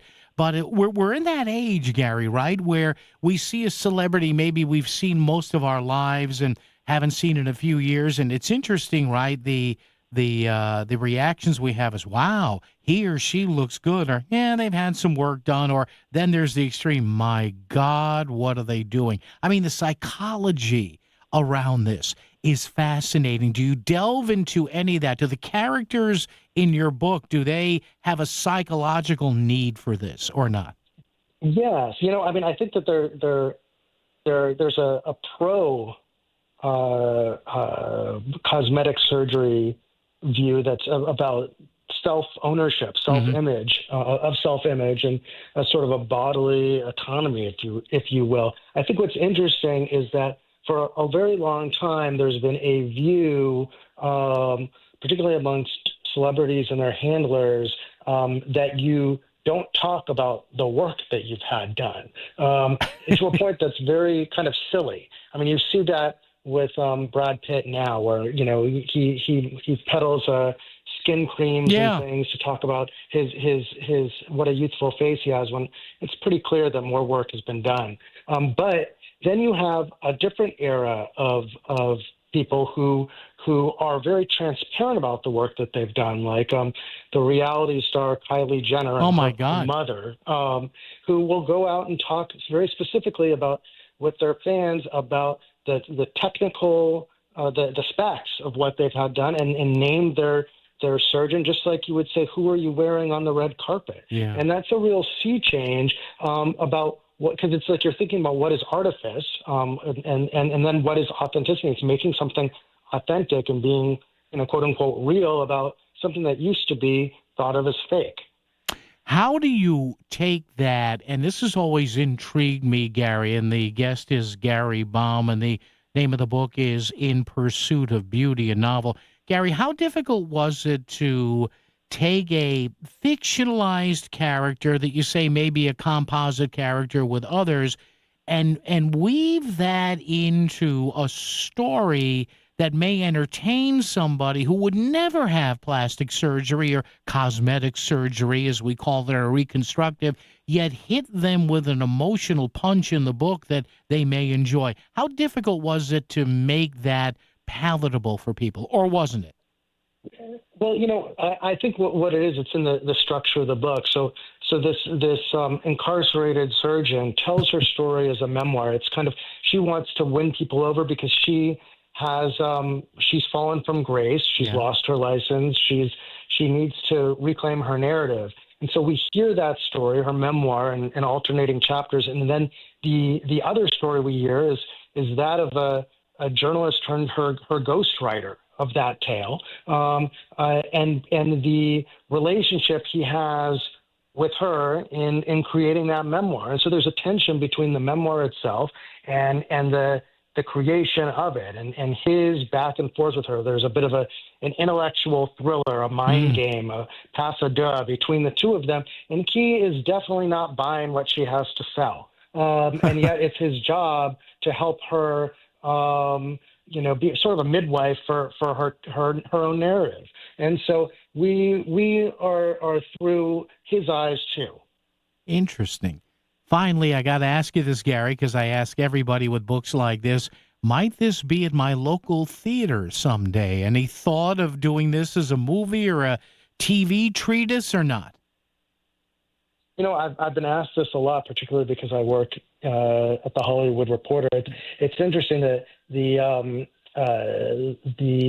ghostwriter character, because of the nature of their back and forth, the doctor was sort of a plain Jane or ugly duckling who herself had a lot of plastic surgery, and she becomes quite beautiful, and that's why she's sort of a missionary for the work. And the ghostwriter is himself a very handsome man, and I was thinking, in the early days, I would describe this guy, and people would say, "Oh, it sounds a lot like Armie Hammer." And now, years later, he's definitely would not be castable, and so I have to think of maybe a new face for that. So it tells you something of how long it takes to gestate a novel for things, and how quickly people can come up and fall from grace in the entertainment industry. So they're not so bankable anymore. Yeah, well, but Gary, you know what? A lot of we're all keyboard casting directors, right?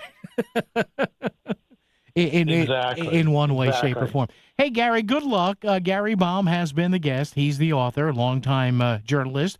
currently working for The Hollywood Reporter. In Pursuit of Beauty, a novel. Gary Baum, B-A-U-M as in Mike, Gary Baum. Go get it where you get your books, of course, Amazon and everywhere else. Hey, Gary, it's been a pleasure. Hopefully we'll chat down the road. Thank you, sir. Have a happy weekend. Wonderful. Thank you so much. Appreciate it. Gary Baum. Interesting. A kind of an inside look at the cosmetic surgery. What do you call it? There was another great euphemism we came up with. Yeah. Trust me, I am never going to... Trust me. There's no amount of plastic surgery that could fix this mug. WICC Smart MLS Right Now traffic. 95 northbound, a stalled vehicle reported near exit 7 in the center lane. Overall, 95, a solid hour from Stanford going through Fairfield. Parkway overall is better. Congestion delays out in New Canaan going through Westport. Out in New Haven on 95, busy through Long Wharf and West Haven. Wilbur Cross, plenty of company either side going into the West Rock Tunnel. And 84 is moving along going through Newtown into exit 11. I'm Andrew Krause with WICC Track. A severe thunderstorm watch is in effect through late this evening. Strong to severe thunderstorms through mid-evening, then clearing after midnight with a low in the mid-60s. For the 4th, sunny and warm but less humid with a high in the mid-80s and a breeze out of the northwest. Saturday, sunny and warm with a high of 85. I'm meteorologist Paul Fiorek on WICC. Options, experience, and know-how, you deserve all three when it comes to selling your home. Choose someone who's trusted by community leaders with a nearly 40-year track record of serving area families just like yours. I'm Jonathan Carbuty with Carbuty Real Estate. We can bring you a cash offer should you need to sell quickly. We can protect the equity in your home with a traditional sale or even our Improve to Move program if it's right for you. To upgrade your home, learn more at carbutyrealestate.com. Sell your home smoothly when you call Carbuty. Go to CarbutyRealEstate.com. Did you know you can get your prescriptions for less at your local pharmacy? You can with GoodRx. It's the free app that can save you money on your medications. Just search for your prescription, choose the pharmacy and the price that works best for you, and then show your GoodRx coupon to your pharmacist at the drop-off counter. GoodRx works at over 70,000 pharmacies, including Walmart, Rite Aid, and Walgreens, and it works whether you have insurance or not. It's easy to save. Next time you drop off your prescription, check GoodRx. To start saving today, go to GoodRx.com. GoodRx is not insurance.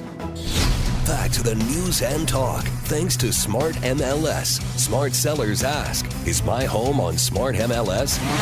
The voice of Connecticut, WICC's 695.9. It's Connecticut Today with Paul Piselli. Once again, thanks to our guest to kind of wrap up the week on a lighter note. Gary Baum, B as in boy, A-U-M. Gary Baum in pursuit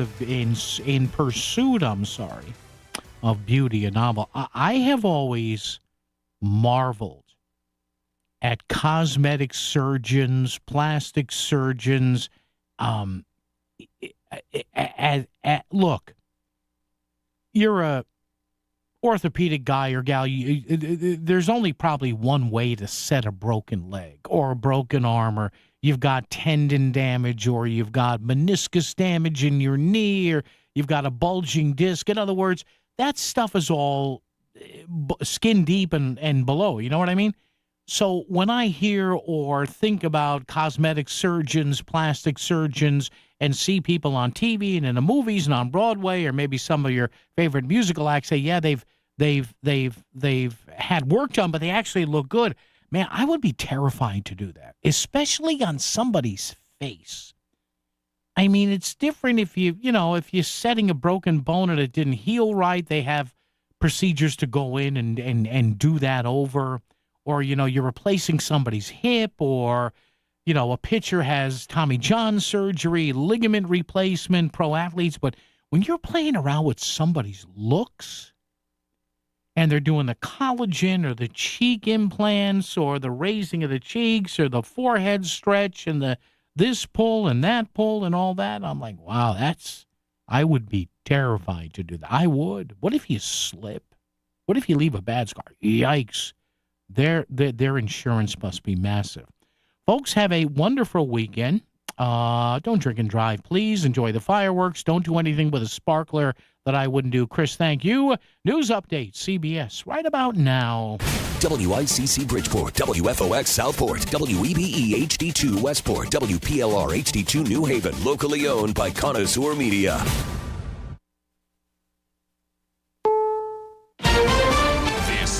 CBS News on the Hour, sponsored by Progressive Insurance. I'm Cammie McCormick. President Trump is hailing the passage of his huge tax and spending bill. We're sort of celebrating like the biggest bill of its kind ever signed. And it's going to make this country into a rocket ship. It's going to be really great. CBS's Linda Kenyon. White House Press Secretary Caroline Leavitt says the bill delivers what she called a common sense agenda. In a statement, she added the bill provides, quote, the largest middle-class tax cut in history, permanent border security, massive military funding, and restoring fiscal sanity. Leavitt also said when the president signs it into law, it will officially usher in what she termed the golden age of America. CBS's Hunter Woodall reports Democrats see things a lot differently. Democrats feel poised to try and make a major attack out of this in terms of the 2026 midterms. They obviously view the changes to health care as being really politically volatile and something that could really help Democrats and Republicans in those 26 midterms. The Supreme Court has cleared the way for several immigrants to be deported to South Sudan. They were put on a flight in May despite having no ties to the war-torn country. They ended up at a U.S. naval base in Djibouti, where they've been held in a shipping container. The first group of immigrants has arrived at a new detention center deep in the Florida Everglades. The state's attorney general said next stop, back to where they came from.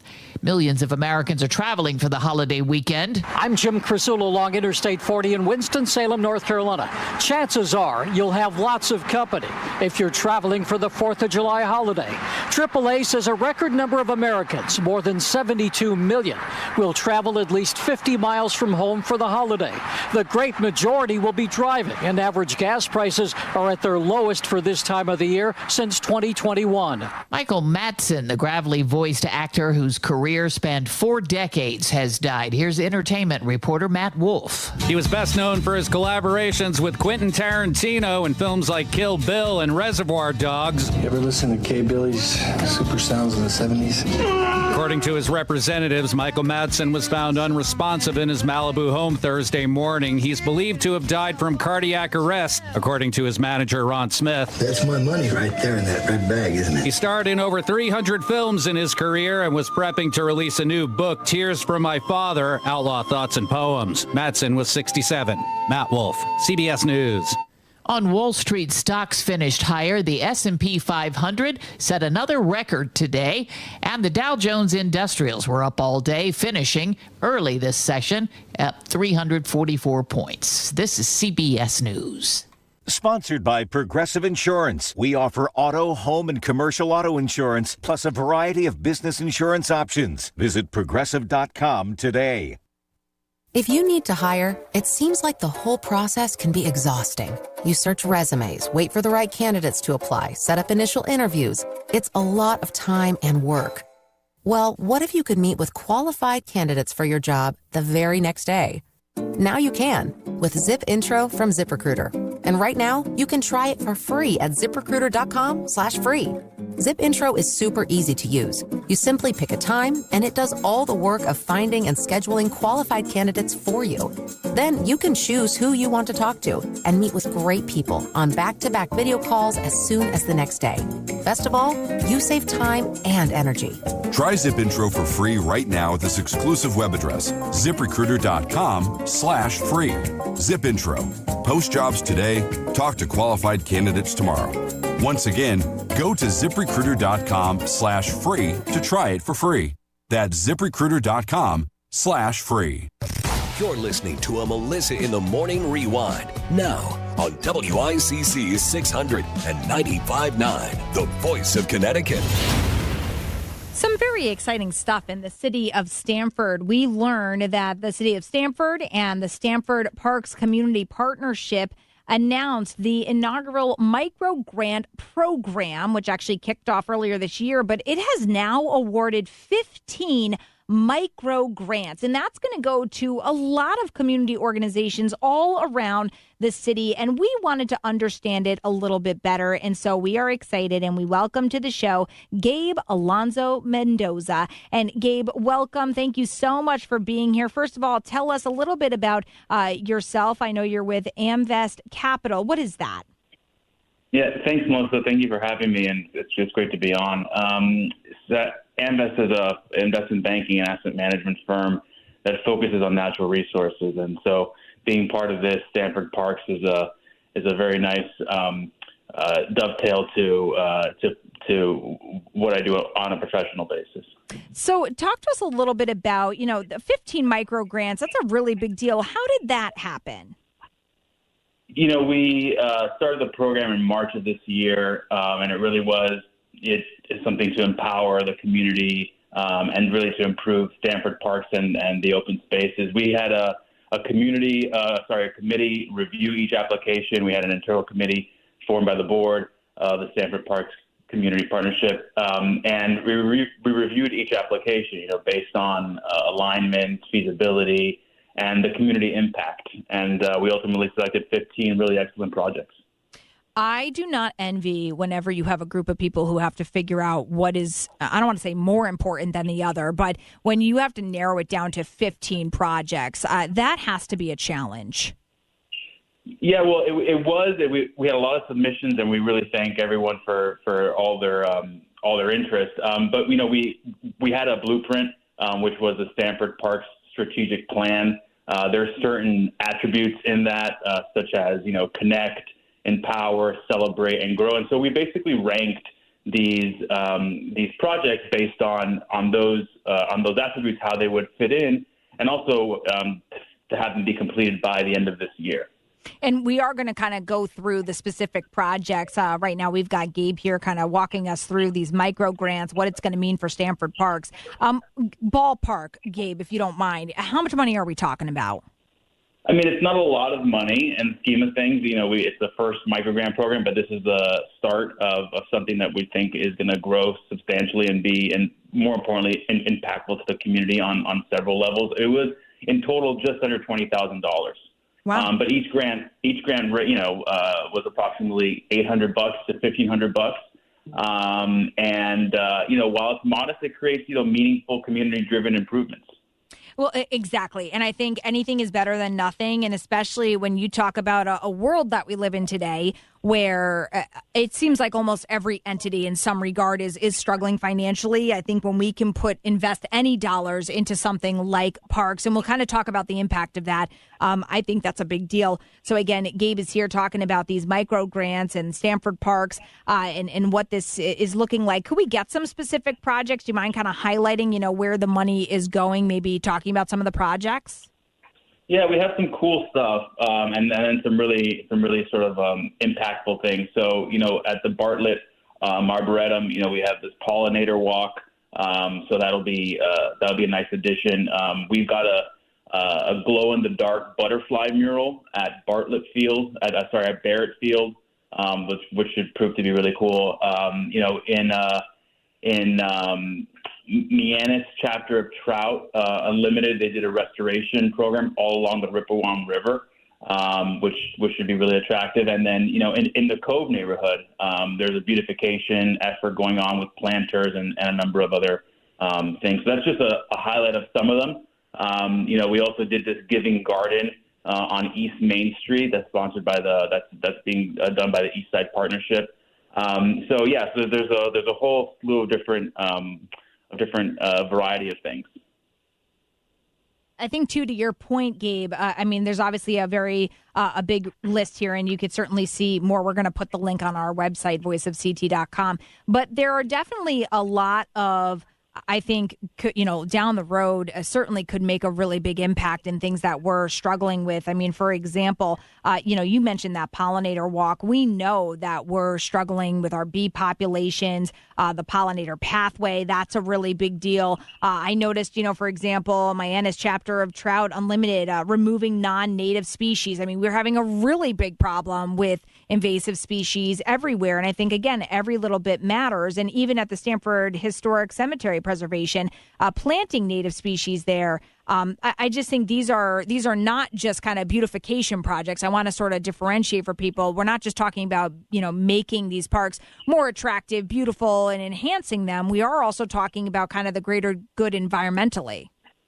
Yeah, that's exactly right. I mean, investing in the parks is vital, not just because of the beautification, of course, but, public health and safety and just the general community well-being, obviously. I mean, parks offer essential spaces for recreation and social interaction, but also environmental benefits.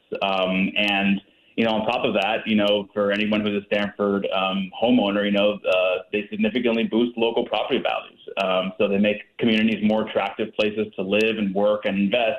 And that in turn supports the long-term economic health of Stamford, and on top of that, the environmental quality of the community. Yeah, and like I said, Gabe, I know everybody is kind of hurting in some regard, or a lot of people and entities, organizations are hurting, and and there's a lot of reasons for that. We're not going to go kind of down that rabbit hole, but I think when we talk about the impact of focusing on things like our parks, like our green spaces, I think it makes a big difference. And you started to touch upon it, even the property values, and I would think attracting people to not only live but to visit Stanford. I mean, that's a big deal, and why I would imagine these micro grants are, even if it's not an insane amount of money, it's something being put back into our Stanford parks.